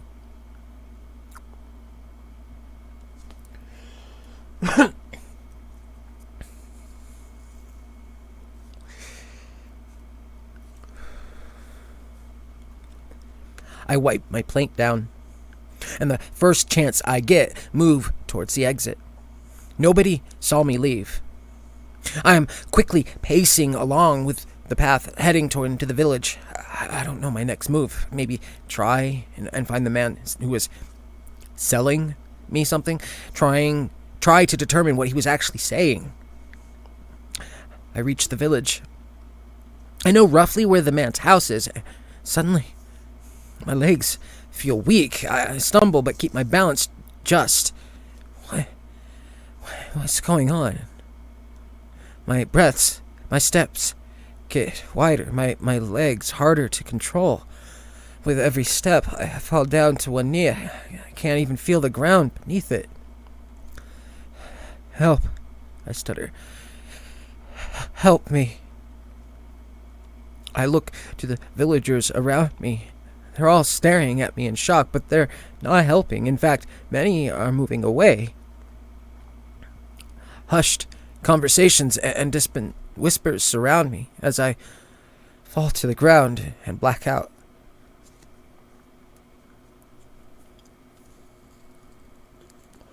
You are sick. Please, eat. My eyes open. I'm back in my room, back in the house. Seiko kneels beside my bed, holding a small plate of food, still piping hot, steam rising. What happened? I ask. I'm dazed and confused. You have fell, Seiko says. Please, eat and rest. My mind, it's in a daze. I can't think straight. I eat some of the food as Seiko places it against my lips. I'm not sure why I do it, but it tastes so good, and I'm so hungry. As my eyes shut, my cloudy vision becoming blurrier by the second. I noticed something. Over Seiko's shoulder, my door is slightly open. Peering through the gap, a tall, elderly woman looms above, smiling as she watches me eat. I awake to the sound of my stomach churning. Hunger owns me. I need to eat. It's dark, but I get out of bed and slide my door open before heading to the kitchen. Cold night air on my skin doesn't faze me. I only want food. To my surprise, there's a meal on the kitchen table. I stride over it and then devour it. Oh, it's so delicious, but I'm still hungry as I head back to my bedroom. I sit upright on my bed and eat away at the bits of skin dangling from my fingertips. I awake once more. It's still night. Only now I'm myself again. I think back to earlier. Had I really gone to the kitchen and eaten all that food? Why was it even there in the middle of the night? Was that a dream? I look down to my fingers. Blood and loose skin cloaked them. My fingernails almost completely gone. My fingers bitten so much that blood now stains my mattress. What is happening to me? I have to get out of here. I get out of bed. I can't see my bag or my phone. I don't care. I slide my door open. The hallway is empty, so I make my move quickly. I make it to the door connecting the two areas of the house and go through it with ease. Soon, I find myself in the main area. I hurriedly move towards the front door, almost breaking into a run. Once outside, I do run. I'm almost to the village. I can't see the path into darkness. My bare feet are cut with every stride, colliding with the thorns and branches below. I should have reached the village by now, right? The house behind me is no longer in sight. Where's the village? Light. I see light ahead. I'm almost there. It must feel further in the dark. I'm relieved I made it. It's the house. I'm looking at the house, but how? It's a straight path. I hadn't made any turns off of it either. I turn to run the other way. The cold air hurts my lungs. But I continue to run. Again, I reach the house again. What is happening here? What is happening to me? I stray from the path and run into the surrounding trees. I need to get away from here. I must be turning around in the dark, accidentally taking the same path back to the house. I see it again through the trees ahead of me. This doesn't make any sense. How am I back here? I can't seem to escape this place. So I grab a sturdy branch to use as a weapon and carefully move towards it. The main area is empty. I scan for my bag, but see nothing. I walk across the wooden floor and open the door onto the walkway. It also empty. Crossing the walkway, I'm struck by the cold night air.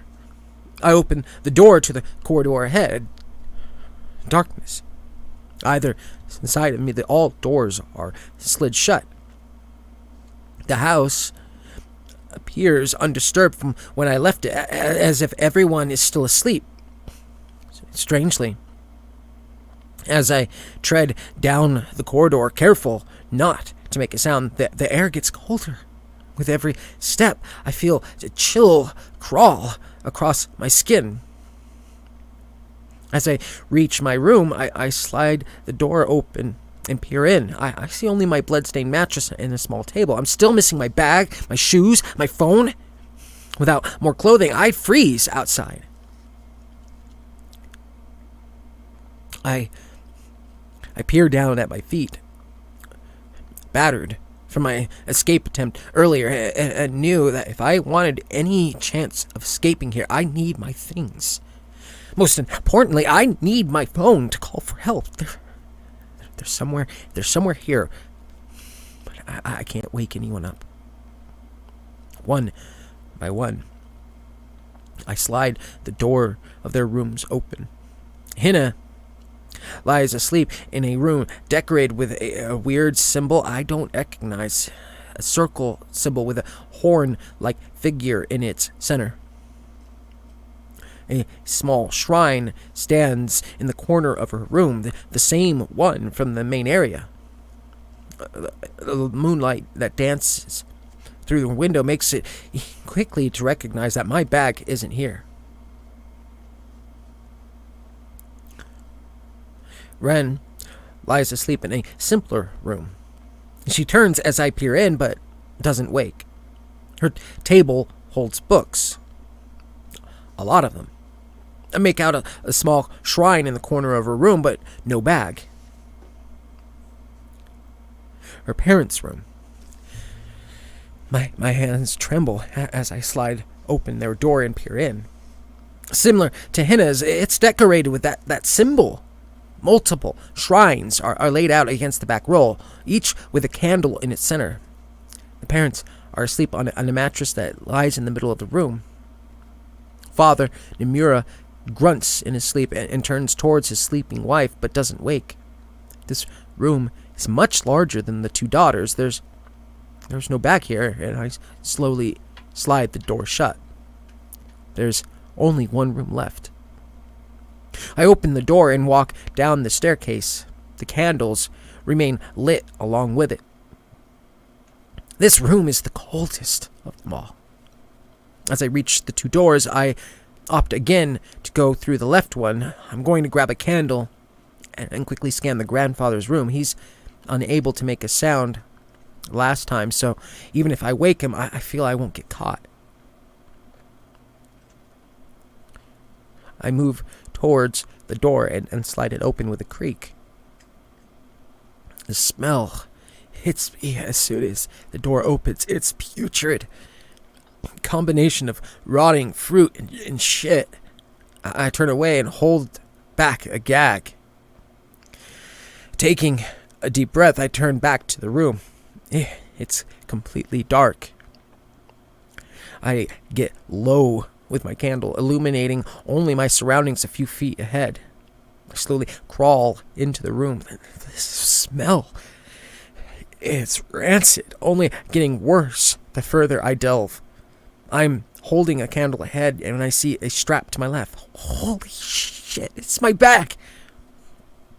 I carefully reach across to grab it, and as soon as I realize my phone rests comfortably on its top, I just need my shoes, and then I can get out. Drip. Drip. Drip. What is that sound? I need to hurry. I can't hear any breathing, only hear a drip. Maybe I just quickly turn on my phone light and find my shoes. I don't think grandfather is in here. Drip. Drip. Drip. I'm going to do it. I'm going to quickly turn it on, then back off again, just so I can establish where I am, where my shoes are. If my bag and phone are here, my shoes should be... I just need to hurry. And it's too quiet for someone to be sleeping in here. My heart beats in harmony with the drip.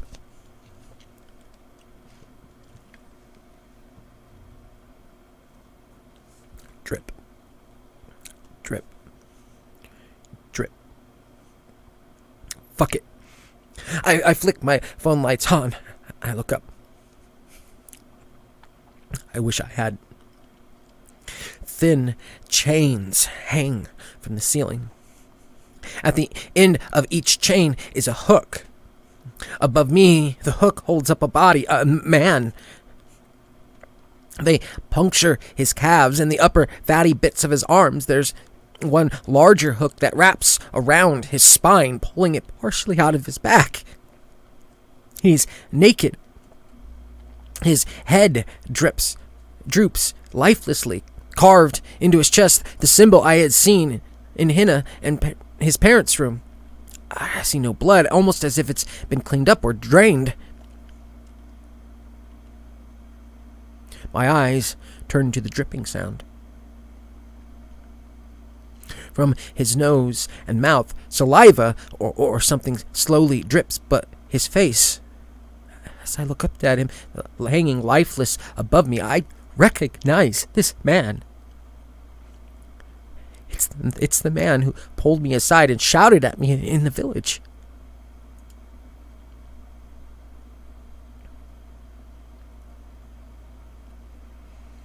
I hold everything back. Tears, gags, screams. I need to get out of here. I need to not make a sound. My eyes lock with the dead man's as I leave. They're wide, but lifeless. I notice parts of his flesh are missing, as if they had been ripped out randomly. His fingers look as if they've been chewed to the bone. I feel a strong sense of guilt as I slide the door shut and lose sight of him. He had died because he warned me. That was his breathing in the room with me nights ago. He was dying, and I didn't help him. It's too late now. I sneak up the stairs. The corridor looks undisturbed since my last venture, and I quietly shut the grandparents' door behind me. I'm going to my room, quickly get my gear on, and try to contact help. I enter my room, turn on my phone. Frantically, I type out the following message. It's Finn. I need you to come help me. It's not safe. I'm not safe. I send it to all my contacts, followed by the name of the village I'm in. Someone has to help me. The message sending slowly. I'll check again when I'm outside. I'll also try to call someone when in place that I'm safe and able to speak. My shoes are on. I have the proper clothes on. I'm getting out of here. I sneak through the corridor into the main area, reach the front door with no hassle. I'm quiet, very quiet, and I feel I've managed to get through the house once more without waking anybody. Now, I just have to find the village. The silence is broken as the sound of footsteps ring through the house. Wet, fast footsteps emit from the sleeping area, and I hear the door leading under the walkway open. Steps slap against the wooden floor, approaching the main area, approaching me. Grandmother. I propel myself through the front door and into the darkness outside. I run to the nearby tree line, hide behind a large trunk, and turn to look back at the house. Standing just outside the door, a figure. A tall, spindly frame shape towers over the frame of the door it had just come through. I can only make out its shadow in the night, shaped like a human, but proportionately wrong. This thing must be 7 feet tall, despite its hunched back. Long, skinny legs hold it up, and its thin arms stretched down to its side, its hands just beyond its knees. I make out very large hands, long, bony fingers take the shape in the dark as my eyes adjust. I stare in horror. It appears to wear a gown of sorts, although I can't make it out clearly. The sole features I make out from its head are a few strands of hair protruding from its scalp. It stands for a second and breaks in long strides down toward the path of the village, hunching its back further as it runs. Is that the grandmother? I'm about to turn my attention back to reaching safety when I see a second figure exit the house. I can clearly make out the figure of Father Nomura as he stands by the front door. He does not move, just watches the creature run into the night. His stance is one of impatience, annoyance. I fear whatever that thing is, the grandmother, is looking for me. I run through the trees, frantically trying to call someone, anyone, the police, my family, Lexi, anyone. The message I had typed out earlier, all sent, but now I lack signal. I find a large tree, climbable. I reach its top easily enough. I ignore the branches that pierce my skin, draw blood. I just have to get out of here. Still, no signal.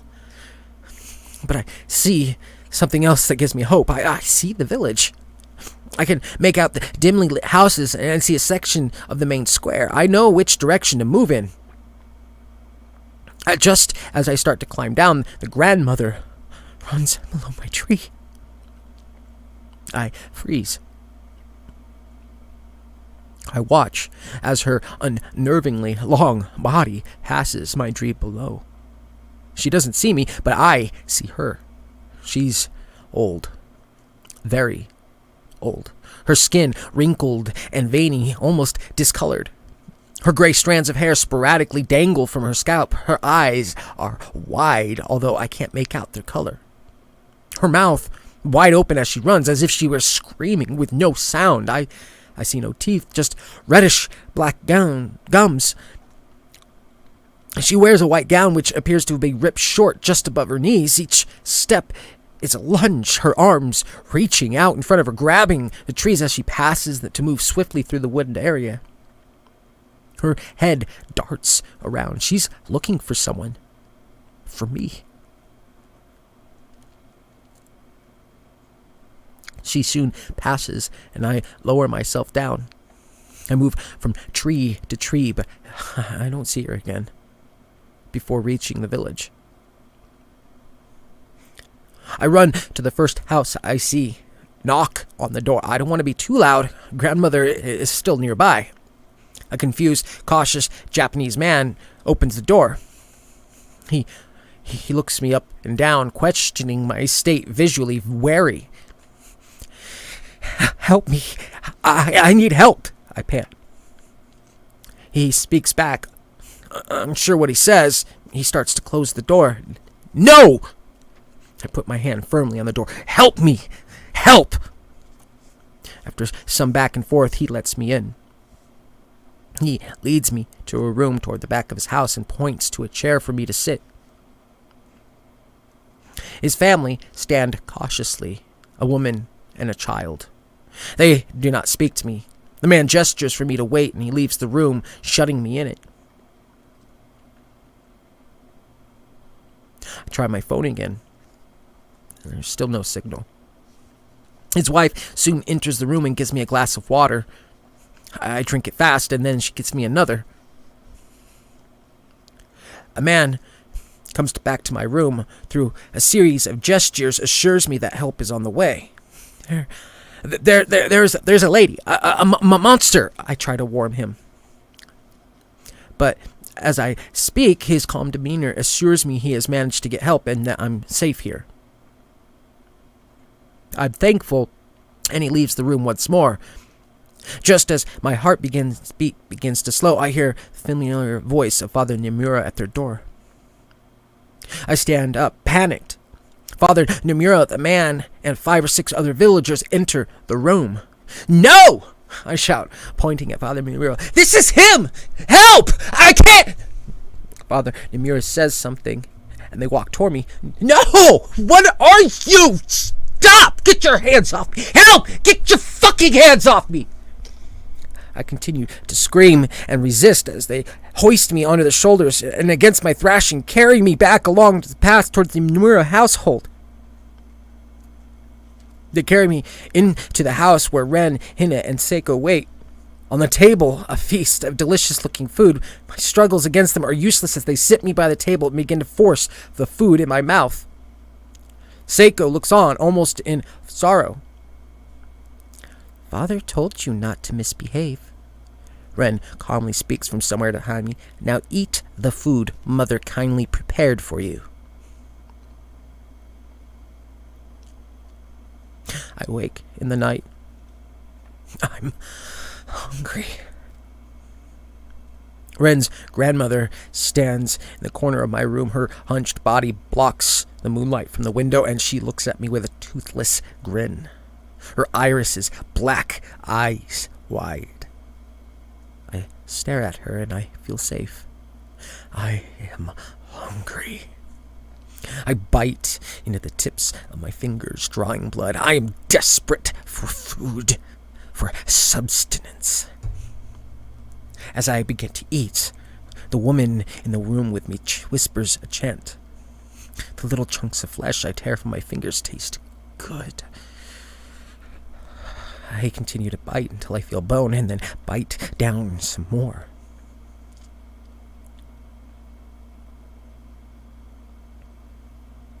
I shoot awake. I'm still in my room and scramble off my bed away from where grandmother stood, but she's not there anymore. In her place, the same small shrine I had seen around the house. My fingers throb with pain. I look down and see the damage I caused. Most of my fingers look as they met a shredder. There's flesh missing, bitten into, dangling down my hands. My bones are visible. Many have slight cracks on the surface where I bit down onto them. What is happening to me? I stumble up, desperate to escape this place. I open the door. There are candles placed all along the corridor.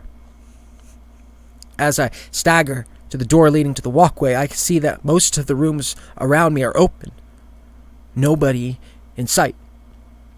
I try the main door, but it won't open. It's been blocked from the outside. I push hard through the pain in my hands, but to no avail. I turn back to the corridor and walk down it, peering into each room. I see nobody. But each room has changed. There's no beds in Ren, Hina, or the parents' rooms, just candles in the same shrine in the room center. I try to climb out the window in my room, but it's too small to fit through. There's no use. I go back to the corridor. That's when I noticed a large red X had been drawn on the outside of my door. Whatever was used to draw it still looked wet, but it is a clear X. There are red droplets from my door down the corridor's floor. I follow the droplets, which lead to the last room, the room at the end of the corridor. It gets colder as I approach it. The candles are my only light. The door is shut, but there is something drawn on it. It's drawn in the same red substance. On the door, a large red 0.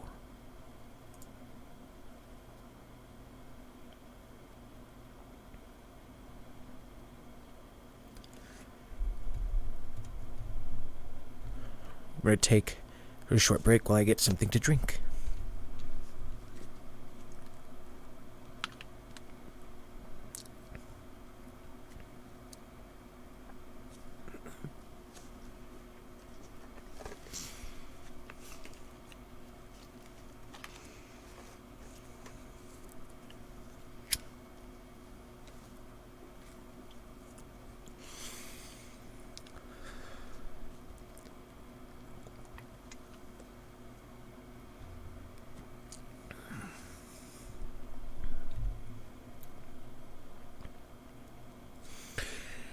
The grandparents' room has been drawn on for some reason.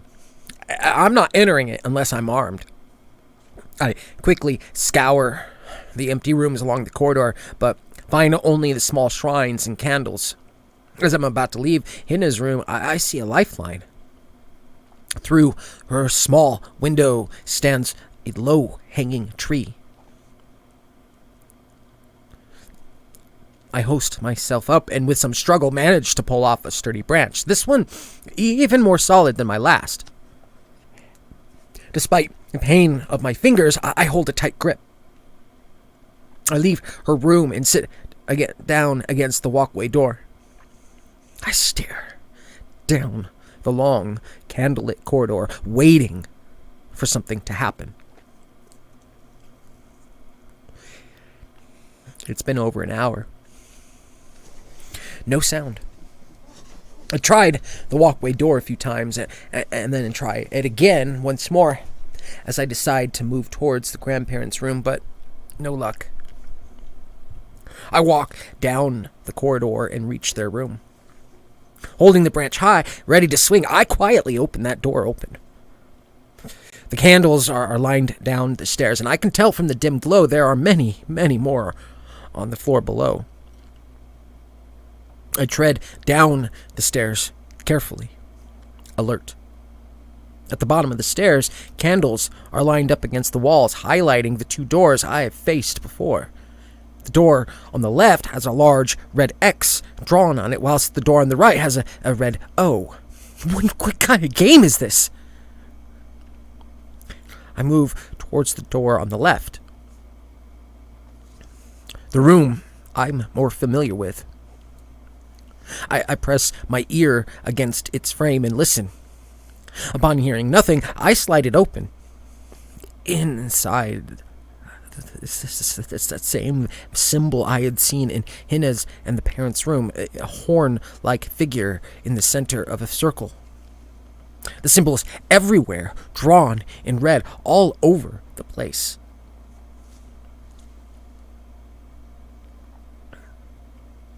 All over the walls, the floors, the ceiling. At the end of the room, a small table holds a book. I cautiously approach it, opening the book, which reads from right to left. The book has drawings, 2 per page. Page 1, the village. It is the village square, though much more old-fashioned. People are smiling, children playing. Characters are all drawn wearing traditional Japanese clothing. The next drawing is of an old woman who appears to be in the woods watching this village square from afar. She looks normal and wears a white kimono. I flick to the next page. The woman is now in the village square conversing with the children. In the next image, they are following her into the woods. I turn the page. Page 3. Villagers are on their knees pleading to the old woman. No children in sight. The old woman is smiling, her lips now red. The next drawing is identical, except the villagers bow to her instead. They are worshipping her. Page 4. People feasting at a long table. They look young, although they're not children. The old lady is watching from afar, smiling. The next drawing is of the same people, but they appear to be much fatter after the apparent feast. Page 5. I turn the page. This one has a larger picture. Drawings of the old woman biting into one of the people of the feast. Behind her, the children she has taken.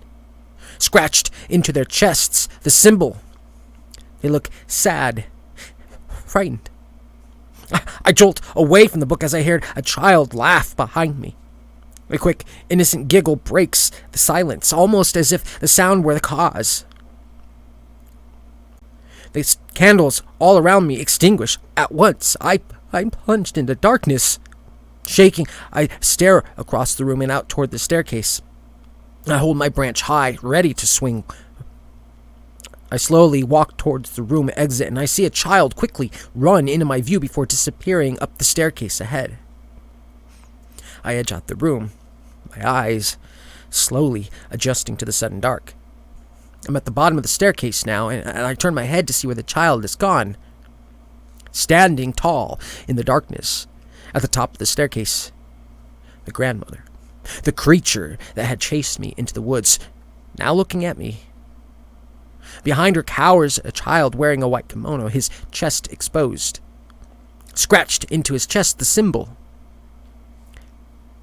He looks frightened, hiding behind the tall legs of the grandmother as he looks at me.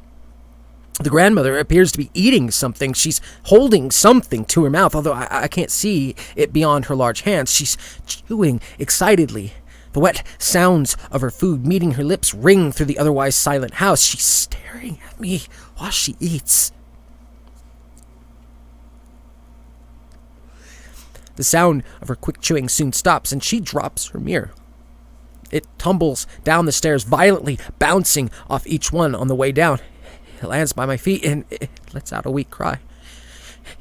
It's a baby, carved into its tiny chest. The symbol. I look back up at the grandmother in terror. Her hands no longer cover her blood-soaked mouth and instead stroke the hair of the boy by her side. I take a step back to my side. More people, young men and women and children, all looking at me. They look sad and frightened, and each have the symbol engraved into their chests. I back away from them as they begin to close in on me. I feel the door behind me and slide it open. It's the door with the red O. I shut it behind me and turn to see the Nomura family. They wear the traditional white kimonos and are spaced around the walls of the wooden room. Candles in here lit 2 by 2, each family's feet. Their grandfather stands at the far end of the room, staring at me, eyes wide, his lips red, remnants of blood. I'm unable to speak as I scan the family members, each looking at me, lips red. Seiko holds a plate with small cuts of meat on it. The meat looks to be drizzled with blood. They begin to quietly chant. That same chant I heard throughout my visit. Seiko took a step towards me. With a rush of adrenaline, I hit her as hard as I can with a branch. It splinters upon impact with the side of her head. She falls fast. Plate of meat clatters to the floor. As I open the door to run, I notice the rest of the family quickly moving to pick the meat up, ignoring Seiko. I turn to run, but grandmother stands tall in front of me. She puts her cold hand to my head.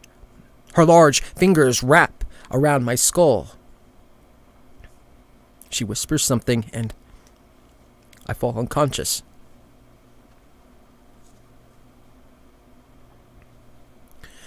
I awake, drowsy. I lie naked on the wooden floor, resting in the center of the room. It's the same room I hit Seiko with the branch in. Father Nomura, Ren, Hina, and the grandfather stand around me. They whisper the chant. I'm weak, almost completely unable to move. Father Nomura kneels by my side, draws a short, sharp knife, and with swift, expert-like movement, he grabs some of my excess fat and cuts it from my stomach. I briefly thrash, but he's already done it. I lie on the ground, disoriented, weak, and in agonizing pain. I'm unable to properly move my body, and my movement after the cut was brief. Father Nomura stands, clutching the cut of flesh. Hina hands him a large Japanese chalice. He holds the meat above the chalice and squeezes it. My blood drips from the flesh into the cup, and some oozing down Father Nomura's arm. The chanting continues throughout. She takes a sip from the chalice before passing it to Ren, who does the same. She then passes it to the grandfather, who calmly drinks before moving to kneel by side. Lifts my head and presses the chalice against my lips, pouring my own blood into my mouth. Too weak to resist his grasp, my desperate coughs are not enough to stop some of the blood pouring down my throat. He then stands and then passes it to Henna, who drinks. They continue to chant. Father Nomura wraps the flesh he had cut for me with cloth and stands and hands it to Henna. Henna leaves the room with the chalice of my blood and the cut of my flesh. Family stop chanting. Almost as this happens, I feel able to move. Adrenaline hits as Father Nomura kneels by my side to speak to me, his face close to mine. Thin. His voice gruff. I whip my elbow to his nose as hard as I can. He keels back, but not before I grab the knife. I quickly sit up, screaming in pain as the pressure pounds on my wound. I thrust the knife toward whoever is closest to me. It cuts through the back of the grandfather's knee, who screams and collapses backward. I stand up holding out the knife, threatening to cut whoever moves next. The family stares at me in silence. Even the grandfather chokes back his cries of pain. I leave the room and run upstairs, clutching my stomach to slow the bleeding. Candles are all lit up here. In my state of panic, I grab one and set alight the shrines placed throughout the rooms. I don't know if they're connected to all this, but if this family worships them, I definitely don't. To each shrine, a small canister of oil I was not aware of. This helps the fire, and it spreads quickly onto the wooden floors. I run to the walkway, with smoke filling the corridor behind me. Finn! I hear Ren scream from below. She needs young life, please! I ignore her and barge through the door, which thankfully is no longer jammed shut. Across the walkway, knife in hand. It's still night. Seiko and Henna are by a table in the main area and look up at me in surprise. Seiko's bleeding and cut badly where I had hit her. I can tell she's drank from the chalice, her lips red. I say nothing, holding the knife up towards them. I notice Seiko is holding my flesh in her hand. She holds it above a pot in flame. She's gonna fucking cook it. My eyes don't leave either side of them, and I move towards the shrine in this room, the largest one in the house, and I quickly set it alight. As I reach the front door, Henna notices flames from across the walkway. She shouts something to her mother, and they both run to help their family. That's when I burst through the front door and run into the trees.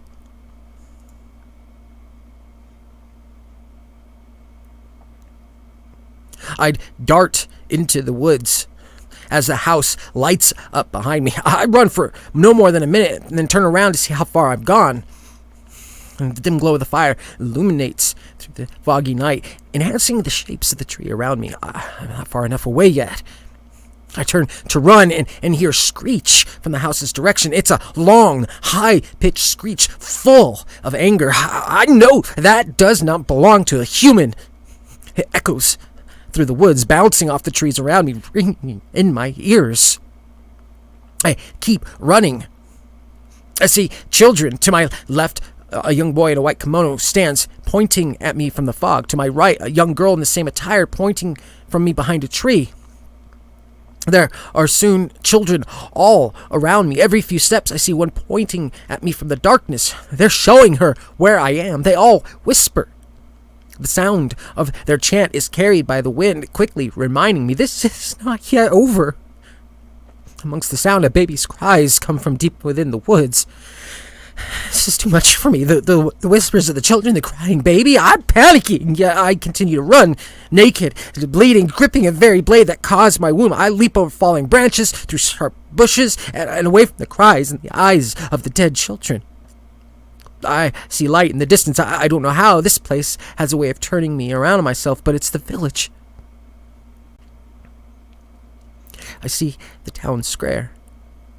It looks as if the entire village is gathered there. Men and women surround a central figure. I realize I have seen no children in the village, and now I know why.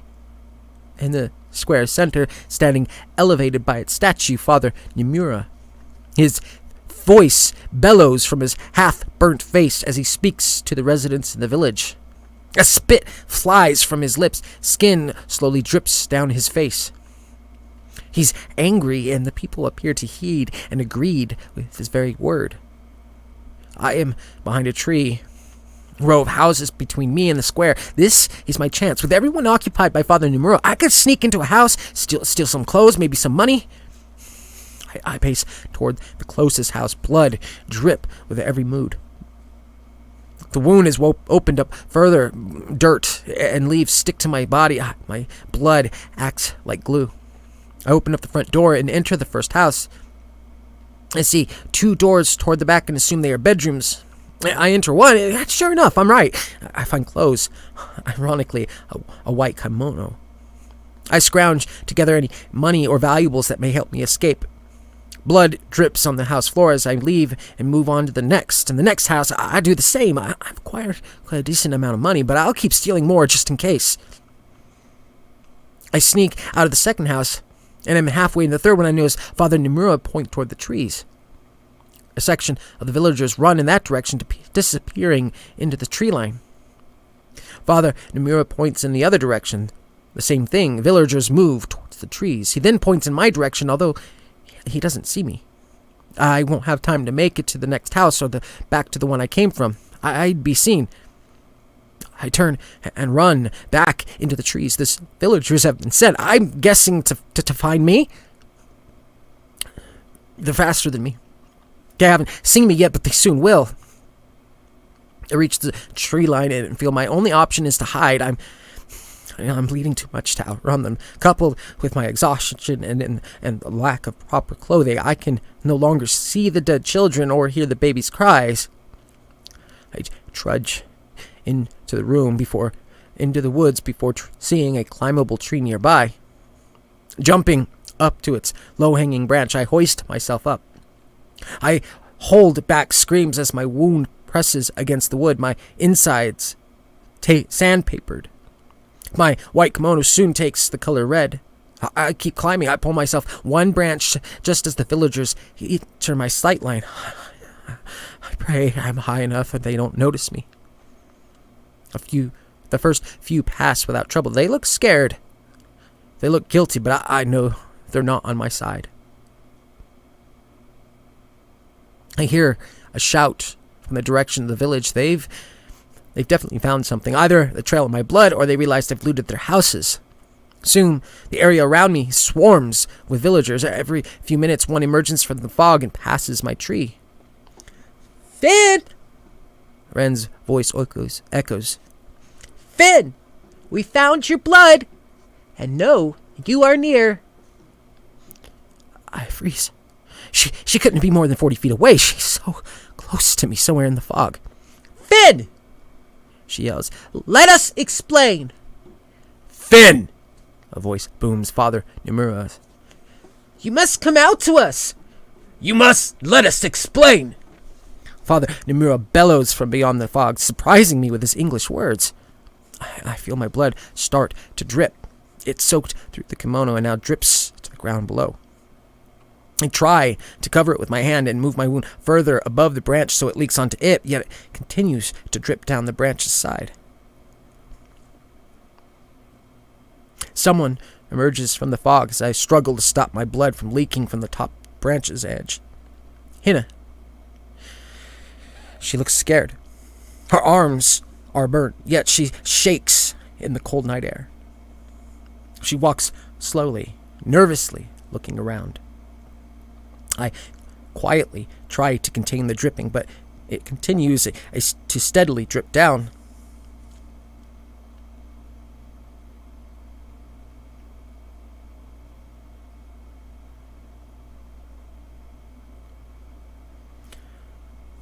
Hina moves under my tree. A drop of my blood falls on the shoulder of her white kimono. She doesn't realize. She stands under my tree. Another drop lands on her shoulder. As she turns to leave, a drop of my blood falls in front of her face and slightly clips her nose. She looks up slowly and sees me clinging to the branch above. She stares at me in disbelief. It feels like a minute. We continue to stare at each other. She begins to mutter quietly something under her breath. I begin to beg. I... She turns her head and shouts loudly in the direction of the village. I have no choice. I brandish the knife and push myself off the branch onto the one below before jumping onto Henna. She falls to the ground under my weight, groaning as we both hit the dirt. I feel warm liquid around my hand oozing from the knife. I've stabbed her. The knife cut into the upper side of her stomach in an upward angle that looks like it slid under her ribs. As I let go of the knife, I feel it stuck in place. She's silent, looking at me in shock. I wonder if I got to her in time. I wonder if Father Nomura heard her yell. Villagers emerge from the trees. Followed by Red, I'm encircled by people. Father Nomura is soon one of them. My eyes briefly lock to his before he looks down at his daughter that I had just killed. He's frozen. His face slowly turns to one of despair. Tears well up in his eyes. He swallows loudly and clenches his jaw. He does not move. The first villagers begin to quietly chant, dropping to his knees as he does so. The rest soon follow, including Ren. Soon the villagers surround me, quietly chanting, bowing down. Father Nomura still stands, staring at his dead daughter. He's yet to move.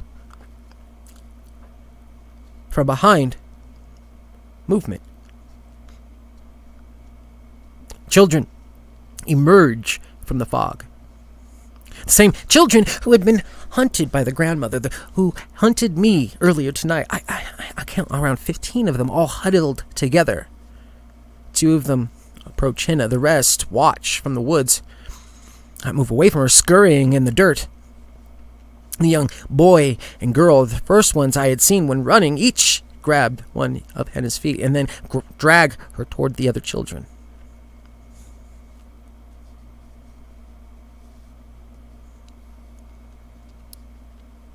Father Nomura's eyes follow Henna as he is dragged past him, his head turning so that she doesn't leave his sight.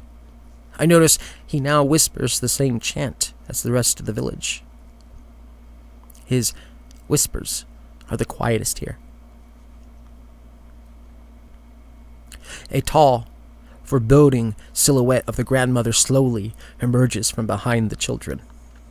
Henna's body rests in the dirt, her feet out of sight, immersed in the fog. As I make out the figure of the grandmother, Henna's body suddenly is jerked deep into the woods, a fast, violent motion that pulls her completely out of sight. The children and the grandmother fade into the night beyond them. I am frozen.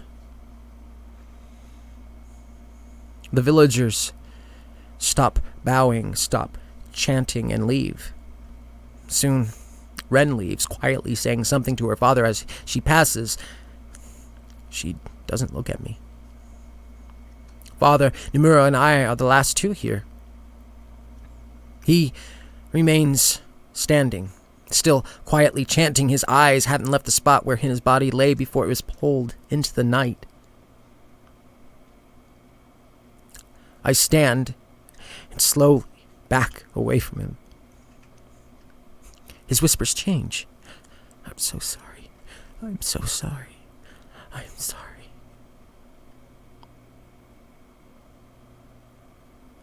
I spent last night by the road. The bus just arrived. I'm almost surprised when I see it. I've been in and out of consciousness so often, I hadn't realized how many days it'd been. Upon seeing my blood-stained clothes, the driver asks me what happened, but I ignore him and give him the stolen money before taking my place at the back of the bus. Police soon stopped the bus. I'm guessing the driver contacted them about me. Fair enough. I tell the police everything about the village, the Nomura family, the fire, the grandmother. Obviously, they don't believe me and take me away in their car. It's been a few days since I escaped the Nomura family. The police tell me they located the burned remains of the Nomura household, but none of the family. They say the villagers tell them that the Nomura family were the richest in the village, and they had taken me in but had no idea what happened to the house. They deny any acknowledgement of any Yamuba terrorizing the village. Although I hadn't actually mentioned the grandmother being a Yamuba, I just told the police there was a creature who mimicked an old woman. I've only just found out what Yamuba is, and it fits the grandmother's description. I fear that even though Nimuras are gone, the creature isn't. I fear the villagers are still under her control. I've tried to call Lexi hundreds of times. Her number isn't even in service anymore. I don't know if I'll have another update. Probably not. But as I lie in the hospital and go through the photos from her trip years ago, I recognize the Nomura family. I see the photos of her smiling with them, laughing with them. As I reach the final few photos of her trip, I see a picture of her with a young boy. He's full of life as he hugs her in his white kimono.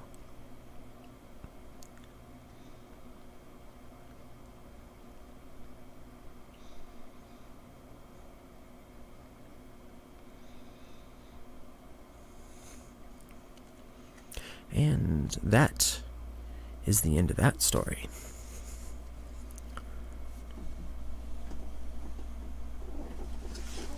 I'm going to take a short break, and then we'll find the next story. This time, this one would be from Viktor, who wrote the next story that'll be read. So, about 5-minute break, and then we will get started. So, please talk amongst yourselves.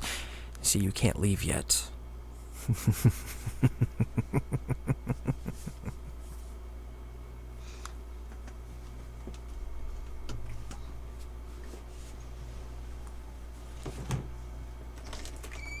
Oh, nurse.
I'm sorry. I had to make sure I punished another patient.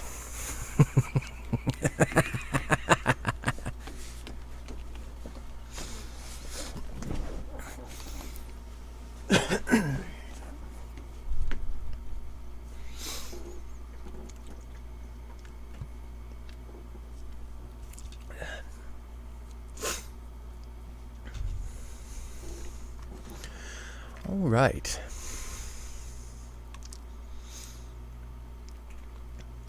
We're going to pull up the next story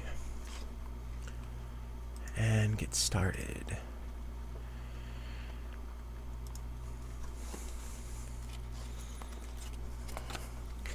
Oh. Give it a try. We'll find out what happens, Viktor, if you think you can make it out the door.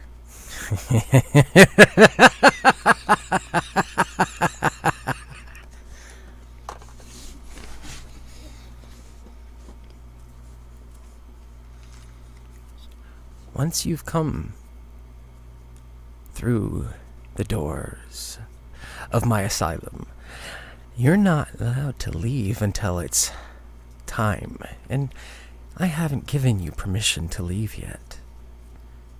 Now, I think maybe we might have to deal with someone who's just misbehaving.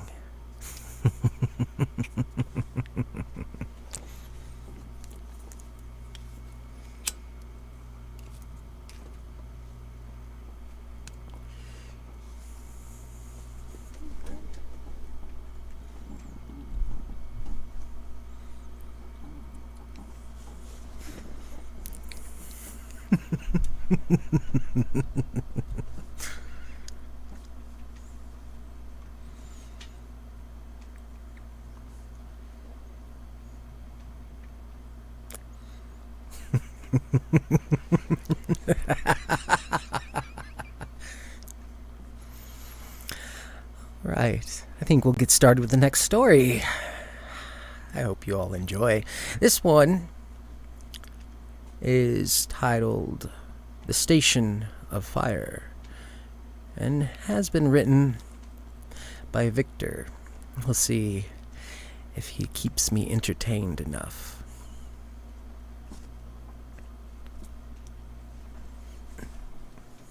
To anybody reading this, my name is Daniel Clark. I'm a 26-year-old man living alone in the city of Collisham. The reason I'm putting this out there is some of the things I've witnessed over the last few days have shattered all illusions of reality or safety I had about my own life. No, humanity as a whole. And I need as many people as possible to see this and understand. Understand you are not safe in your chair at home or in your office or even at school. There are things out there beyond human comprehension. They are by no means benign. No.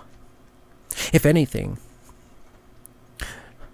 they will stop at nothing to assimilate and destroy every semblance of your sanity. No, not your existence, your insanity, your utter sanity, if they set their sights on you.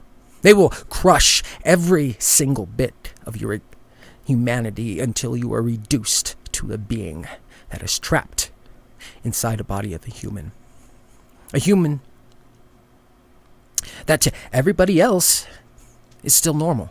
Coherent of use of language, no dilation of pupils, no excessively long tendrils or body parts, no protruding bones or spikes, like every horror story and movie seems to suggest. To everyone else, you're still the same person you were 2 minutes ago. Until something ridiculous happens and you end up in court, if not shot dead by cops the second they get to the scene. And there is no escape. No matter what anyone tells you, there is no escape. These malevolent beings will go through literal hell to drag you down with them.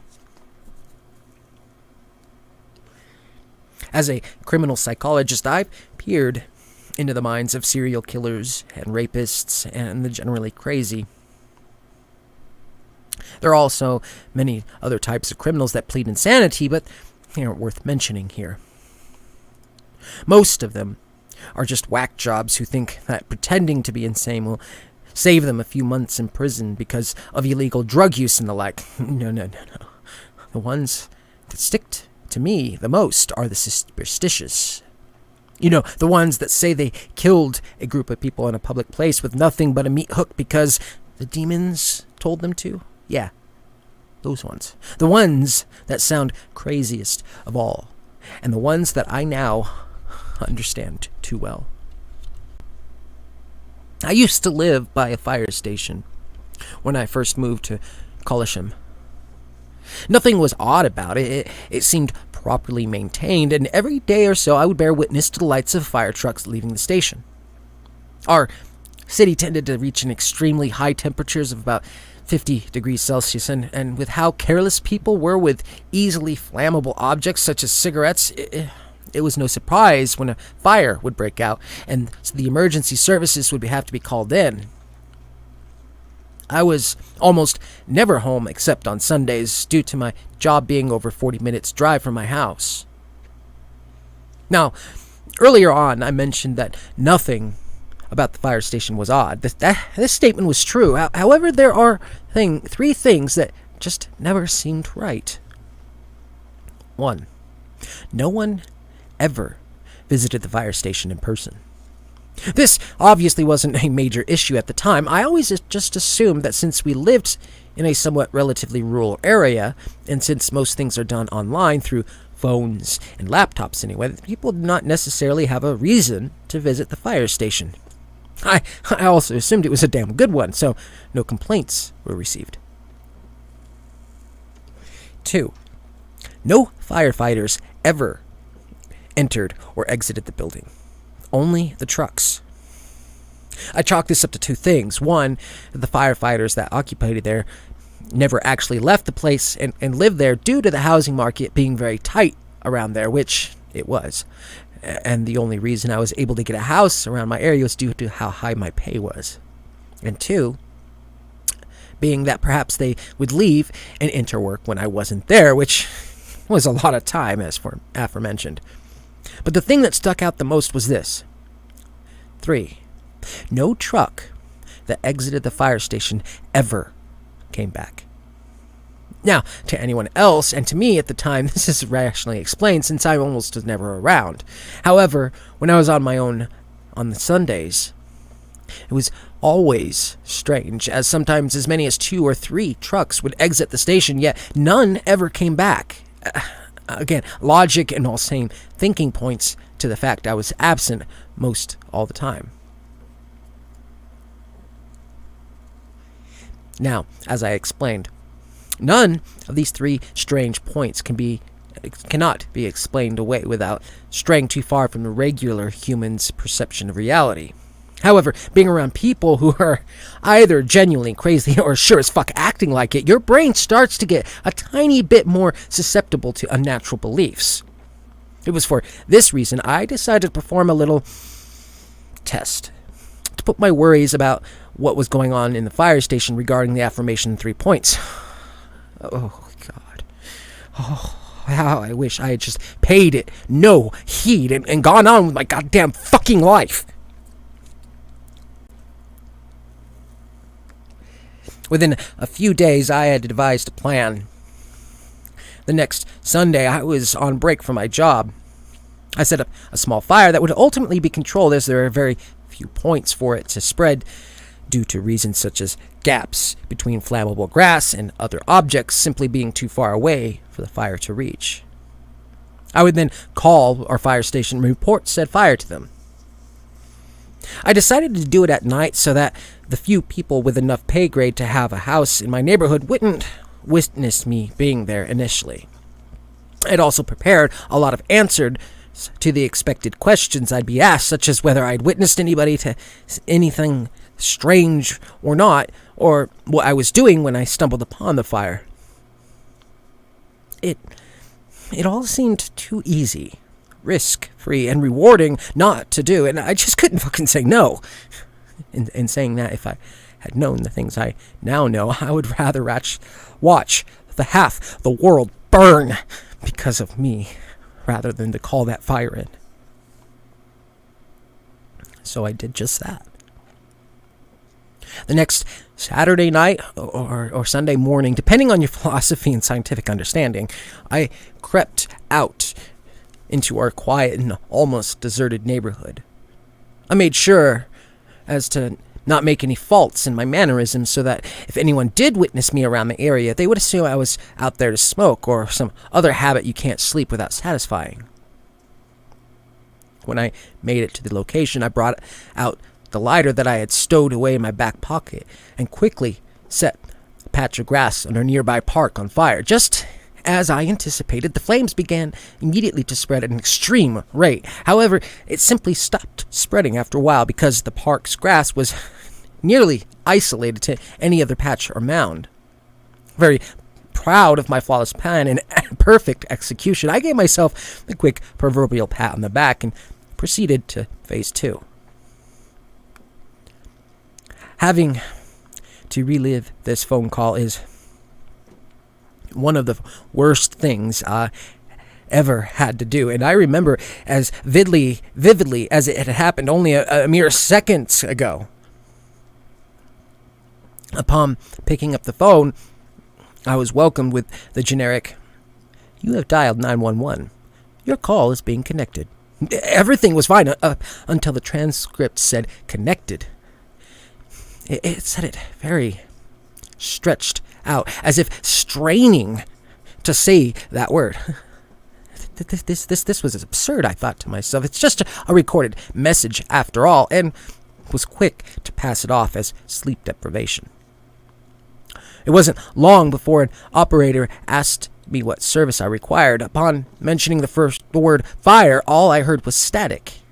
Only it got louder and louder until it threatened to burst my eardrum if I didn't hold it at arm's length. As soon as I felt if I should hang up, the static stopped. Looking back, I wish I hadn't. On my phone, I saw that a text message had come up from an unknown number. I was still on the line with 911, yet there appeared to be no input from the other end, so I decided to quickly check my message whilst keeping my phone on speaker. What followed was what started to telling me that something was off. How many people do you think have attempted this before you? A lot more than you'd expect. Still, if I was to tell you any of their names or details, you wouldn't believe me. Want to know why? They're erased. This obviously raised many red flags for me. I felt panic, sick, and my heart rate rose exponentially. Was I being watched? Who was this? Attempting to message back yielded no results, and it appeared as if I lost service. I continued to stare at the message in horror when suddenly it was gone. No trace of it ever being on my phone in the first place. Am I going crazy? Is this some elaborate and insane prank? The thoughts became more horrific and eventually started leaning toward the supernatural. I was in this dazed state for what felt like hours, and I don't think I would have been able to escape its grasp if not for the sound of the operator on the other end of the line pulling me back into the boundaries of reality. "Thank you very much, sir. Your call is being patched through. Please hold the line." Followed by the click signifying I was on my own for a brief period. Hundreds of thoughts were racing through my head. All of them were something that I would have deemed crazy as a mere 5 minutes ago. At that point in time, I didn't have much more time to contemplate on these thoughts, however. The static had returned. This time around, the contrary happened compared to the previous bout.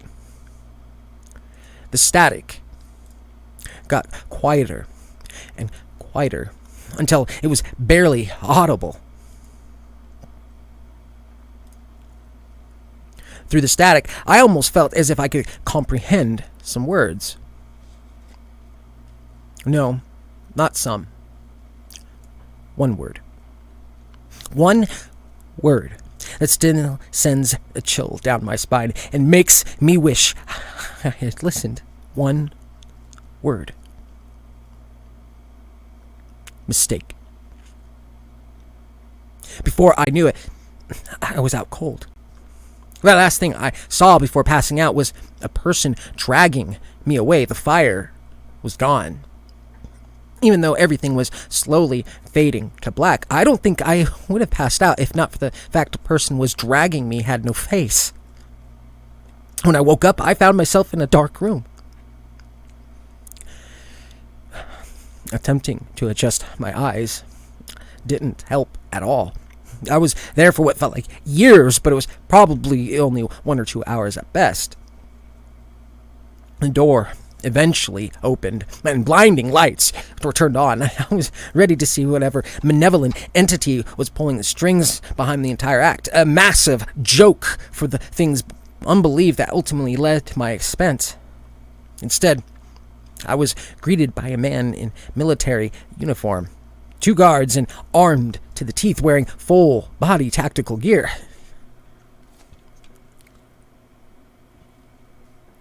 My relief was short-lived.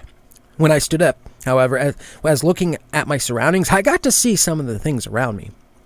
There were knives, what seemed like burning hot ladles, and God knows what other items, which my mind was generally used for torture. Before I knew it, my head had been acquainted with the table by the man in the uniform. I had no extensive knowledge of military ranks and training, but looking at the extensive badges, pins, and medals on this man's uniform, I could tell enough how high-ranking he was. I didn't even have time to open my mouth in protest or even ask why I was there before the man's authoritative voice broke out inside the room. How long have you known about the fire station? The man asked demandingly as he held my head against the table. What do you mean? I was cut short as my head was yet again slammed into the table by the man. Answer the question! How long have you known about the fire station? The man asked, raising his voice by a considerable amount this time. I've known about it ever since I moved in. It was about 2 months ago, I said, wondering as to why this man was so interested. Upon this answer, the man appeared to loosen his grip a bit. Although I had taken self-defense classes in both Taekwondo and Brazilian Jiu-Jitsu and had achieved the status of black belt for both forms of martial arts, I knew better than to just make any counterattacks due to the 2 guards that would probably just stare at me blankly as I unleashed a volley of kicks and punches to their bodies before riddling mine with holes. The man sat me back up yet again. He seemed much more respectful this time around. Getting to see him in more detail, he appeared old, in his late 50s or early 60s perhaps, yet his grip was that of iron, and his hand could grab my entire face with relative ease. Listen, son, I understand you're confused, and I wish I didn't have to treat you the way I just did. You see, that nation, that station, is a matter of national importance. I was visibly confused by his last words. What about a fire station could be so important? Was it even a fire station? What is going on anyway? But my thoughts were cut short by the man yet again. Perhaps I should elaborate you a bit. I'm General Sherwin, and these boys here are a bit too trigger-happy for your liking. He motioned the 2 guards to exit the room. Now, you're obviously wondering how the fuck a fire station is considered national importance. No, a national threat. He looked a bit nervous at this point, which was insane. Here, a general, the highest rank that can be attained in the U.S. Army, looking nervous and twitchy at the thought of this. Something was off about this fire station, and I already had a feeling as to what. Now, this was a fundamental fire station back in 1935 when Colisham was first founded. This was one of the first and only fire stations to ever function in a small town back then, and it was most influential by a long shot. Hell, if not for that fire station, Colisham would have been in flames 10 times over by now. So it was until one day things changed.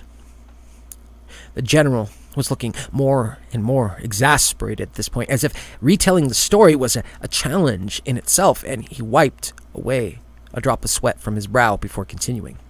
You see, son, on the night of September 19th, 1944, the residents of Collisham bore witness as the town square went up in flames. They stood there in shock as they witnessed German submarines surface and deploy hundreds of infantry units to that location. They watched in horror as the soldiers slaughtered every single civilian or police officer they set their sights on. How the Germans got this close to American coast without being detected remains a mystery to everyone. However, soon this became a wide-scale invasion, including many tanks and Humvees, this battalion of infantry troopers at the minimum. Many of the residents in the surrounding area fought refuge in the local fire station. Son, you've probably realized that no one ever enters or exits the fire station when you observe it. That's because on that night and the next few nights and the nights to come, as the city of Collisham was held hostage, the phone lines cut. The 50 or so people holed in that fire station hid, and they hid, and they hid until the Germans found them. The Germans didn't kill them, however. They wanted to punish these people for hiding and defying them for the 1 and 2 days they did. They stood guard, waiting for anybody to poke their heads out to make an example of them to the rest of the group before throwing the rotting, decaying corpse back in there. And so, it was that the people in the fire station hid. They hid until their food and water started to run out, and they continued hiding until they started dropping one by one due to lack of food and water. You also may have noticed the fire trucks still exit the station, yet none ever return. Now, Dan, I know who you are. I know where you work. So I know you're only home on Sundays. If you were to be there any other day, you would witness no activity in the fire station. And I'm sure you've noticed this irregularity on the days you were sick and did not go to work. The reason you see these fire trucks leave on Sunday and yet never return was this. The few people remaining in the station, the strongest of the group, the ones not dead due to lack of food and water, devised an extreme and desperate plan of escape. They would use the large bulk of the fire trucks to ram through the garage door of the fire station and ram any soldiers that stood in their way. They began to prepare this, and they executed their plan under the cover of dark one day later. They got through the garage door and hit about 3 soldiers until they noticed the tank situated directly outside the station. Knowing they had no way out of it anymore, they decided to make one last-ditched attempt to escape the safety of the town, to turn on the sirens in the hopes that any aerial surveillance or onlookers in the town might see. This action, however, caused the downfall of the town. At this point, I was so mesmerized by the story. I didn't want Sherwin to stop his tale. I still had no idea how I'd never heard of this, as I looked through the history of the city avidly before choosing to accept the job of criminal psychologist in this area. My pleas did not need to be voiced, however, as Sherwin was clearly determined to finish his tale. When the sirens turned on, the people that were still alive in the town of Collisham was amazed. How did people manage to make it out? They most likely all thought. A sudden determination gripped the rest of the town, and before the German army knew it, the residents on the town were upon their more isolated squads, bludgeoning them to death under the cover of night with whatever makeshift weapon they could find or create. What was amazing about this tale about the surviving people of Collisham united. Many managed to find each other, and they formed a minor army of about 250 strong. They course, had no military training. Here was where the most unbelievable act in mostly likely all of American history happened. They managed to raise a flag. The flag of America. This was all that my grandfather, general of the army at the time, needed. He immediately ordered the most elite black operation squad at their disposal to be dispatched to Collisham to aid the citizens in their efforts. This is where, for the first time, I had the courage to speak up. But sir, this never happened. The Germans themselves were never able to launch a successful attack on the U.S. So what is all of this you're telling me? At this, General Sherman became a bit flustered. Now, you listen to the end of the story, son, and you just might find out why this part of American history was removed from both the history books and the memories of all but a few. As I was saying, upon the deployment of the Black Ops units, the people of Collisham began planning for a counteroffensive. After a week or two of the invasion, the Germans had started to become extremely annoyed. The government of the U.S. appeared to be making no effort whatsoever to reclaim their city and were not meeting any of the Germans' demands. They were beginning to pack up their larger weapons such as tanks and jeeps to leave the area. This was when the counterstrike occurred. About 300 Americans, whether they were elite Black Op units or simple people living normal lives up until the invasions, descended upon the remaining German infantry. Turns out, the U.S. wasn't just going to sit there and allow the Germans to take over a town, make it hostage for a period of a couple weeks, then just walk away without sending them a message first. All it took was one night. The body count? Almost 1,000. Although, mostly on the side of unsuspecting Germans. The few that remained took a last stand by the fire station where the few people who were still, by God knows how, alive and not participated in the plan of escape were still being held captive. It was at this point where everything changed.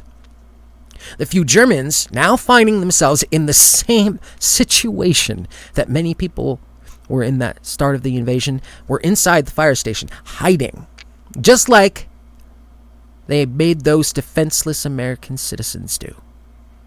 Only this time, their military honor overtook them. They decided they would burn the fire station.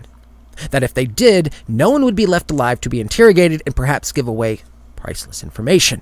At least, that is what I believe they thought when they burned the station down. If I was in, I'd tip my hat to them. Despite all the fucking godforsaken shit they did, they still had the honor to value their country over their own lives. Something I can't admit I would be able to do if it came down to it. I sat there, pondering this information for a long time. After about 30 minutes of time, I finally managed to ask a question. What happened to the town after that? The town? He asked, almost surprised at my question. Son, the town managed to rebuild and grow the city into what it is now. However, one thing never came with it. General Sherman appeared saddened by the fact. When the people stood in the light of dawn to look at what they had done, the fire station was gone without a trace. The only reason people ever knew of its existence was because of those 150 or so remaining residents and the fact that they all had seen it before with their own eyes. General Sherman then looked to me, and in all sadness and other emotions immediately gone. How you managed to see it is a mystery to everybody. You see, when the Germans burned down the building, it was completely erased from existence the next day. No corpses, no ashes, nothing. And yet, people could still feel its presence. Ever since that day, a multitude of disappearances have occurred around the supposed region of the fire station, children and adults alike. People who, like that same fire station, have disappeared from existence. You want to know the strangest part? The General Sherman inquired, raising his brow. It was that if we're all playing with fire, the children that disappeared have found a lighter in the kitchen and gone outside to play, or the adults would be outside smoking, and you, his gaze narrowed, you started that fire that our CCTV cameras picked up for about 3 or 4 minutes. He stood up and began pacing, the way a father paces when their child has done something very wrong or something like that. You have a gift, Dan. Or maybe a curse. You see the fire station.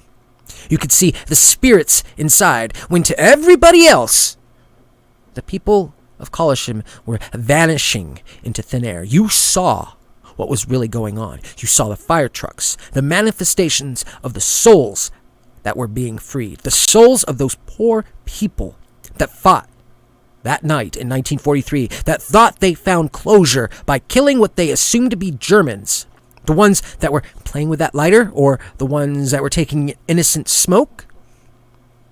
How you managed to survive, I still don't know. I don't suppose they want you yet. Or perhaps it didn't have enough time to do what it does before we intercepted. I looked up at the general. I understood now. I understood everything. I understood what was happening. And I understood they would be back for me. Sir, if possible, may I have a laptop to document my situation?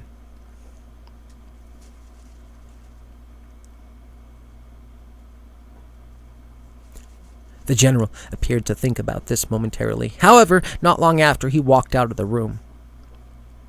2 minutes or so later, one of the 2 guards from the earlier came in with a laptop, of which I'm now writing this down on. You see, when I told General Sherwin I wanted to write down what happened to me, I never mentioned I would write down the part of the interview interrogation that we had. I never mentioned I would be putting this up online. I never mentioned that soon the alarms of this bunker would blare and that soon they would come for me. I never mentioned who I was, but now that I knew what they knew, it was easy to figure out why I could see the fire station. My heritage is German. My family, all German. My friends, mostly German, and I work in a prison in which German captives are held. You see, what I have now understood is that the souls in this fire station don't make you vanish from society. They absorb your essence, your memories, your humanity, leaving you to be transported out by the fire trucks. They absorb the memories of the Germans they take away, and they use the same memories to find more people they believe tortured them. The more they find and absorb, the stronger they become. And soon, when the entire nation of Germany is up in flames and the world enters a state of turmoil and chaos, they will rise.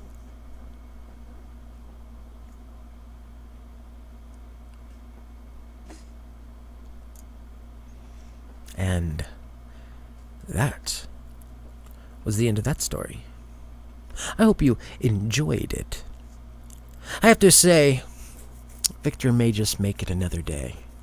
What do you think?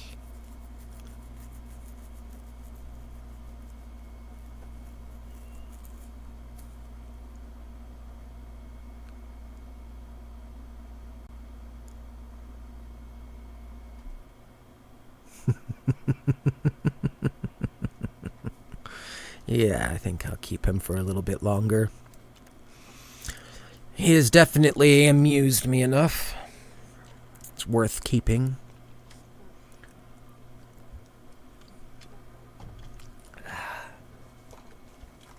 Have a little drink. stretch just a hair, and then we have one more story for the evening.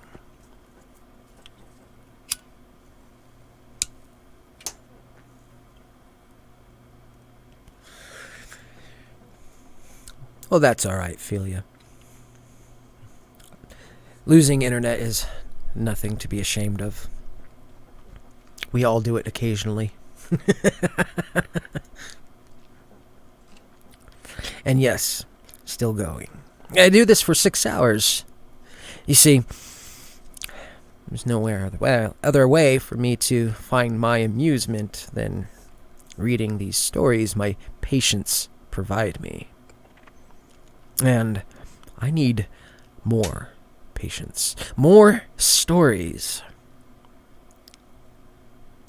For unfortunately, how these writers are excellent. I just don't have enough stories. So, what I want you all to do, find me more stories.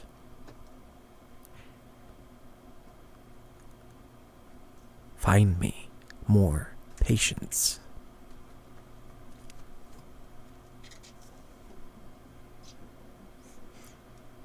It'll make everyone else's lives more enjoyable, wouldn't you think?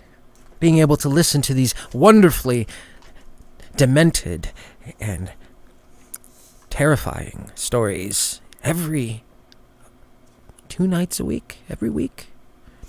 Sundays and Wednesdays, every night. You'll be able to enjoy the stories. But if I don't get enough writers, enough patience, or even enough subscribers, also patience. Because everyone with a demented mind who listens needs some treatment. So find me my stories. Okay, so we're on the last story of the evening. Let's see how you all enjoy this one. This one was written by one who goes by Renwick Ransley. Now, normally, it would be read clearly with an Irish accent, but I haven't listened to one long enough to give you an Irish accent, so we'll see if it happens or not. Oh, we accept any stories. Fresh, Ethan. Any creepy stories. I like to describe how I capture and keep my patience. So I like to have a story about that, but afterward, it's whatever you guys like to write about, because I need the good ones. And if I tell you what to write, it usually doesn't end up good. Maybe the first one might be good, but the ones after that, because I would be stifling that creativity just as much as if I had decided to give you a lobotomy. Ah, that is if you survived it.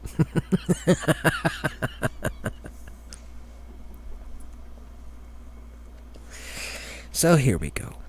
On to the story. It is titled The Mystery of the Past Made Present by Renwick Ransley. My name is John Byron. Let us get the important things out of the way first. Yes, I'm a ghost, spirit, whatever you want to call it in life. I was 6'2", broad-shouldered, with the remnants of me red hair and red beard, mostly gone grey to speak on me Irish heritage. Being dead, though, I haven't exactly looked in the mirror lately. I died last fall at the age of 73. Now, you may be thinking that at 73-year-old man finding himself in the grave is no strange thing. Perhaps, maybe it's even true for most 73-year-old men. I can't tell you much about what happened. I sure didn't see any angels or bright lights or tunnels made any old malarkey I was expecting, but all I can remember is walking into a dark house and thinking that Jack and his near-dual father was at the cinema. Next thing I know, I felt a sharp pain in the back of my neck, and I fell over dying to the floor. I could have sworn someone was there. Then I hit the floor, and I woke up sitting next to my own dead body and seeing my grandson weeping over me. I tried to put a hand out to the boyo to give him some comfort, but he didn't notice me, don't you know? I put it together I was a ghost. What's it like being a ghost, you may ask? Well, time has less meaning. I fade out a lot too. But I was used to napping on the couch. Enough so that it was familiar, at least. Day turns into night, and the seasons change in the wink of an eye. That part is not so familiar, but you get used to it.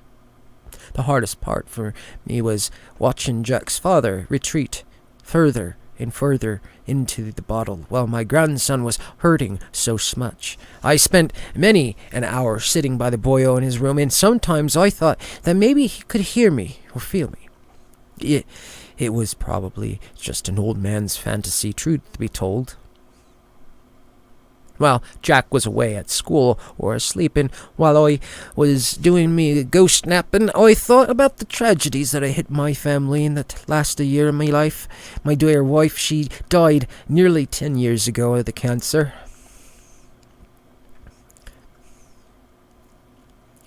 It was hard for me to realize when I died that I couldn't see her, even on this side of the grave, not yet anyway. There was nothing suspicious about her passing. Then I thought about the mysterious car crash that me daughter died in. She had run off the road and crashed into a tree. The damage was so severe that she was killed on impact, and fully half the car was caved in. Yet no other car was found at the scene or discovered in the investigation to come. It was sold as a hit and run, and at the time, well, we accepted it. That's when Jack's father began to crawl into the bottle. Oh, I can't fault the man too much, but he still has the boy to think of, and that's what makes this old Irishman quite cross with him. Why would those fists still have the power to land blows to the top of his soused head? The other problem, being little more than a will-o-wisp, is the face I had too much time to think. In fact, all I could really do is think. The more I brooded over my daughter's death, the more I became suspicious. My past is not a nice one. When I was a young man, I fought off the blasted English to make Ireland one country again. Yeah, I was in the IRA. Don't go feeling sorry for me now, or blaming me either. It was a young man's choice, a young man's folly. Me parents and grandparents were Irish patriots, superstitious and stubborn to the core. And I'm not much better off. Even now, some of the Irish are still strong with me. Anyway, I asked and received forgiveness long ago for me youthful shenanigans, and so I barely spared me the past thought the last 20 years or so. Yet, I know I made enemies. Even some of my friends felt betrayed when I left Ireland for the States in 1980 for a fresh start. My best friend at the time, Colin Moran, felt particularly betrayed. This was a vital part of my suspicions, don't you know. Right before I left for New York, Connell asked me over to his house. He was waiting for me at the front door to make sure I wouldn't come inside. That was his way of letting me know how unhappy he was about what I was doing. And I braced myself for his anger. We went back to our schoolboy days, and I didn't want things to end on a sour note. I expected, though, that his sour note would blow no matter what I wanted or what I said to him. "You can't leave now, Johnny boy," he said flatly. I'll never forget the way he stood there, standing against the post on his front door, looking like James Dean carved out of marble. "Connell, The height has to stop. We Irish can't keep killing ourselves, and the English think we'll make a country out of old wooden bun solid boy groundo. And I messed that up. The blood-sodden ground boyo. Tripped over my tongue.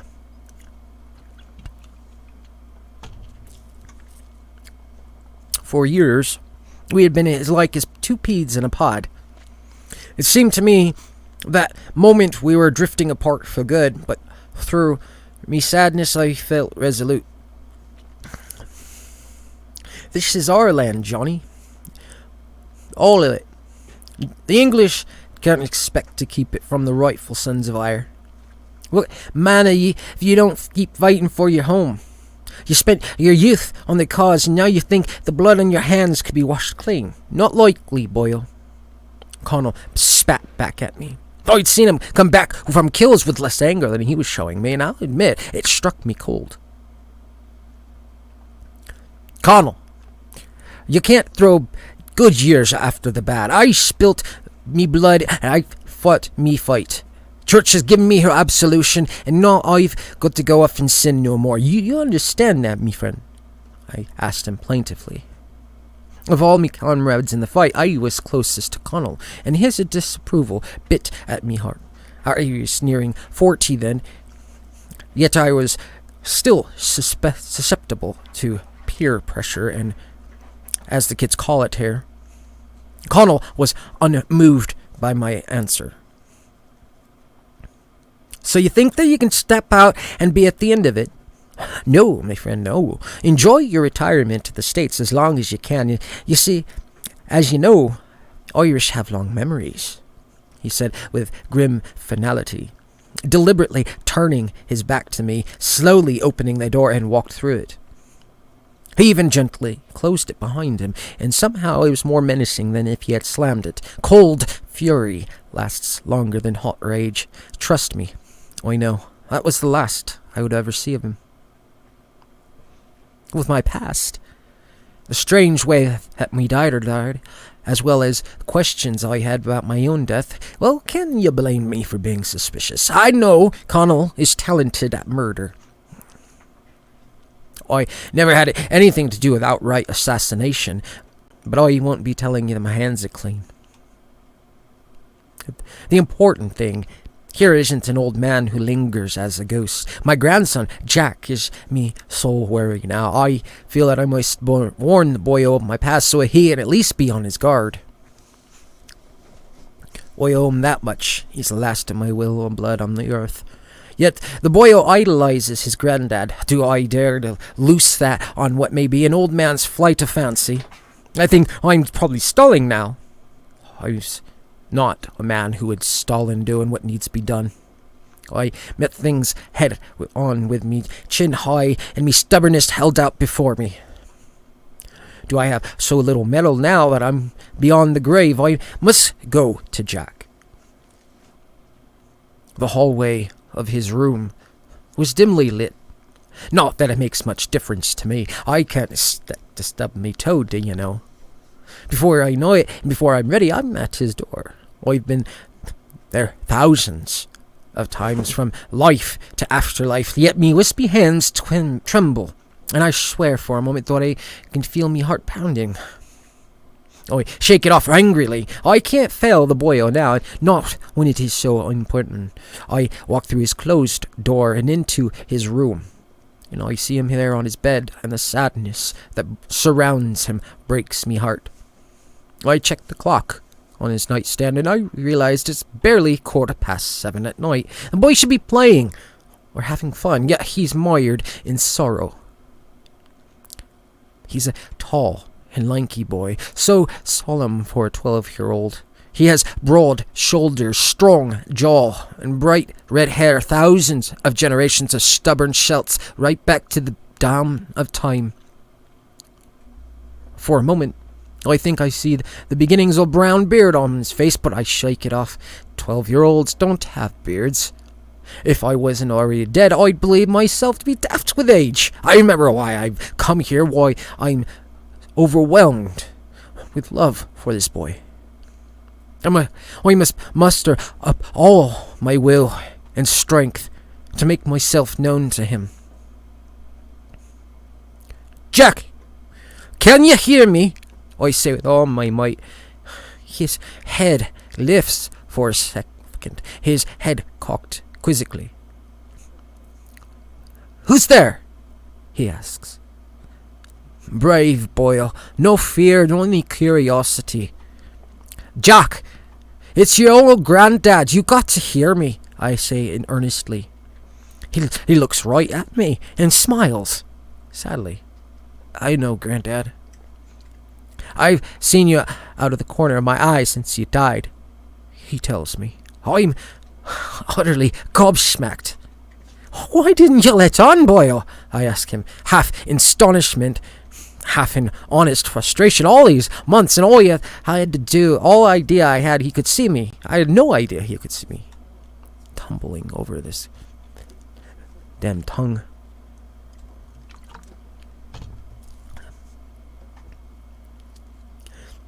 "It hurt too much. I miss you too much. I can't even hug you," he exclaimed with a sob that tore my soul in two. I put my arms around him. Methinks for that moment, yes, Jack felt me embrace him. He looks up at me again, and I swear he's added years in moments. "Jack, why do you look so much older?" I ask, puzzled. He regards me for a moment, and it strikes me he's looking me eye to eye. The beard is back, and I realize I saw it correctly the first time. I'm not a daft ghost after all. "I'm older, Granddad. I'm nearly 18 now. You've been lingering on here most 6 years," he tells me. "If I had been possessed of mortal flesh, I'd gotten on my knees down to the floor. 6 years! I stalled too long talking to you, boyo. I have something important to tell you. I'm not sure how you'll take it," I tell him, struggling not to stammer. Things went from nothing changing to everything changing in quite a hurry. "You mean about your IRA past and your worries that it might have gotten you and Mom killed?" he asks me with impish grin. "How'd you?" I trailed off, not even able to finish my thought. "I've heard you talk to yourself and on since you died. First they found the car that hit Mom. He was a businessman from China who was afraid what his government would do for him driving drunk. As for your past, it's not important. Granddad, I love you. I loved you when you were alive, and I've loved you even more now. I've been stalling too. I knew this day would come. I've been talking to 2 women who love you very much. Grandma and my mom have been waiting for you," he tells me. "Why, I can't leave you now," I nearly wail. Somehow I feel ghostly tears streaming down my cheeks match the ones on dear Jack's own face. "You know, you won't really leave me. Love doesn't die, Granddad. You taught me that. Cross over and be happy." Jack says this stoically with but the tiniest quiver of his lip. I think about how old he is for his years. "I'll go, if you promise to store up a lifetime of memories to share with me in heaven when it's your time. Just don't let it be a long time before you darken my heavenly doorstep, my sunshine." "I will, Granddad. I will," he says, with a tone somewhere between joy and sorrow. We embrace, and I noticed he's slowly walking around us in a circle. I see it then, the light and the angels and all the faces so dear to me from my mortal life. "I love you, Jack," I tell him over my shoulders as I walk toward the light. "I love you too, Dad." His voice fades as I step into heaven. The rest of my story cannot be told on this earth. I got you there, didn't I? You can't expect a son of hire can't resist pulling your leg. What kind of man, ghost, whatever have you, would I be if I left my grandson when he needed me the most? I turned me back on heaven, me dear wife and daughter, and walked right back to Jack and gave him a bear hug like no other. His sauce father surely no good, so here I stay. Plus, me grandson finally admitted that the blowing me back my head was completely unexplained. I don't blame Jack for that bit of deception. He wanted me to move on out in love, but he's just beginning to learn how stubborn his granddad is. I finally get him a copy of the coroner's death reports on me death, and it showed the back of my head was nearly caved in. The police never found a hint of anyone else in the house, and the detectives in our little town of Cornwall were sadly overworked. The case was closed with the conclusion that I hit my head some hard and stumbled into the house to die. That's what they say, anyway. And my hearts, I knew it was Connell. My old friend waited more than 30 years to keep his word, and I guess if he's satisfied with me life. I'm part guardian, part detective in this new stage of me life. I watch after me grandson. Sometimes I even keep an eye on the soused lout that is the boy's father. When I'm not fading out and ghost snapping, I'm trying to solve my own murder. Connell cannot live forever. Me, old friend, will have to face me once again in this new life in any event. Cold fury lasts longer than hot rage, don't you know? There is no fury colder than the grave, as Connell shall one day find out. And great, I think I'm going to be stuck in this stupid accent for a while. Got into it at the end.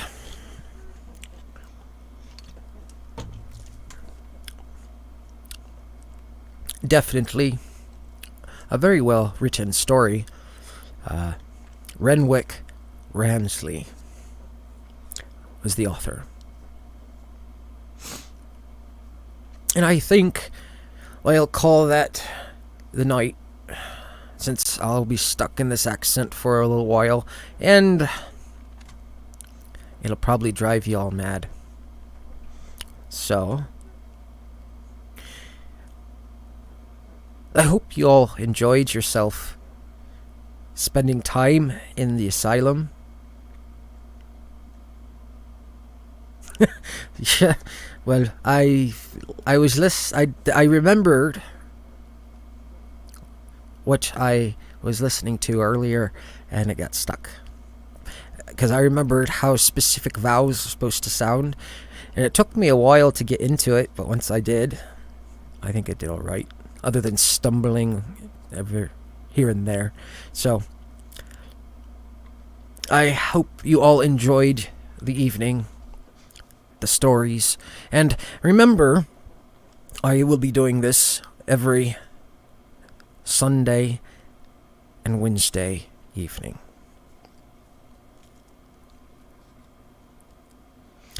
So,